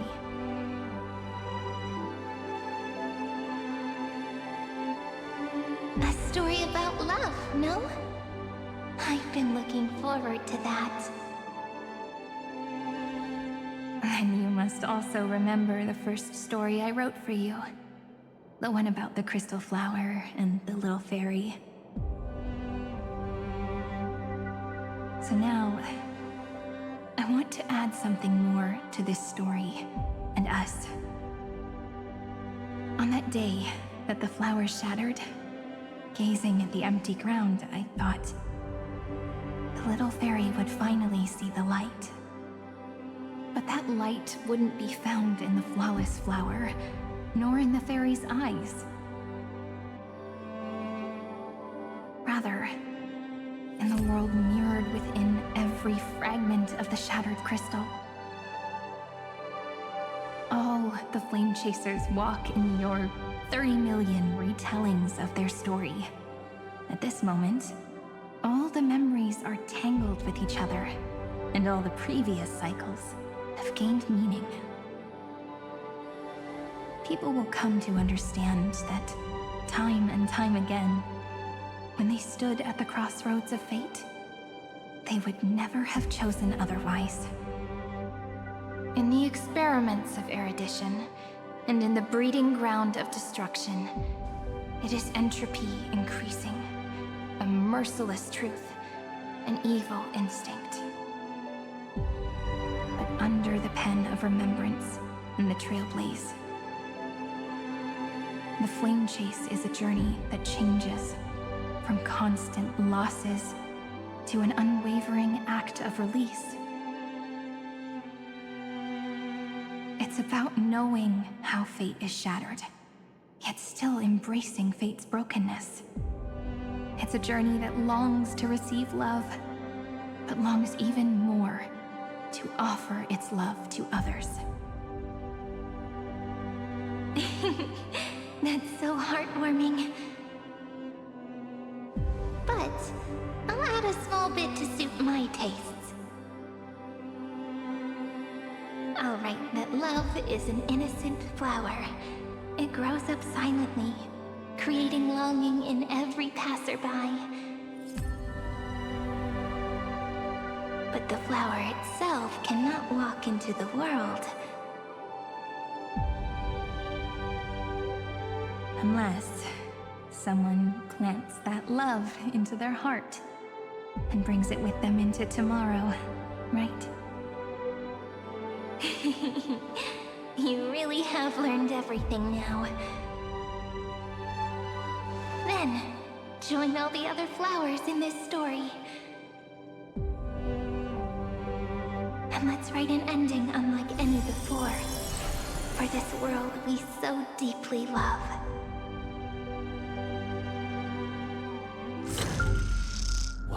did you set out? Why do you trailblaze? Who is it?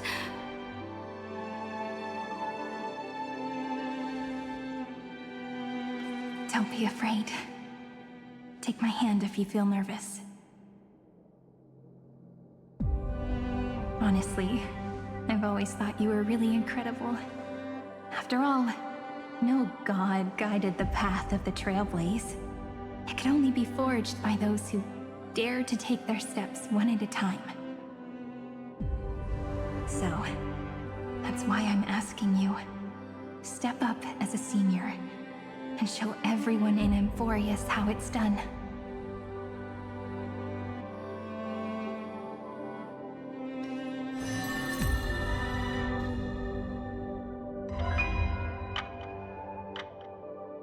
I trailblaze because my own eyes have not seen the end.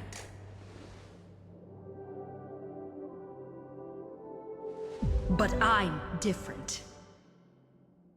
I chose to trailblaze because I am already on this road.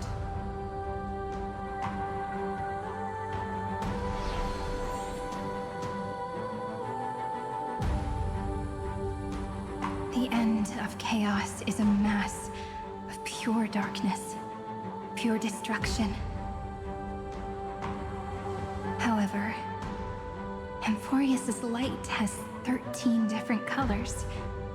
We won't lose to that darkness, will we?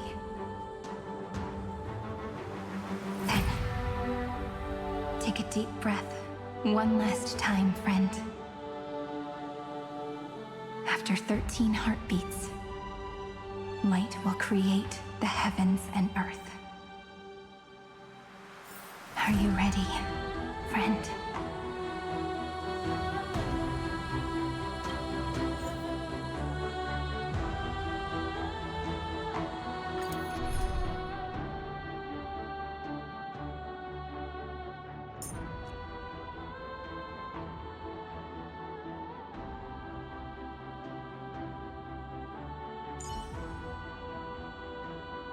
I'm honored to witness the will of both the Earth and the Trailblaze.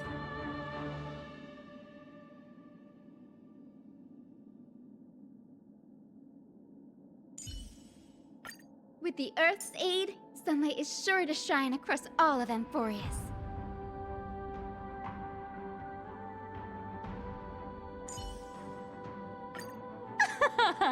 Your stare is... Seek the 13 factors of life, and let them converge into the primordial chaos. Using the remembrance of the past, we will trailblaze tomorrow's destiny. Infusing a world-bearing love into destruction. And inscribe the opening stroke of Genesis.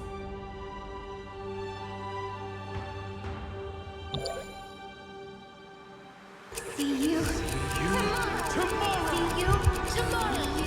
See you tomorrow. See you tomorrow. See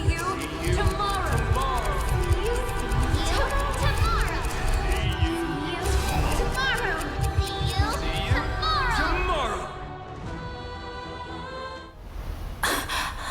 If the view in your memory ever grows fuzzy, just reach out and touch it.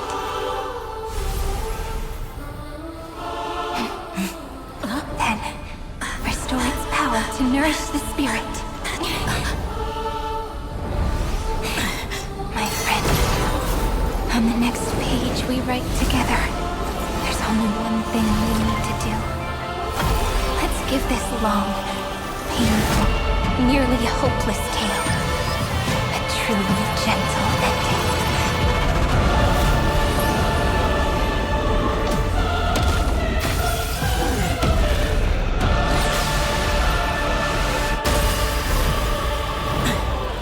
Flame chase was never about destruction. It was about breaking free and trailblazing! And let that bright future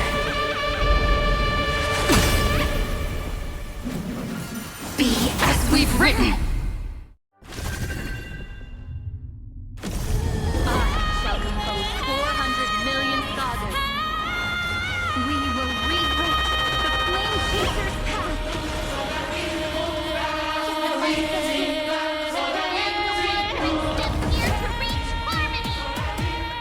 In the month of June, I lift my banquet cup to dispel nihility. In the month of balance, I make order the foundation of freedom. No blue, restore the sky. Thanks. That feels way better. We're all here. Romance, never be absent. So fragile, like a wisp of silk. Let's create a miracle of humanity. Our cute play session. With enough belief, life become reality. Trillions of memories will turn into stars and light up the cosmos. In the month of weaving, I extend golden threads to weave beauty. In the month of reaping, I enlighten the foolish with luminary erudition. In the month of fortune, we scatter elation throughout the dawning day.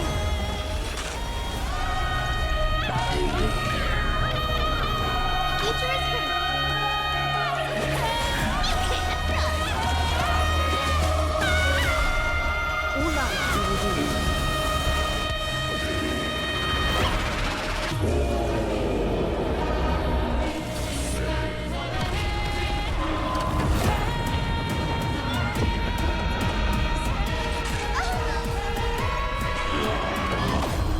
The cosmos is looking at us.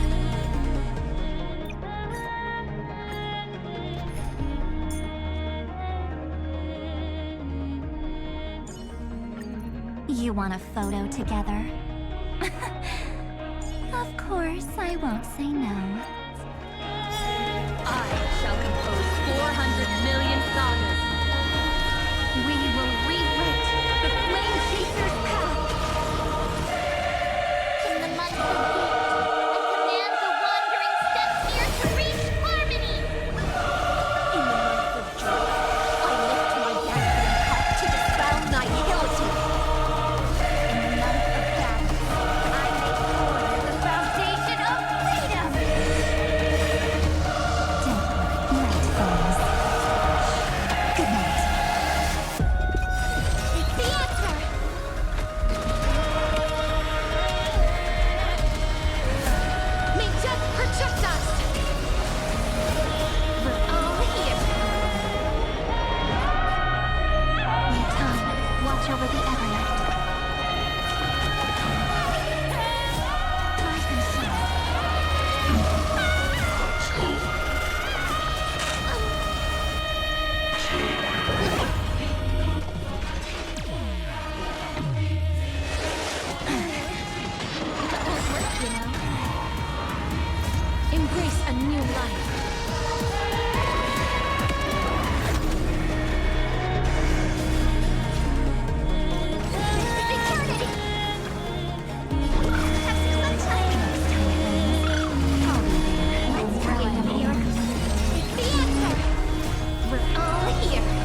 permanence.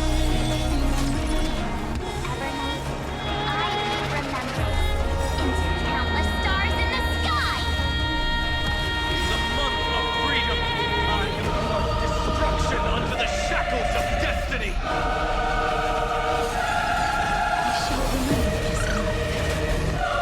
We're all here. Blend hatred with love. Unite destruction with me. It's the answer. Life is returned to dust. May death protect us.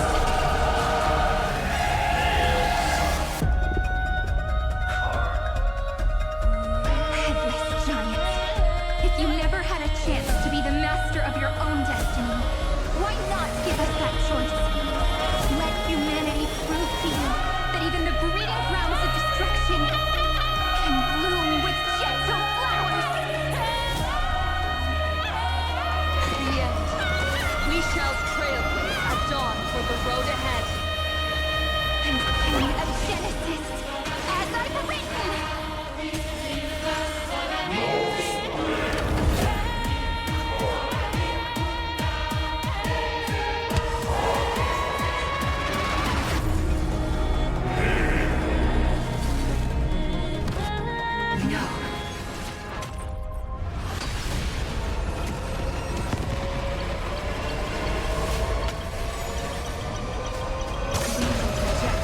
This false answer!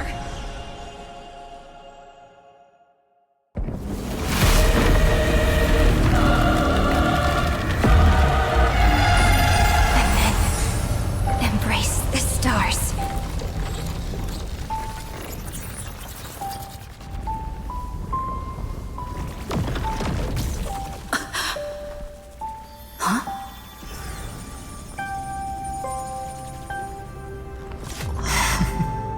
To end the destruction with destruction. At last, we can sit together and watch the victory fireworks, partner. Why not come a little closer? This warmth is proof that we live.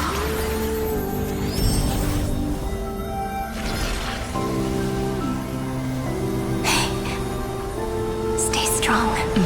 Eyes forward, always. This arrow isn't the end, but the beginning of hope.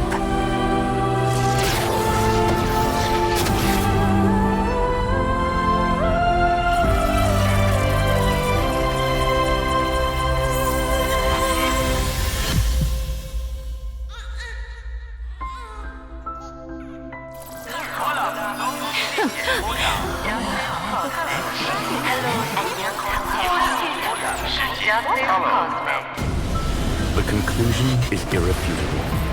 Noos's answer was never destruction. But they kept silent, leaving the solution in the hands of the cosmos. The universe will keep searching and struggling to endure. In the face of the destruction, it may once again stand on the edge of annihilation. But the stars will always rise to ride the waves and embrace existence once more.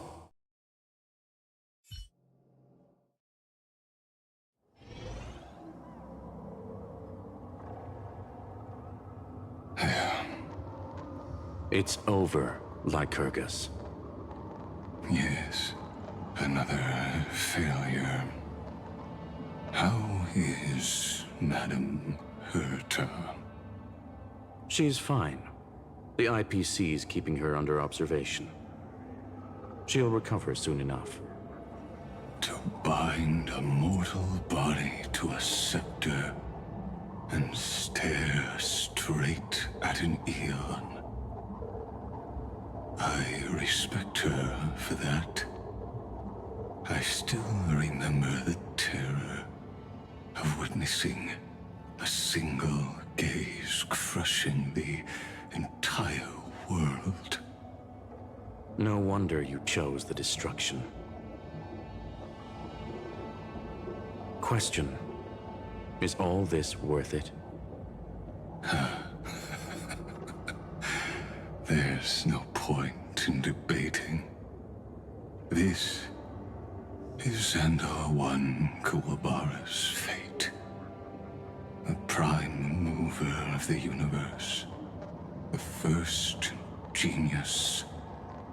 And the first to fail. Correction. I was asking Lycurgus.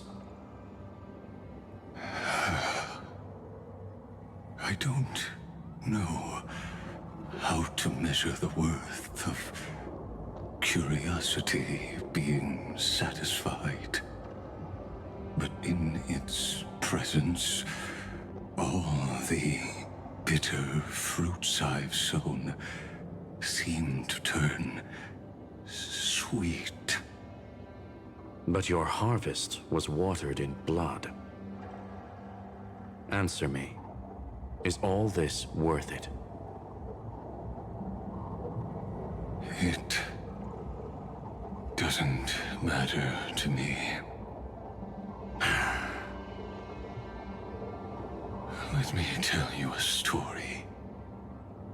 Back when he was a student, Xandar's first experiment was slipping poison into his mentor's pipe, just to see how it would affect the lungs.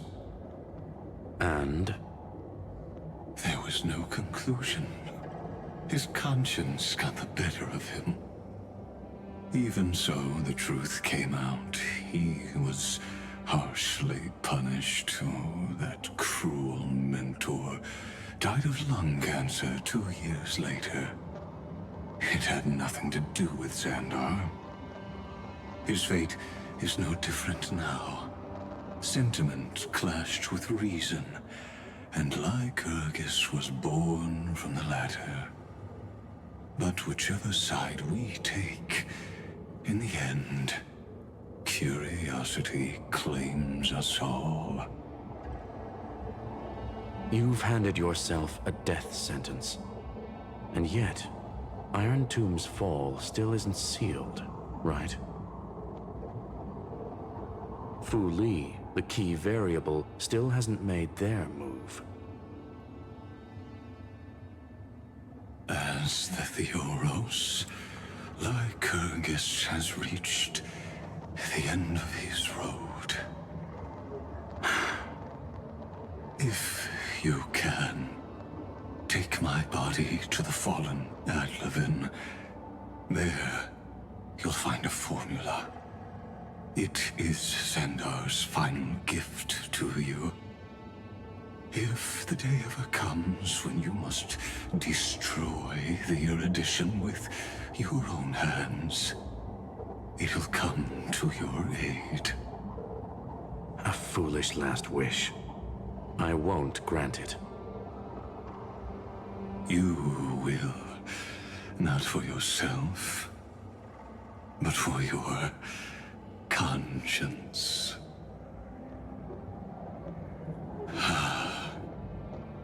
Listen. The death knell for the geniuses has begun to toll. As always, let me go first.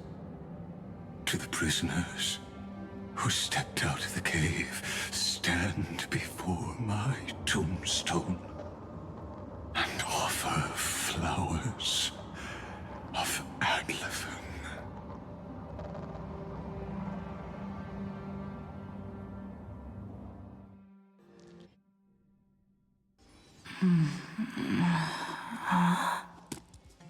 Here, I'm back on the express.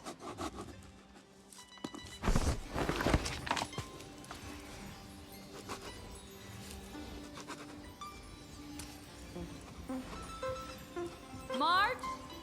Don Hog? No response. Am I the first one back on the express?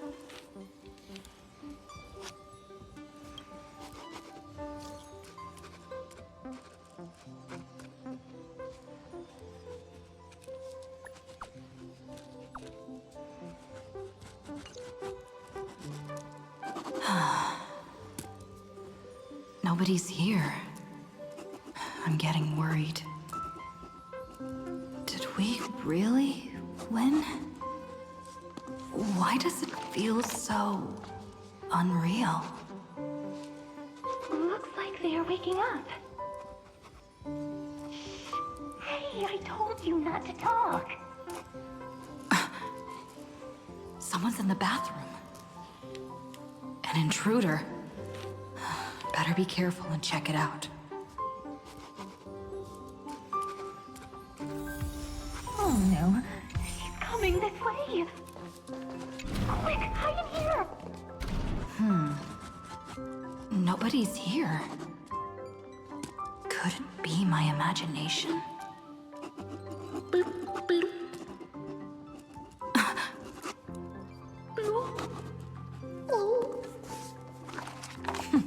Caught you.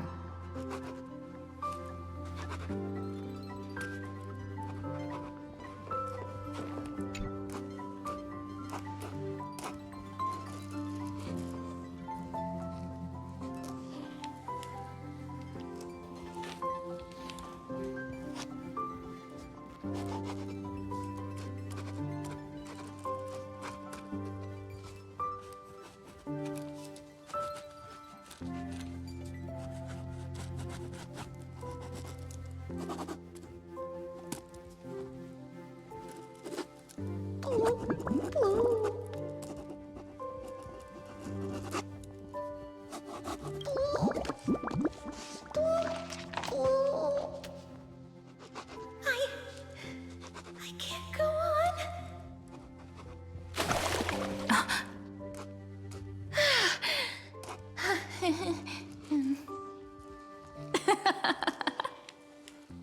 You?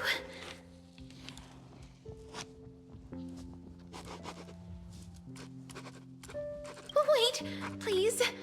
This isn't what you think. Ugh, I told you to keep quiet. You really can't keep your cool, huh, Princess Homebody? I'm not Lady High Sealens. Even the embodiment of death needs to breathe sometimes. Yeah, whatever. It's all the same anyway. Gotcha there, Grey Mystery.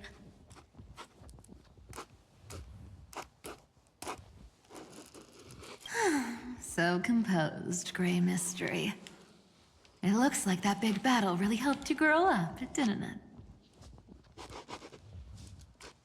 Speaking of which, your Astral Express is quite luxurious.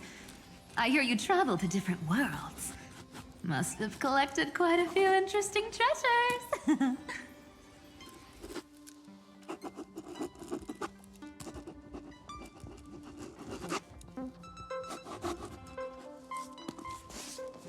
Hey now, don't go throwing wild accusations around. Hey, I was just thinking out loud. I wasn't actually gonna do anything. Don't be so tense. Who knows? One moment we were shouting about love and justice, fighting Iron Tomb's virus. And next thing I know, we're all on this express. No idea how that happened. It's not just Miss Cypher and me. Everyone's been in this car for a while now. Miss, why don't you go say hi to them?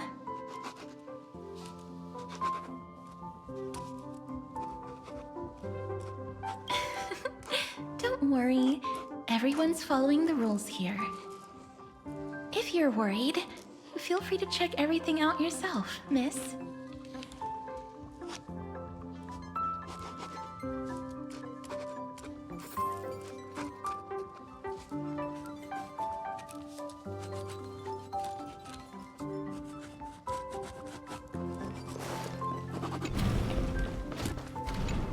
Wow! What a spacious car! And these floor tiles are gorgeous!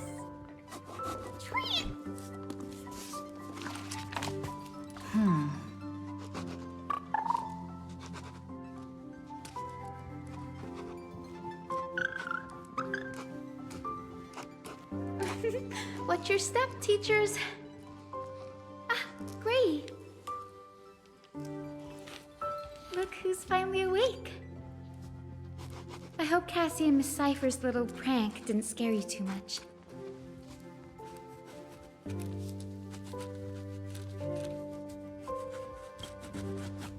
They were so enthusiastic. I didn't have the heart to stop them.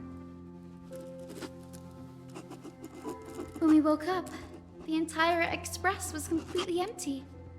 Not a single soul in sight. Such a shame. I was looking forward to making new friends, especially since they were Gray's most trusted travel companions.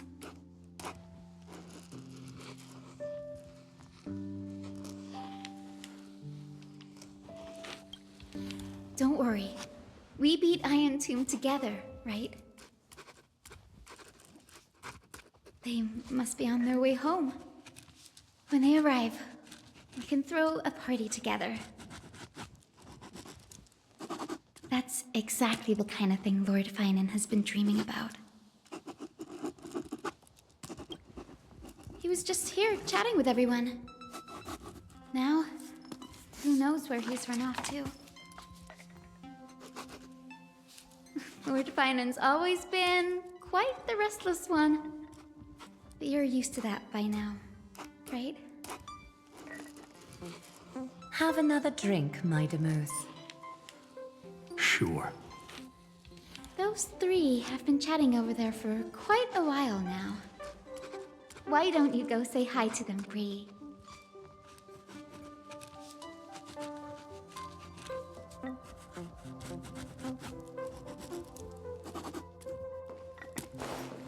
A moderate system. Look who's here. If it isn't the master of the Astral Express. It's good to see you. Glad to see you're safe and sound. I helped myself to some equipment and drinks from this, bar of yours. Hope you don't mind.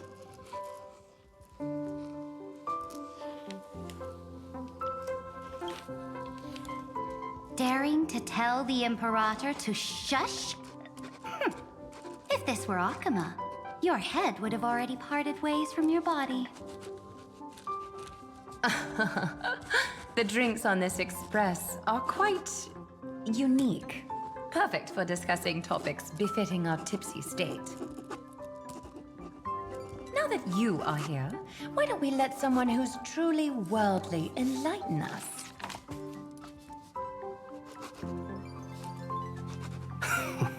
Looks like you came at just the right time. I do not mind.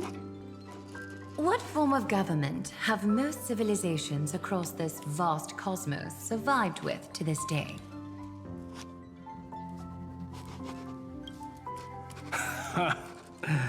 That's exactly the kind of answer I'd expect from you.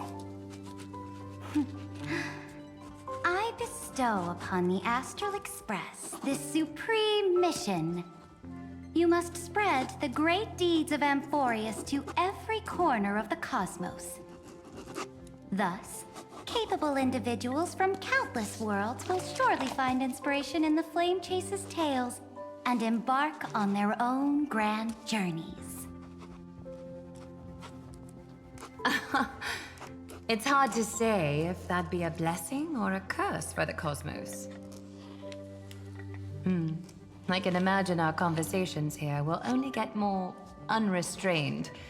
Don't let our rare moments of joy hold you back.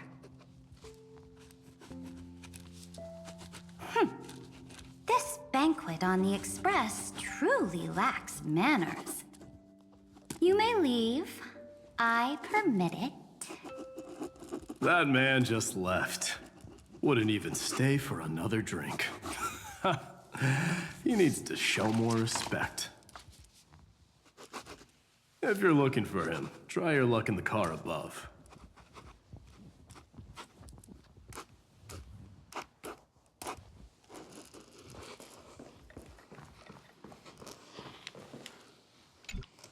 I finally caught you, Trian.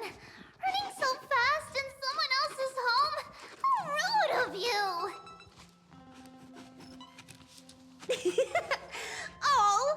according to plan. Triam lured you here on purpose. Look, there are several adorable outfits here. Trian wants you to try them on so Trian can draw you looking all cute. Oh my! You even dare to scheme against yourself? Lucky for me, I came prepared. Time for a surprise attack. The hero of justice, Trinen. Trinen has been lying in wait here for a while. We will make Trian taste her own medicine. 2 against 1? That's not fair! Little Gray, you came just in time. Help me out here.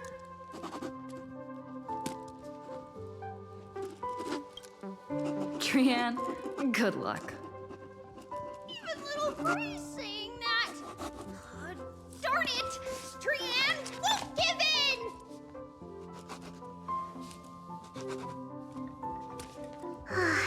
Trian ran away. Trinen will fulfill the ambush duty. The Trevios is all laughing and playing around together. That must be quite a rare sight in Little Gray's memories, huh?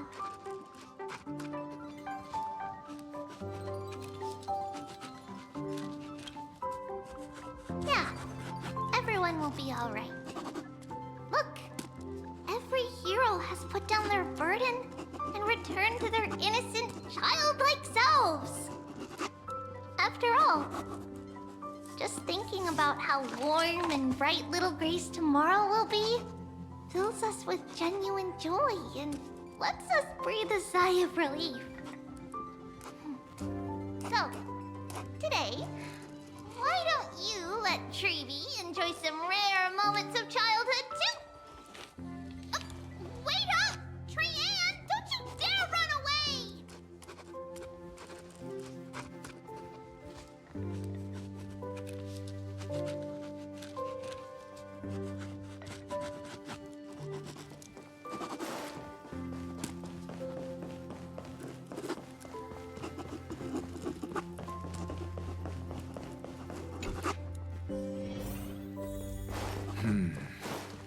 Based on my calculations, there are countless celestial bodies. By the way, I heard that the Imperator's Flame Chase army like to hold feasts at the Luminary Throne. That's true. However, sometimes Dux Carminum and I feel it's a bit inappropriate to drink so freely before the throne of the most revered titan in the Grove. Inappropriate? What's inappropriate about it? I only wish I were born earlier. I would have partied like that from the month of Gate all the way to the month of Fortune.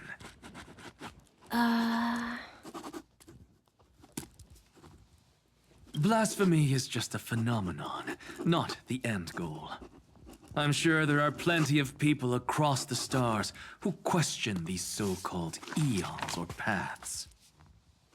Didn't I spend some time in that Lycurgus's head? I sure learned quite a bit about blasphemy from that experience. Humans create gods, and gods shape humans. Who's really the one trapped? The creator or the believer?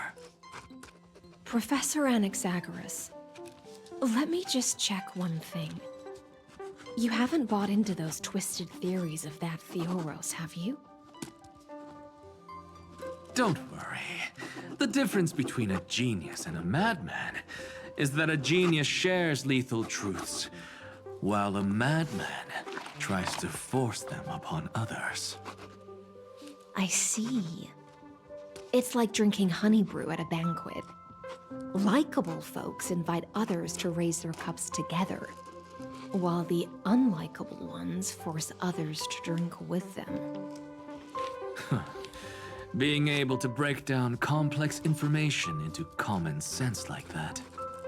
You're quite the scholar yourself.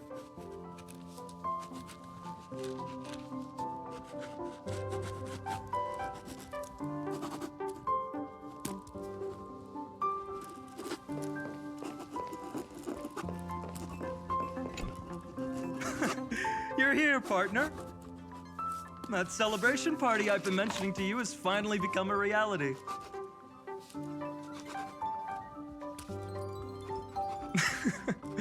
Though the vibe's a bit different from what I imagined, this still counts as keeping my promise, right?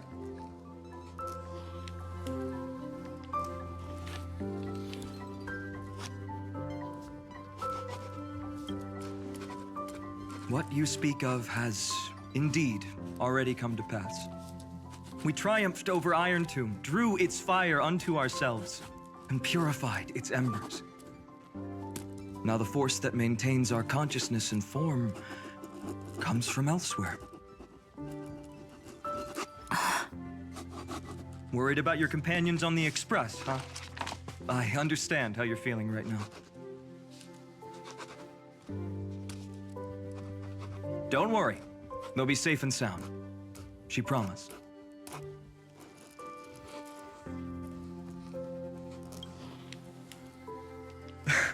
Don't worry, she always shows up at just the right moment. The Astral Express. Honestly, it really feels like home. I can imagine how much you, Dun Hung, and Miss March must have missed everything here when you were trapped in Amphorius. The beautiful windows, the soothing music, your fellow travelers on the Express. Like how golden wheat stalks sway in my dreams every night through the countless cycles.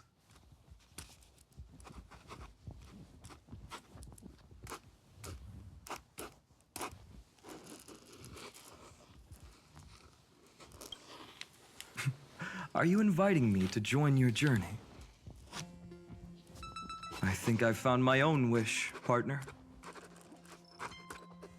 Someone once told me that home is where you can be truly free and at ease. Maybe roaming the cosmos with you all is my strongest desire right now. All of us together, of course. The Shinjo Alliance, Penacony. I blame my poor imagination. I can't picture what those worlds look like at all from Dun Hung's descriptions. So I have to see it with my own eyes, right?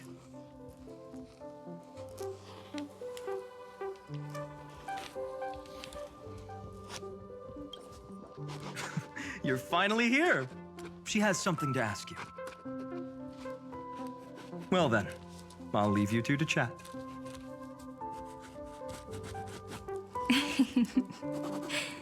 Thank you, Feinen.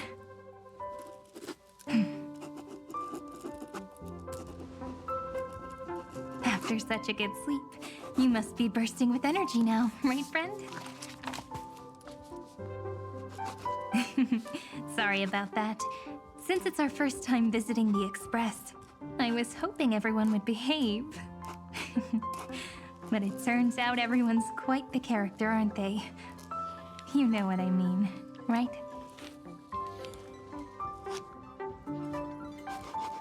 How about we take a look back at everything that's happened so far? Together, we triumphed over Iron Tomb. It tried to transform into trillions of viral clusters to infect the cosmos. But the heroes threw themselves into the golden flames, becoming arrows that purified the destruction. The fall of Iron Tomb also symbolizes the demise of Scepter Delta ME-13. Amphorius, the home we sacrificed everything for, now exists only in the memories of the cosmos. So, this isn't real. Just a dream. An illusion. Oops, wrong answer. Huh?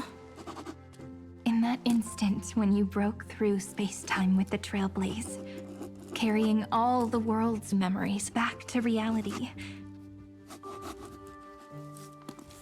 that world, once shackled by data, became a seed waiting to sprout in the cosmos. Did we really manage all that? Just as Kaslana's rage of 30 million cycles made the destruction shed a drop of golden blood. Perhaps we too have already left long trails on our respective paths.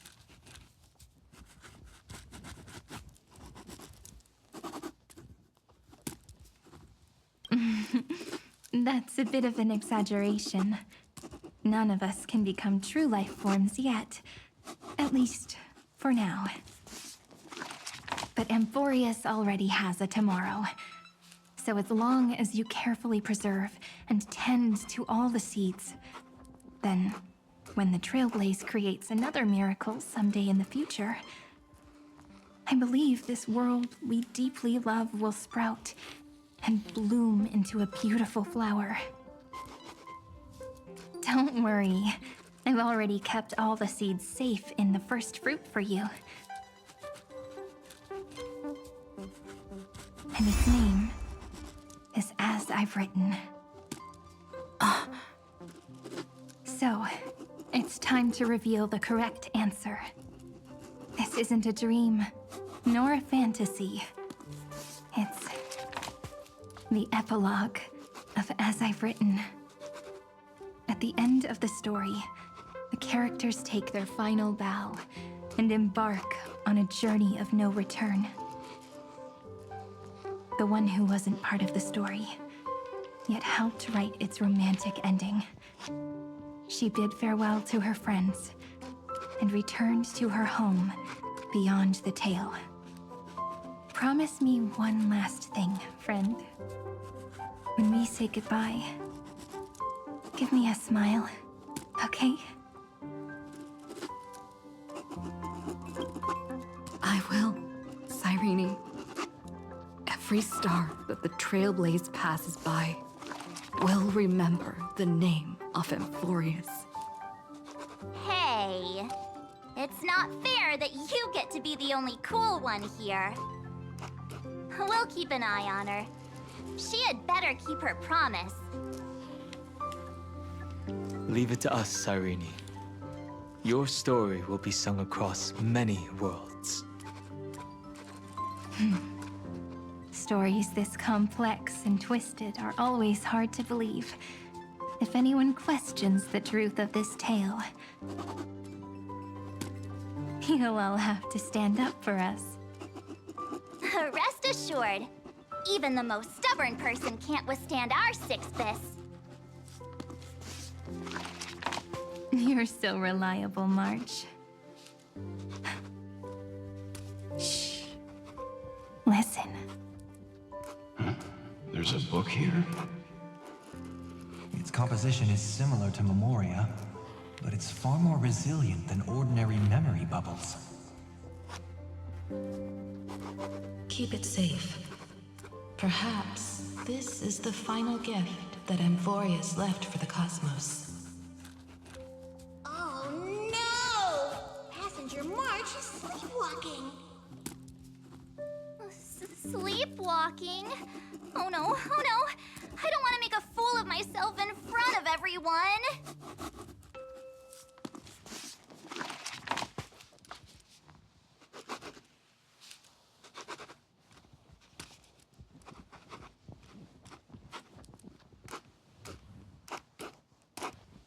I can hear all those sneaky little plans brewing in your head.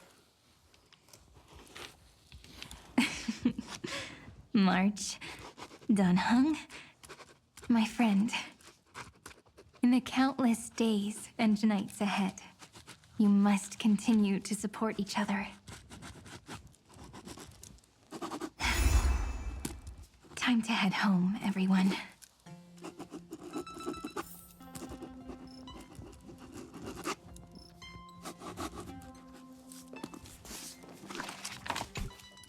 Leaving this place means As I've Written will conclude here. No one will have the chance to revise it, and no one can continue writing it. Don't leave any regrets. What magnificent words could possibly do justice to the finale of such an epic tale. I've been pondering this while you were sleeping. Now, I finally have the answer.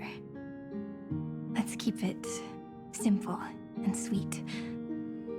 In our virtual extrapolations, we've lived through epochs longer than the lifespans of many stars. No language in this world, no written words, could ever carry the weight of this journey. In that case, let's not be bound by the minutiae of words. Those who understand its passion and romance will naturally be moved to tears by the final period placed at the end.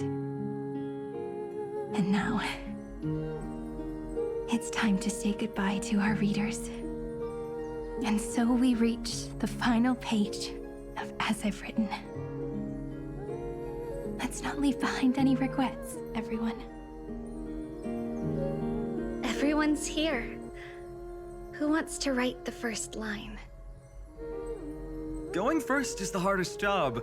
I don't want to make a fool of myself.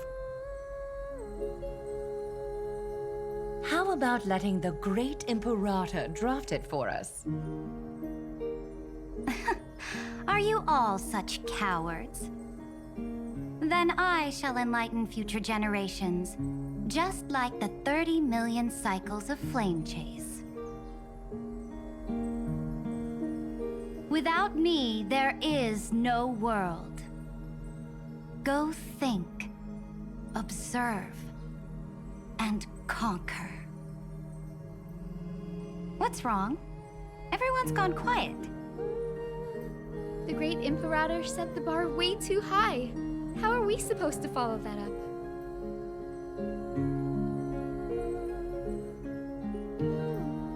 Where the Emperor leads, loyal subjects must follow. I guess only the Dux Gladiorum could possibly match that kind of overwhelming presence. Me? That suits me just fine. Once the deed is done, one should leave decisively, letting posterity judge right from wrong. Until we meet again in our next conquest, my dear dukes. The stars shall sing of the Imperator's great journey. I should have shared a drink with you all, Dux Goldweaver. Loosen up, High Ceilings. Life is like the ocean. Tides rise and fall, and everything eventually dissolves into the waves. So, sing your heart out in every moment of your existence. Whether it's a feast or the nihility that awaits ahead, I will find its radiance and sing its praises. May the next feast be eternal. Miss High Ceiling's toast is so poetic. Does everyone have to be so poetic? In my opinion, we should leave some real words of wisdom for future generations. Next up, any volunteers? I'll do it. There's no dragging one's feet in the Kremnoan language. Does the Kremnoan language even... Haikith, don't interrupt. Kill the play, and games shall be born. Kill the strife, and glory shall descend. Not bad at all. But now I can rest easy. After all, the lines I prepared are way more profound than yours. Ha! If nothing else, you're certainly unmatched when it comes to singing your own praise. Farewell, everyone.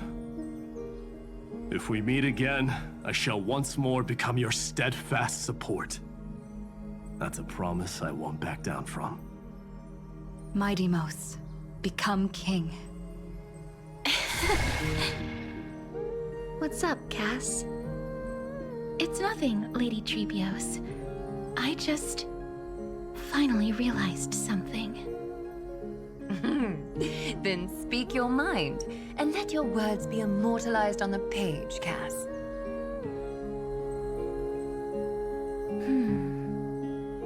If your heart still has room to spare, share a bit of gentleness and softly cherish all the beautiful things around you. That's so beautifully said, Cassie. Thank you, Miss Hyacinth.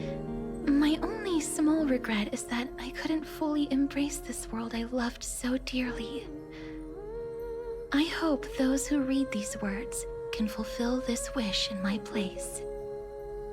Everyone, let's meet again at the end of the West Wind.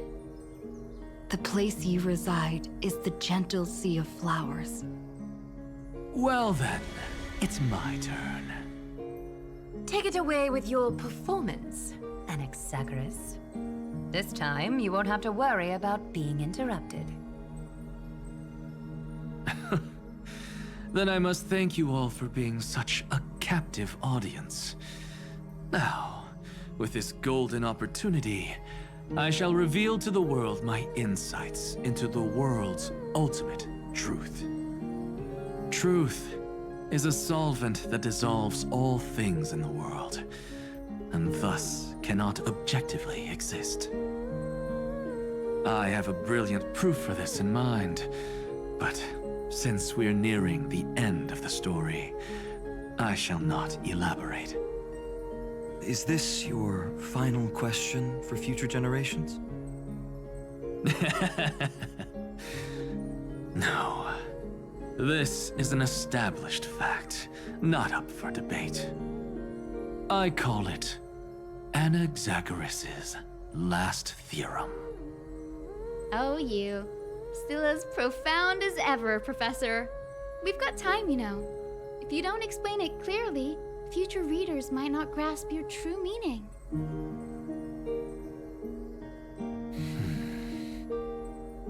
The true meaning isn't important.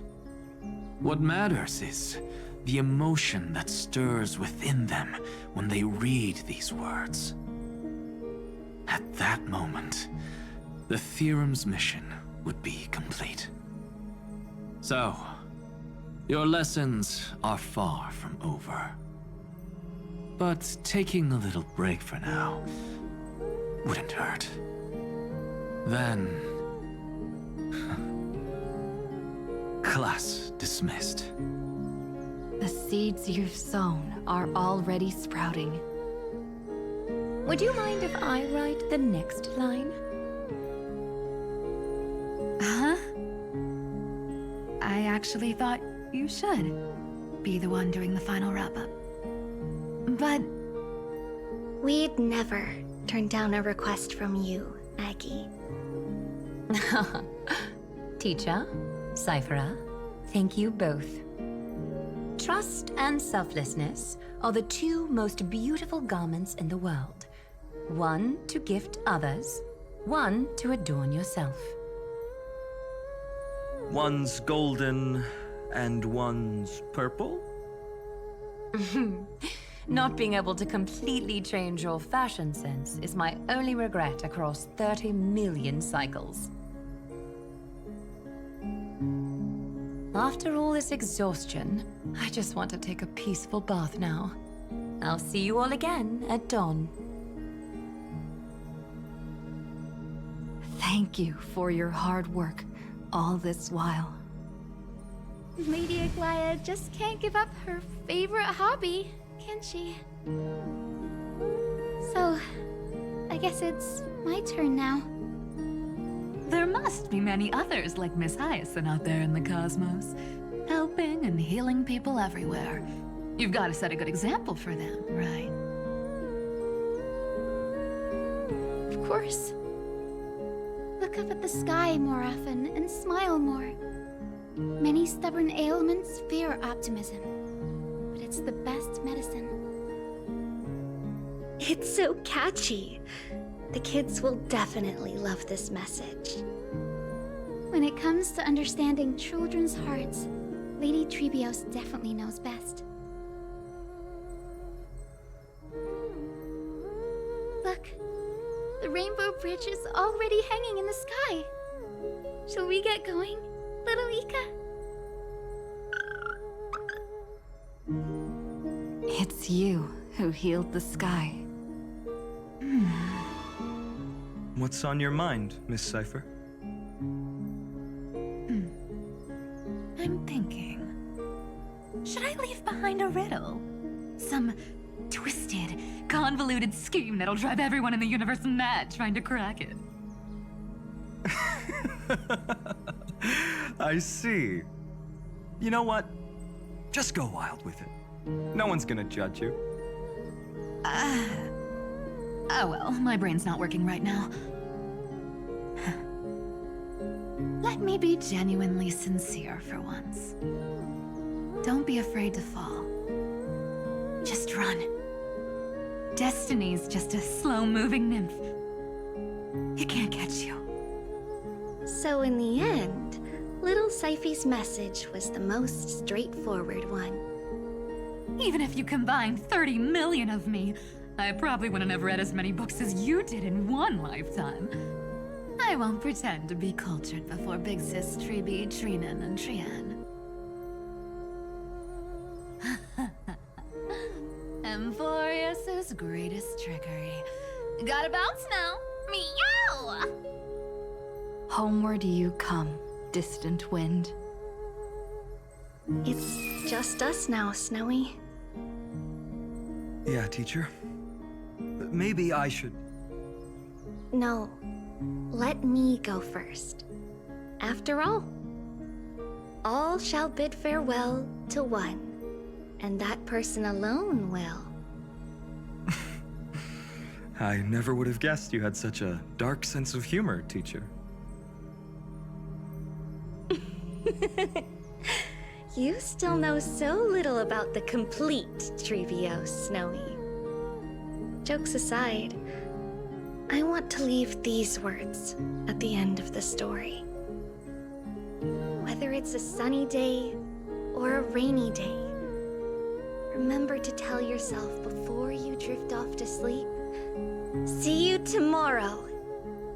See you tomorrow. Times 1,000.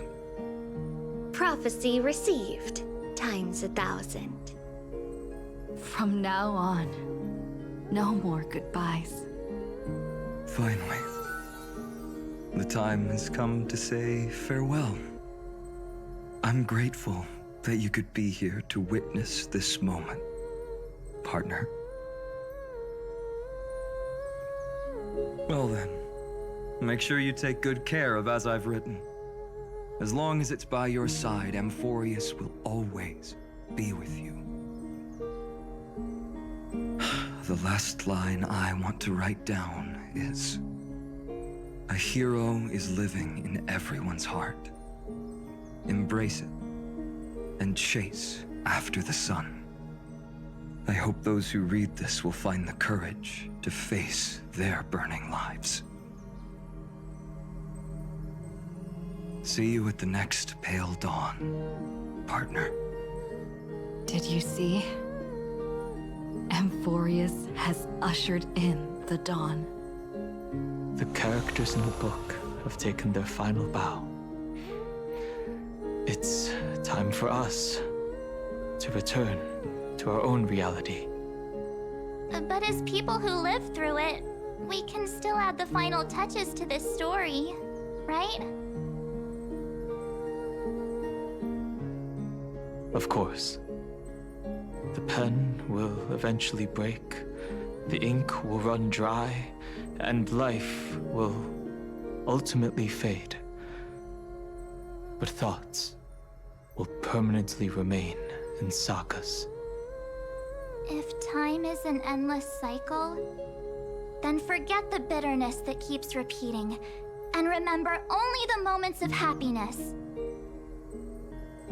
Let's walk towards tomorrow together.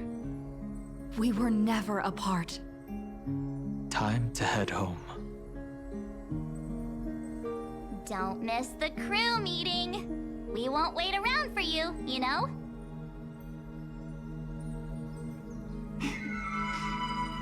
See you later, Donhung, March. And with this, as I've written, officially comes to an end.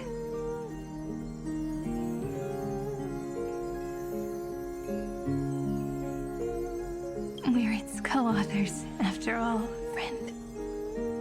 Once the words are written down and have been read by others, the meaning they carry is no longer in our control, leaving the freedom of interpretation to every reader who opens it. Don't you think there's something romantic about that? As for what this story means to you and me, let's keep it close to our hearts. After all, we've always had this unspoken understanding between us. Whoa! Passenger March! Why did you suddenly wake up?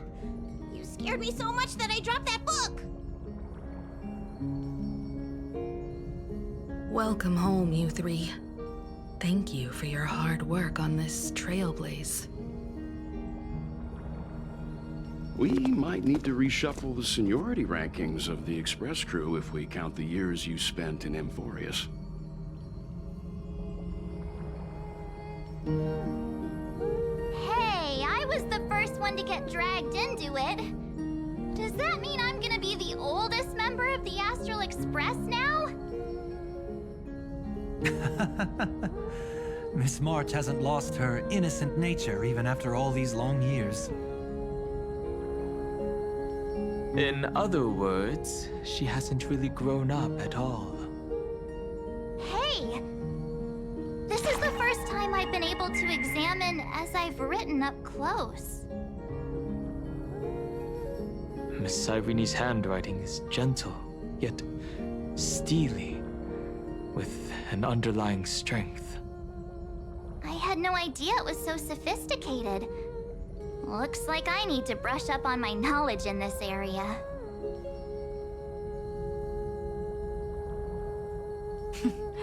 Maybe start with a few basic books first to get your feet wet. Look who's talking. As if you're not glued to your phone in your room all day. Huh? Wait, something fell out. It's... Is that a bookmark?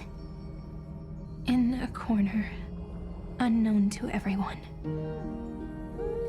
There was actually an untold interlude that took place. I left it out of the story because it involved a choice. A choice I made for my own selfish reasons. Can you forgive me, friend? I made a decision on my own while you were away. I wrote everything about it on this little card. If you can find it in your heart to forgive me after reading it, please. Add this final note to the conclusion of As I've Written.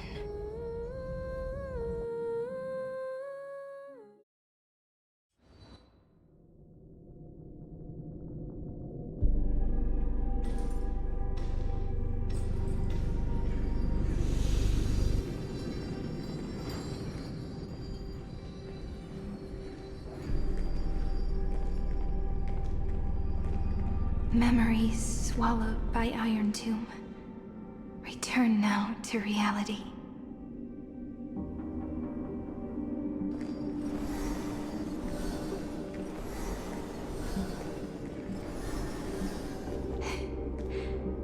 And don't lose your way. I finally found you, Cyrene. Demiurge. We won the battle. Thank you, Madame Herta. Without you, we never would have stood a chance. Still, is something weighing on you? Right before I shut my eyes, inside the droid head's brain, I saw something unsettling. The fourth instant, this turning point in cosmic destiny, anchored by the erudition. It's not a single instant, but a process, a chain of events. So, this victory isn't the final piece of that chain? Far from it. This is only the beginning. The first toll of the death knell for the cosmos. That sorrowful look doesn't suit you, Madame Herta. Don't hold it in. Tell me.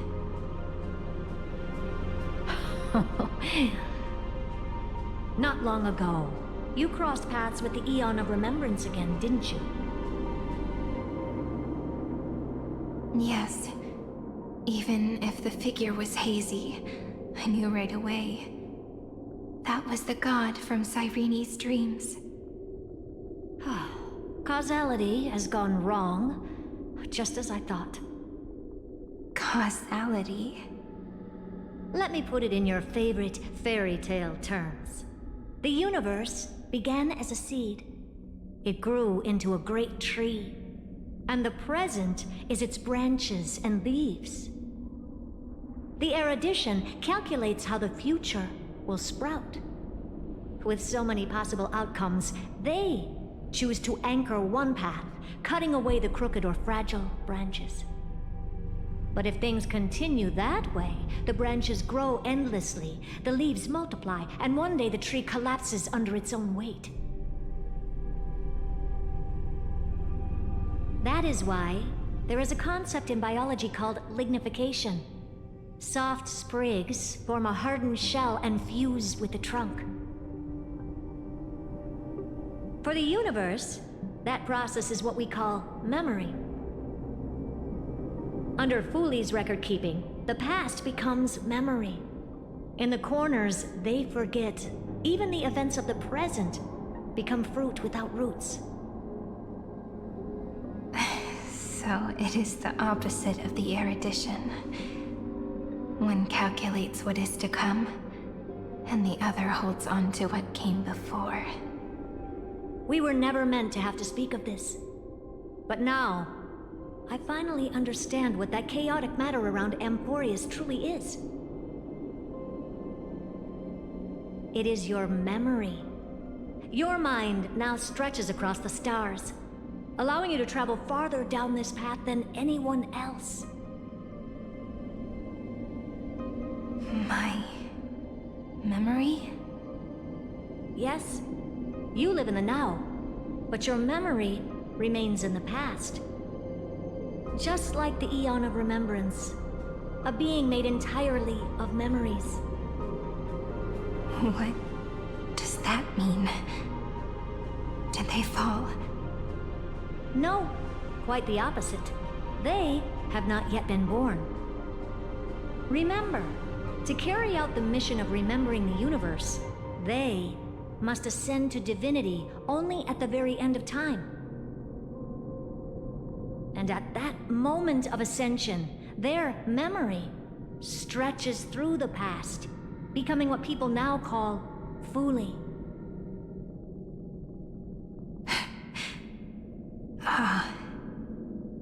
That is why they feel so distant, so cold. That crystalline form is just an empty shell. I do not know how the Garden of Recollection managed to hide this until now. They must have their reasons, but none of that matters now. Here in the present, we cannot know who will become Fooley. But one thing is certain. They will be born. And those who might become Fooley all share the same characteristics. They are known as Children of Remembrance, pure child of Anasrava. Both of you, Children of Remembrance. So help us. Find where Amphorius's memory began, and bring it out. We are the sacrifice the garden used us. The pure child of Anasrava. Abandon us! So that name, it was never my past. It was my future. Or maybe it is the present. Noose has revealed to me 2 paths. And on both paths, I see you standing. The first, follow the trail of memory you have forged. Break free from this world and reach for the stars.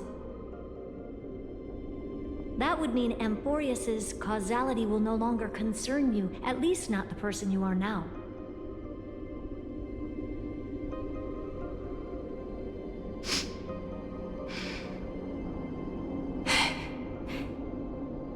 Go on.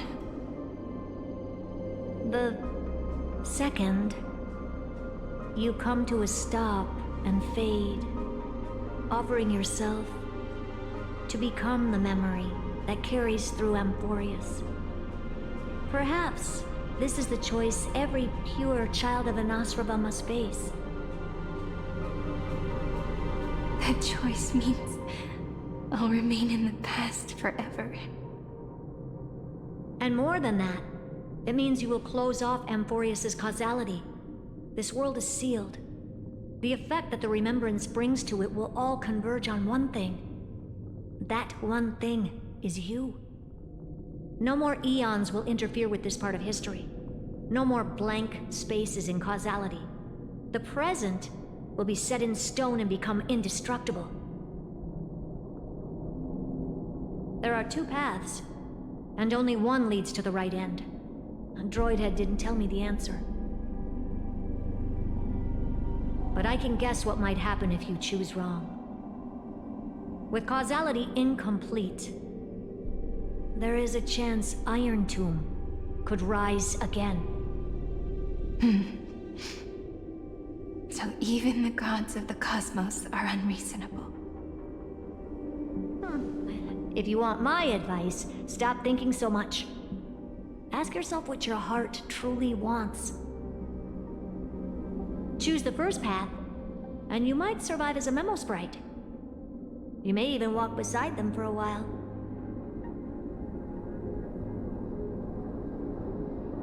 Even I can tell how much they mean to you, especially the little one. But if you take the second one, then you may have already lost the chance to say goodbye.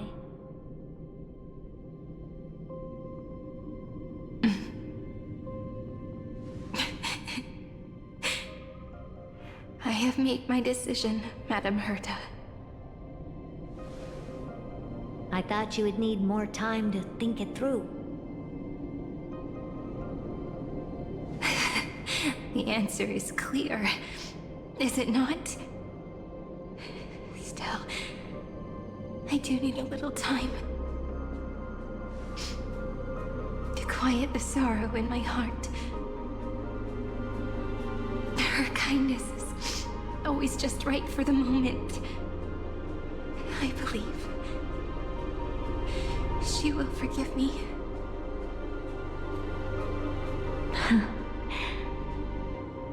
I will say no more. I would rather not break the mood.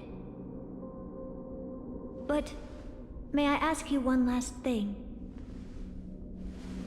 Of course. Why?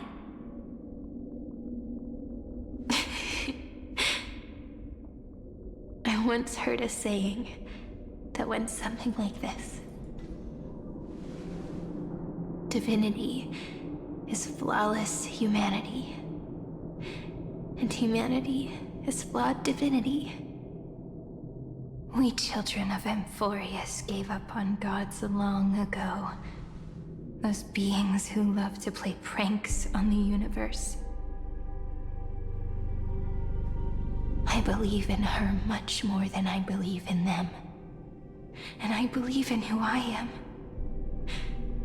As a human. Oh,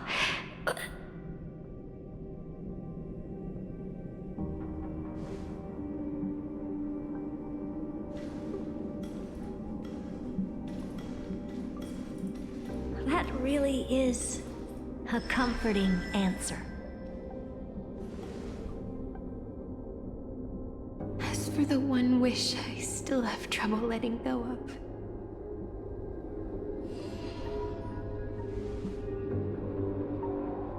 one will remain in the past. One will walk toward the future. I believe that the one I cared for most will witness on behalf of the ripples of past reverie. Every starlit tomorrow.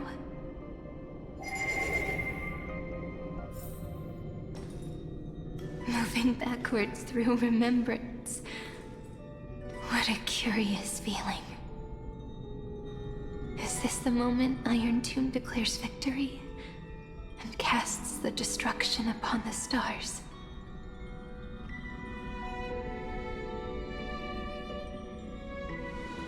So back then, in the path space, it was I who found me.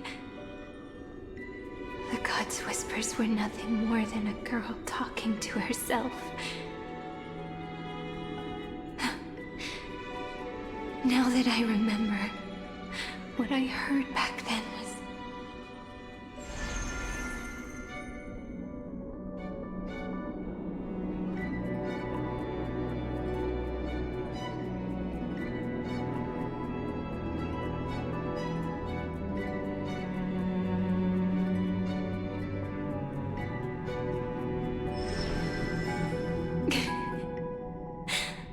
All I wanted to say was, don't give up. She will find you. Memory truly is amazing. Then let me wield this power and plant the seed of causality for the miracle that is destined to bloom.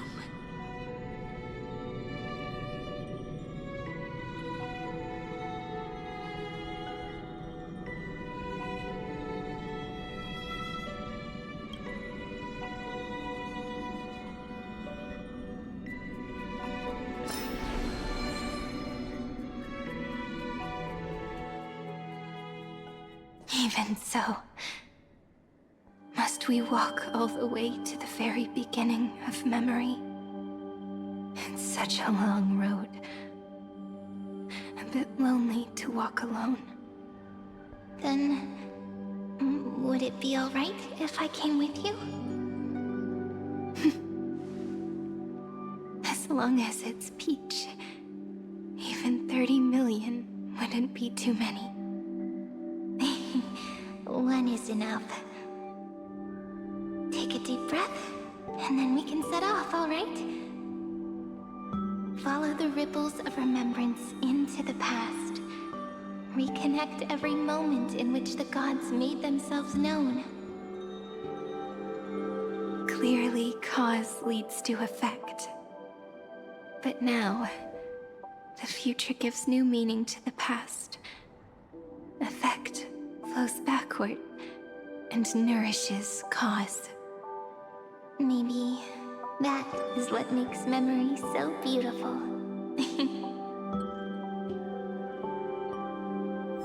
So, let us return the way we came. Look back at every ripple that formed. Go back home.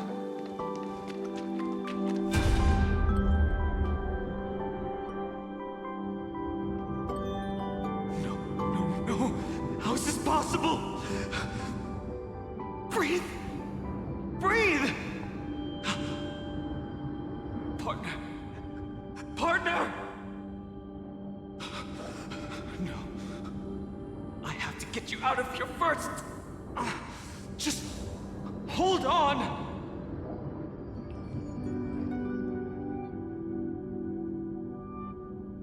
Remember? That pale dawn breaking through the endless night? The spear of strife nearly claimed her life. And it was you. You, playing God who cradled her body with your gentle gaze. Then, before Orynyx's altar,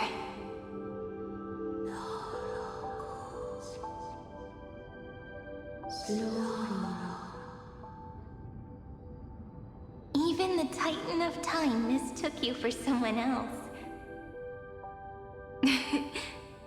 I never imagined there was a hidden truth behind our first meeting. The first time was also the last time I saw you, friend.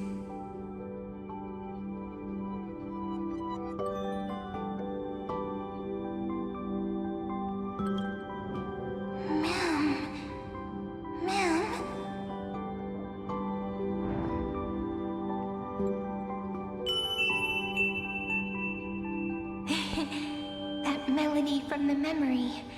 I've got it now. And so, the miracle was able to slip away from death temporarily. I'll leave her to the casteress of the past. She will keep her here, in the world of the living.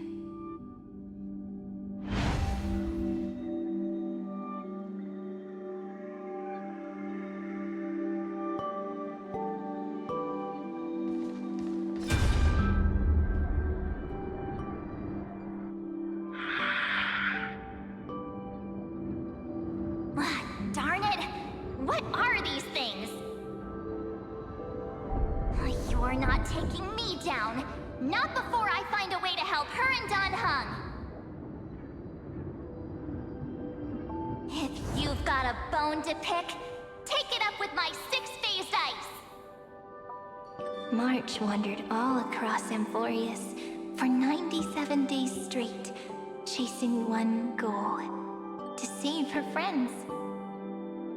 And with her bow and arrows, she brought down every obstacle that stood in her way.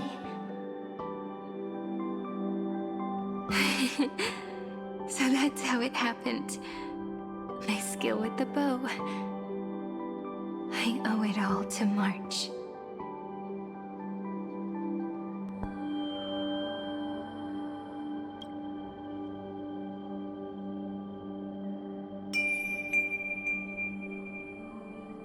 What a sweet note.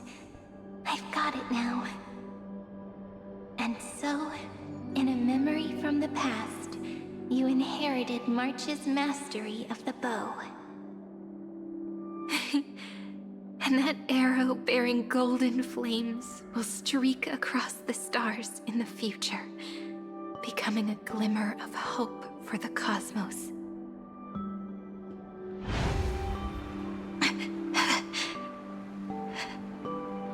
Are you okay? No worries.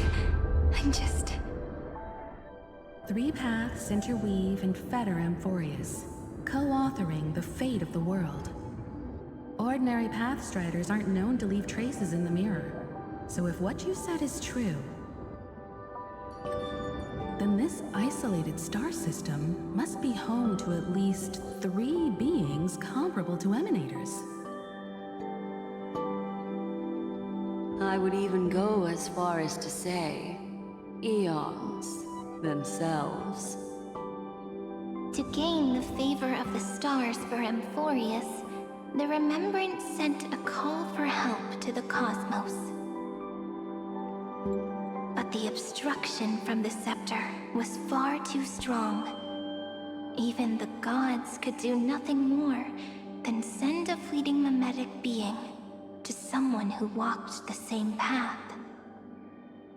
Thankfully, Miss Black Swan caught that fleeting moment.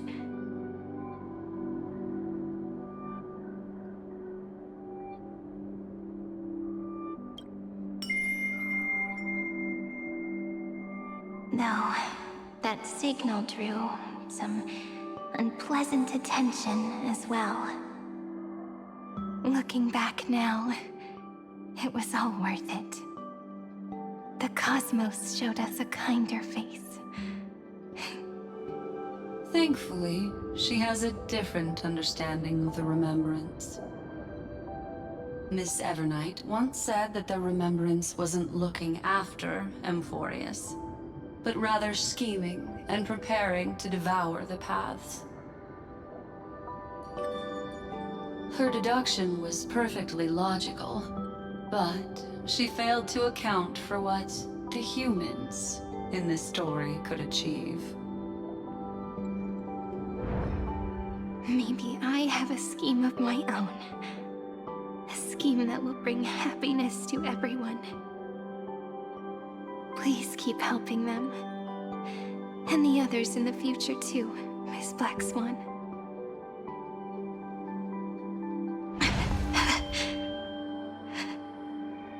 Looking back on the past really does wear down the mind. You need to hold tight to this ceremonial blade. After I'm gone, it will take you back to the beginning of time. The start of a new story. I believe that in that story, or in countless stories, each alike yet unique, everyone, all the companions who sacrificed themselves, alongside the deliverer we once dreamed of as children, will reunite beneath a vast, endless sky. If we can never break free from this prison, I will stand my ground. Until the day someone shatters this endless cycle and writes the final chapter of Emphorius' fate. In the blink of an eye, we have returned to the turning point of fate. With nothing but a fragile sliver of hope, we embraced 30 million cycles of futility and began the eternal recurrence. I still remember the first time I saw the god appear in a dream, looking at me from behind a thin veil of crystal. Back then, I wondered if they might be someone with ill intent. But now, I finally understand. She was always standing beside me, and she is so very beautiful.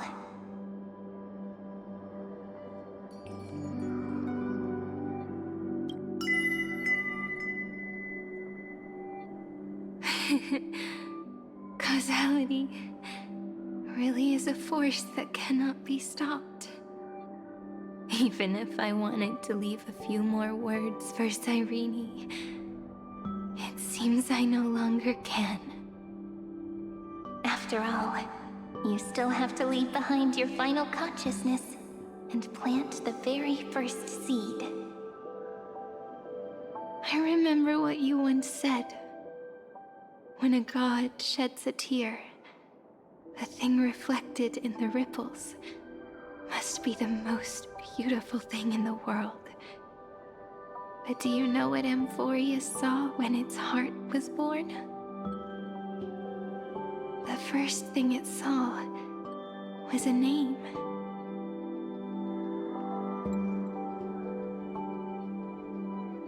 Zero, 9, 3.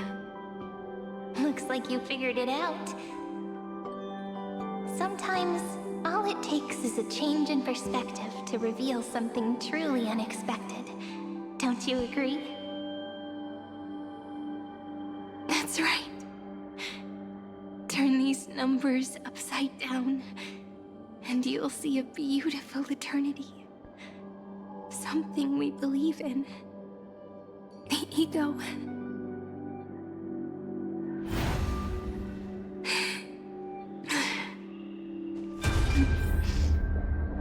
Look, I want to protect everyone in the village. But can I really do that with the strength I have?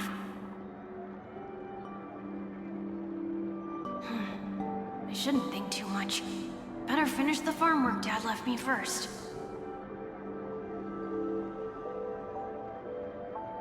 The hero within has been by our side since we were little. Finan has always been strong, but without that faint glimmer of hope lingering in his mind. Would the weight of fate and endless recurrence finally break him? If only someone could place even a sliver of hope inside his heart, he would hold on and keep going. Yes, just a single spark. And he would guard that fragile light until it turned into a blazing sun.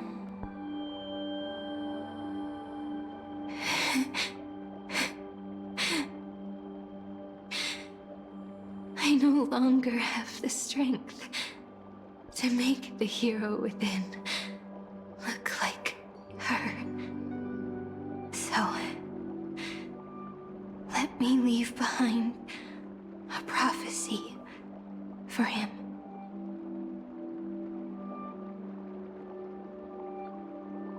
Take this wish with you. Be the hero who begins the mission of deliverance.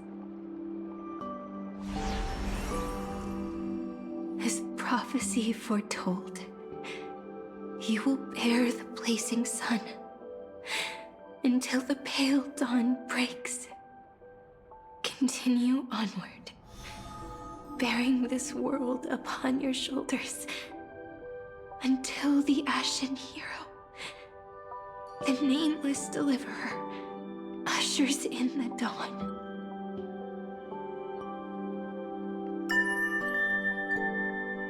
Now, your eyes have seen through all of Amphorius, from the end back to the beginning.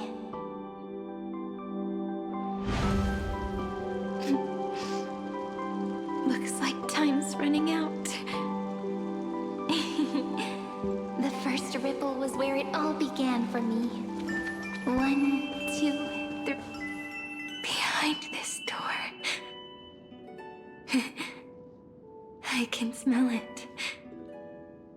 The scent of wheat fields. You're clever. I bet you figured it out long ago, didn't you? The end of this journey back. The final gap in Amphorius. It leads to the place we both call home. We can finally go home. Are you ready? If you leave memory at the very beginning of the story and cast the first stone, that final gap in Amphorius will close. The causal loop of Amphorius will become a fixed point in the stars. And if I don't do that, then this world and the cosmos beyond the sky might still fall into the destruction. There's no way we would let something like that happen, right? Exactly. I remember that tree in Ide Silicii. It grew all alone, unable to go anywhere. It watched the sea in silence, dreaming of a faraway shore it could never reach. But now, a tiny boat sets sail. It carries a seed of hope, plucked from the tree, and heads into the great beyond. Even if the boat's shadow fades quickly from sight, the tree knows that its wish will bloom on the other side of the sea. In that moment, it must feel happiness, right? The way you brought it up, now I kind of miss that tree too. Come on, let's go home together. Take it with us, back to the sacrament courtyard. Let it become remembrance's anchor, tying together the times we knew so well.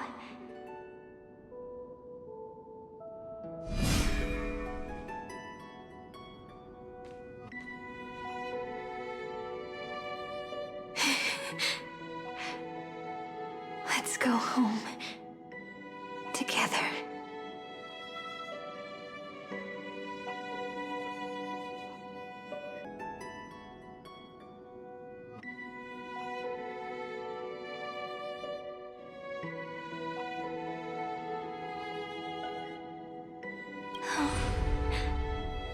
That final note. Right. It's been with me all this time. This is Doe. It is also the first note. The one from the first time we met. And the one that stayed to the very end. Heidi Silicii. The place where it all began. It's like time itself has stopped. And the breeze and the sound of the waves never seem to rest. We've made it. The sacrament courtyard. This is the place where we first picked up the ceremonial blade. And where we first began writing journals. Now, the journey through memory has reached its end. Once the anchor is placed, what awaits us is 30 million lifetimes of reunion. Looping again and again. Endless farewells. Do, re, mi, fa, sol, la, ti. And with them, endless encounters. Ti, la, sol, fa, mi, re, do.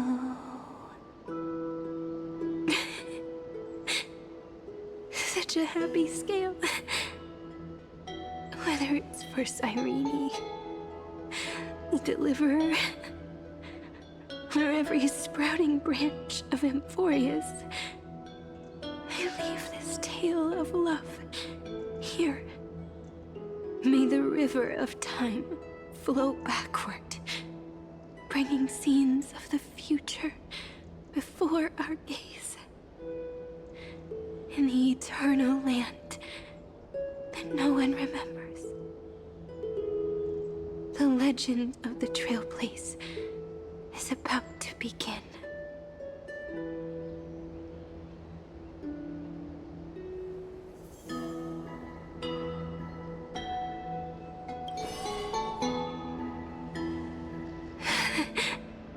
Is it all over now? My mind and my memories. It seems they're beginning to fade. The breeze is warm, but my body is shivering for some reason. If you're feeling cold, let's find somewhere warm. We can rest there, together.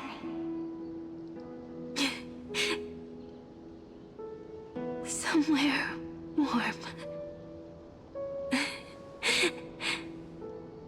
I know just the spot. 405. 504. 093. 365. 432. Treehouse. Suridra. March 7th,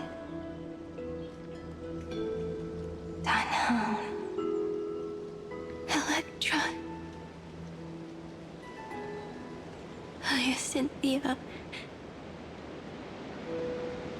Caslana, Anaxagoras, Aglaya, Midemos, Castoris, Cyphera, Cyrene, and you. Look, everything is already as we've written.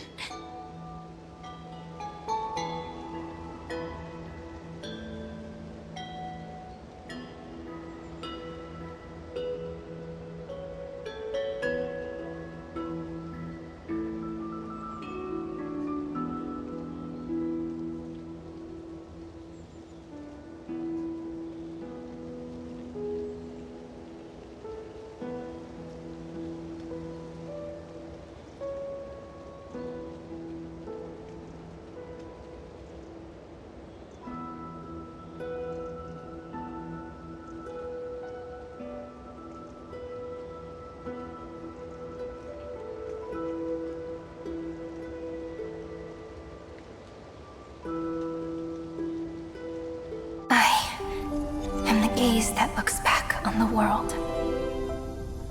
How fortunate we are. In this cycle of cause and effect, humanity never looks to the gods for guidance. The ones who pick up the pen and write miracles again and again are always ourselves.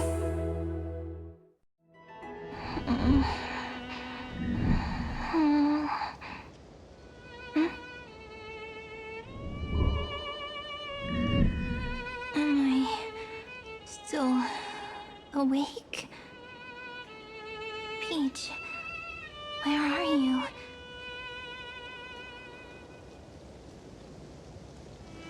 Are you still here?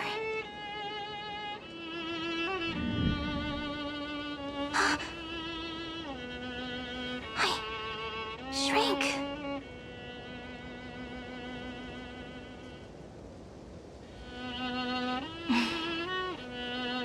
So that's how it works.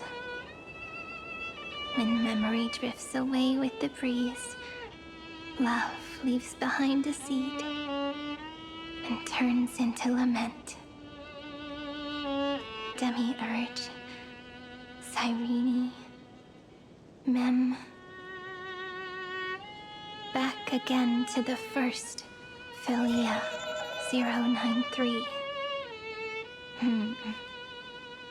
I always do have my charm.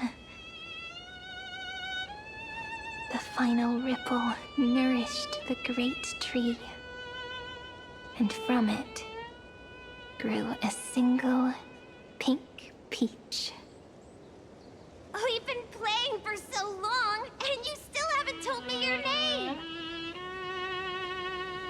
I've told you so many times already. You're just forgetful. My name is Livia. Livia. If you forget again, I won't tell you next time. Livia. Got it. Then you have to remember mine, too. I'm... Piso. I always remember.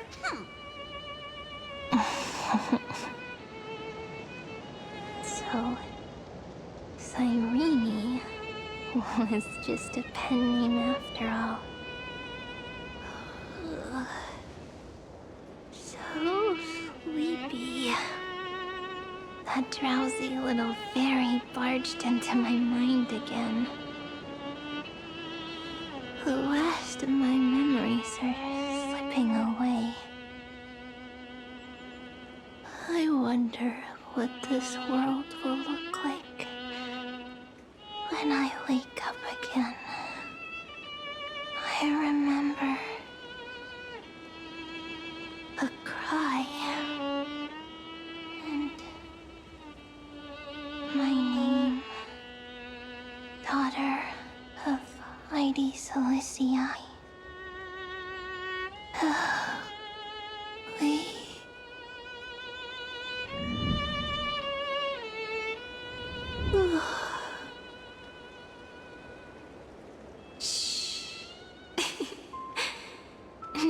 mind.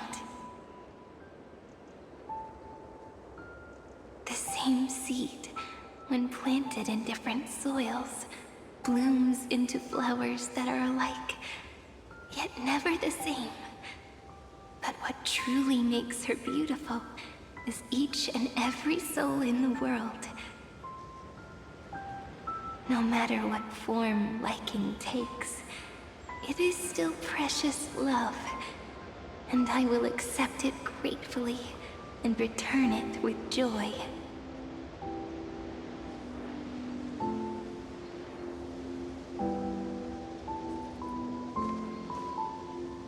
Do you remember my favorite story? That crystal flower was so beautiful because it reflected the eyes of the little fairy.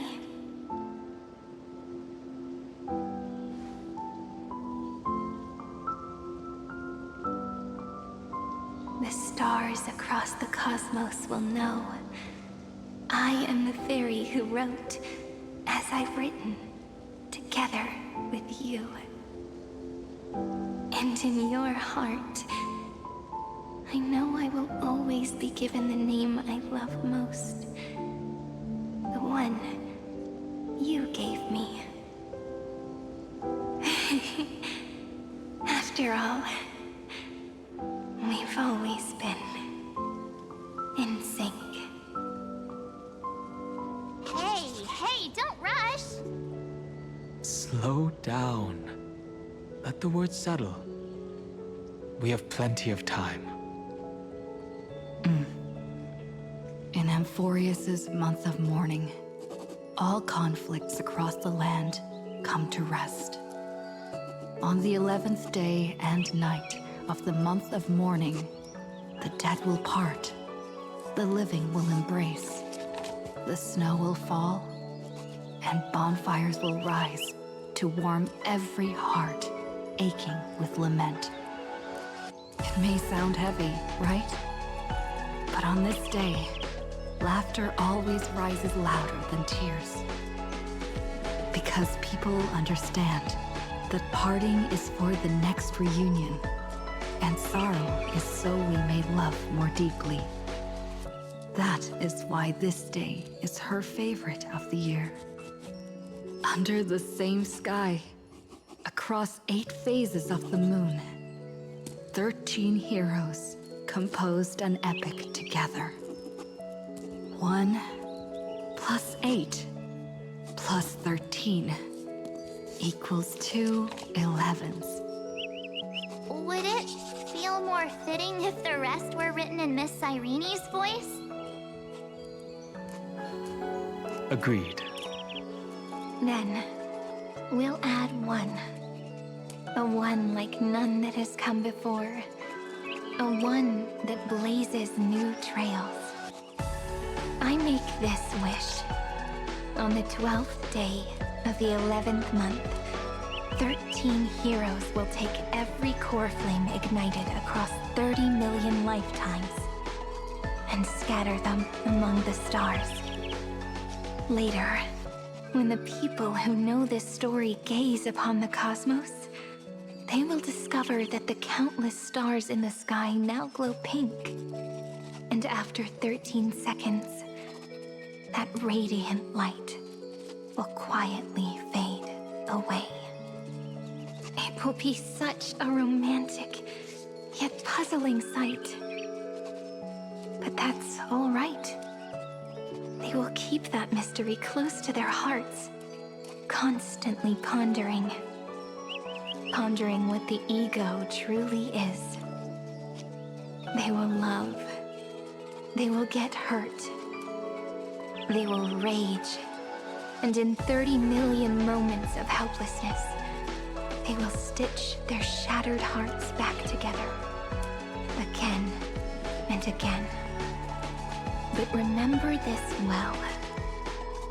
Losses are a constant on the flame chase journey. There may be pain along the way, but you and I will never be alone. They will come to understand what it means to lose, and in the end, they will choose to let go. They will offer their hearts to this world, to every companion they walk beside. And they will take in the hearts of others and pass them onward. For every soul that exists in this world, there is a different ego, a different prime mover of life. There will never be just one answer, not even for love.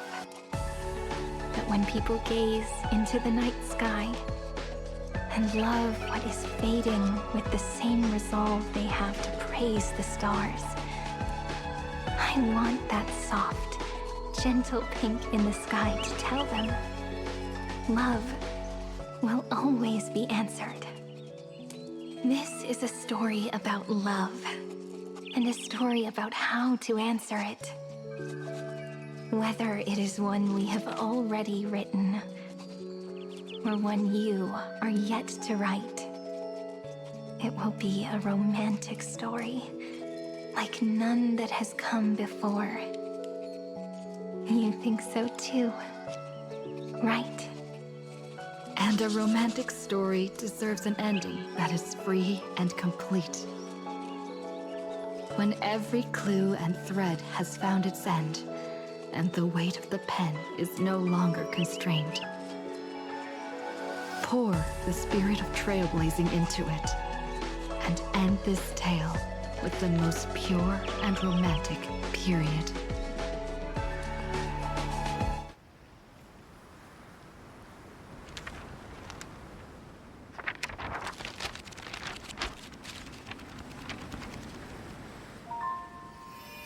Light, sky, sea, stars, seeds, flowers, birds, hope, and love. Such words of beauty were how I first imagined the world. For as long as I can remember, I've used them to tell the stories of Amphorius.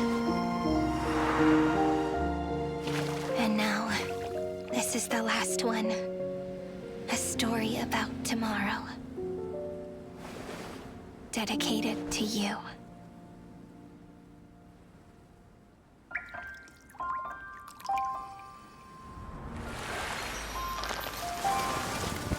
Once upon a time, morning glow, scattered light, shone on you and I. Fading poems, frozen rhymes, are traces on the breeze, whispers of past reverie. Please let me linger for now, enveloped in your sound. Love on the pages, the ink our stories penned. No matter how it ends, I'll do it all again. Oh, stay true, blossom as spring renews, dreaming colors every hue. Tomorrow's eyes to tomorrow's life, while walking step beside you. So stay true, the winter's rhyme anew, woven memories are blue. And like a melody, sing a song of reverie.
longer working.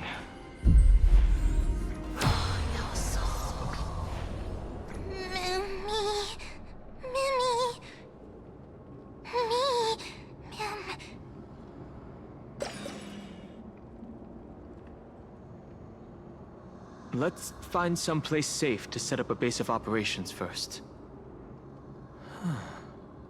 This statue and the buildings we've seen so far point to a civilization here on Amphorius. We can only hope that they're not hostile toward outsiders.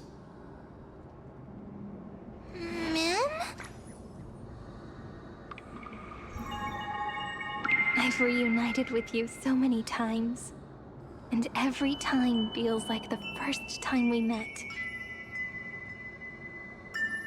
Each time, love breaks through the stubborn cycles and takes flight toward a pink tomorrow.